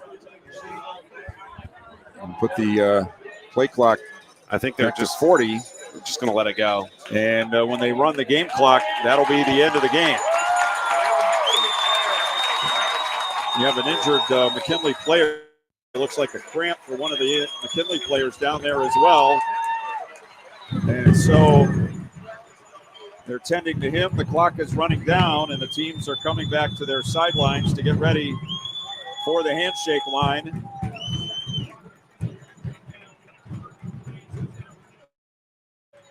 As the Tigers have won this one by a score of 16-7. We'll come back, start the wrap after a timeout. You're listening to High School Football, presented by the Sarshone Auto Group on Q92. Finding the right space to open or relocate your business can mean the difference between success and failure. The real estate professionals at Putman Properties will help find the perfect commercial property to suit your needs. Putman Properties specializes in office, retail, warehouse, manufacturing, investment, and multifamily residential real estate. Looking to sell your commercial real estate? Putman Properties marketing professionals will utilize local, regional, and national networks developed over 30 years to command the highest yield available. Contact Putman Properties at 330-498-4400 or visit them online at putmanproperties.com. East of Chicago Pizza on Lincoln Way in Massillon at the Mayflower Plaza has a deal for your Friday night football party that will make you the MVP. On Fridays, only after 4 p.m., pickup or delivery, you can get a large 3-topping pizza with an order of garlic cheese bread and a 2-liter Pepsi product for just $24. Customers need to mention the Friday night football special and Q92. Don't miss out on the chance to score a touchdown for your party. Call East of Chicago in Massillon now. 330-837-9944. Get into SARTA and get SARTA smart. Who rides SARTA? You do. You, your neighbors, coworkers, and the people behind you in line at the grocery store. Our riders are moms, dads, students, retirees, and commuters. To help persons with disabilities, our ProLine countywide service picks them up and takes them direct to their destination. SARTA riders tell us they appreciate all the places we take them and how we help the community. That's how you get SARTA smart. Visit sartaonline.com/smart. Hey, Canton, got a craving for something sweet? Visit Heggy's Candy Company, downtown Canton's sweetest spot. Located at 743 Cleveland Avenue, Heggy's Candy Company has been in business for 101 years, offering the finest candies, chocolates, and nuts made in-house, perfect for any occasion. You can shop online anytime at Heggy's.com. Whether you're picking up a gift or treating yourself, Heggy's Candy Company has the perfect bite for you. Handshakes taking place at midfield here between McKinley and Massillon as the 135th matchup of these two proud programs goes to the Massillon Tigers by a score of 16-7. And time now to name our Paramount Elite Player of the Game. Be sure to check out Paramount Elite for all your general contracting and home improvement needs. And like we were saying there, right at the end of the fourth quarter, there was no real standout, especially with big offensive numbers. McKinley really only to make one good point-scoring drive today, so all credit to the Massillon defense and one player we picked out specifically. Yeah, we have to go with Mike Wright Jr. Did a great job anchoring that defensive line, playing that nose guard position. How many times do we see him in the backfield getting sacks? Just his movement on the line of scrimmage, disrupting the running game for McKinley as well. He did a fantastic job on that defensive front. Mike Wright Jr., our Paramount Elite Player of the game. All right, let's take one more break. We'll come back and do our stats, and then we'll wrap it up from here. Massillon wins at 16-7. We'll be back for one more time after this break. You're listening to High School Football presented by the Sarshone Auto Group on Q92. Hey, Massillon, looking for fresh, fun food? Rockneys is the place to be. From their mouth-watering burgers to their loaded fries and refreshing salads, Rockneys has something for everyone. Join them for a meal that's as fun as it is fresh. Rockneys in Massillon, where great food and good times come together. Open daily 11 a.m. to 9 p.m. Rockneys, fresh, fun food. See you soon. Sarshone Auto Group is Ohio's fastest growing automotive group with 6 locations in Northeast Ohio, featuring top brands like Chevy, Ford, Ram, Jeep, Dodge, and more. Experience the fast, friendly, no-pressure approach to car buying that makes Sarshone truly different. Visit Sarshone today or see the selection of thousands of new and used vehicles at sarshone.com. Sarshone Auto Group, an official partner of the Cleveland Browns. Located on West Tuscan, Canton, Harmon's Pub has proudly earned the title of Stark County's #1 bar. This local gem tantalizes taste buds with an impressive array of 18 chicken wing flavors, perfectly paired with an eclectic menu of fresh salads, mouth-watering burgers, and irresistible daily food and drink specials. Thursday nights are legendary for their famous Reuben with fries, all for just $10.99. Whether you're a wing aficionado or a burger enthusiast, Harmon's Pub is the ultimate destination for great food, delightful drinks, and unforgettable experiences.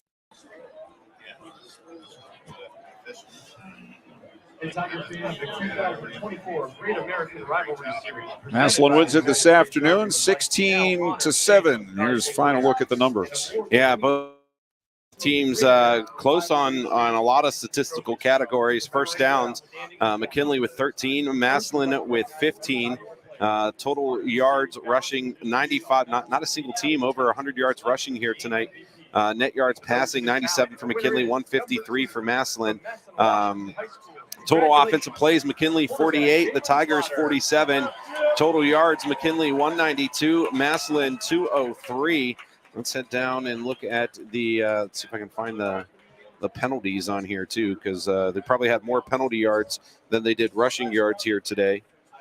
There we go. 12 for 116 for McKinley, 11 for 132 for Massillon. So more penalty yards on the day than either team had rushing yards. Let's check in with running the football. Jameer Gamble finished with 58 yards on the ground today for the McKinley Bulldogs. Nino Hill, 18 for 196.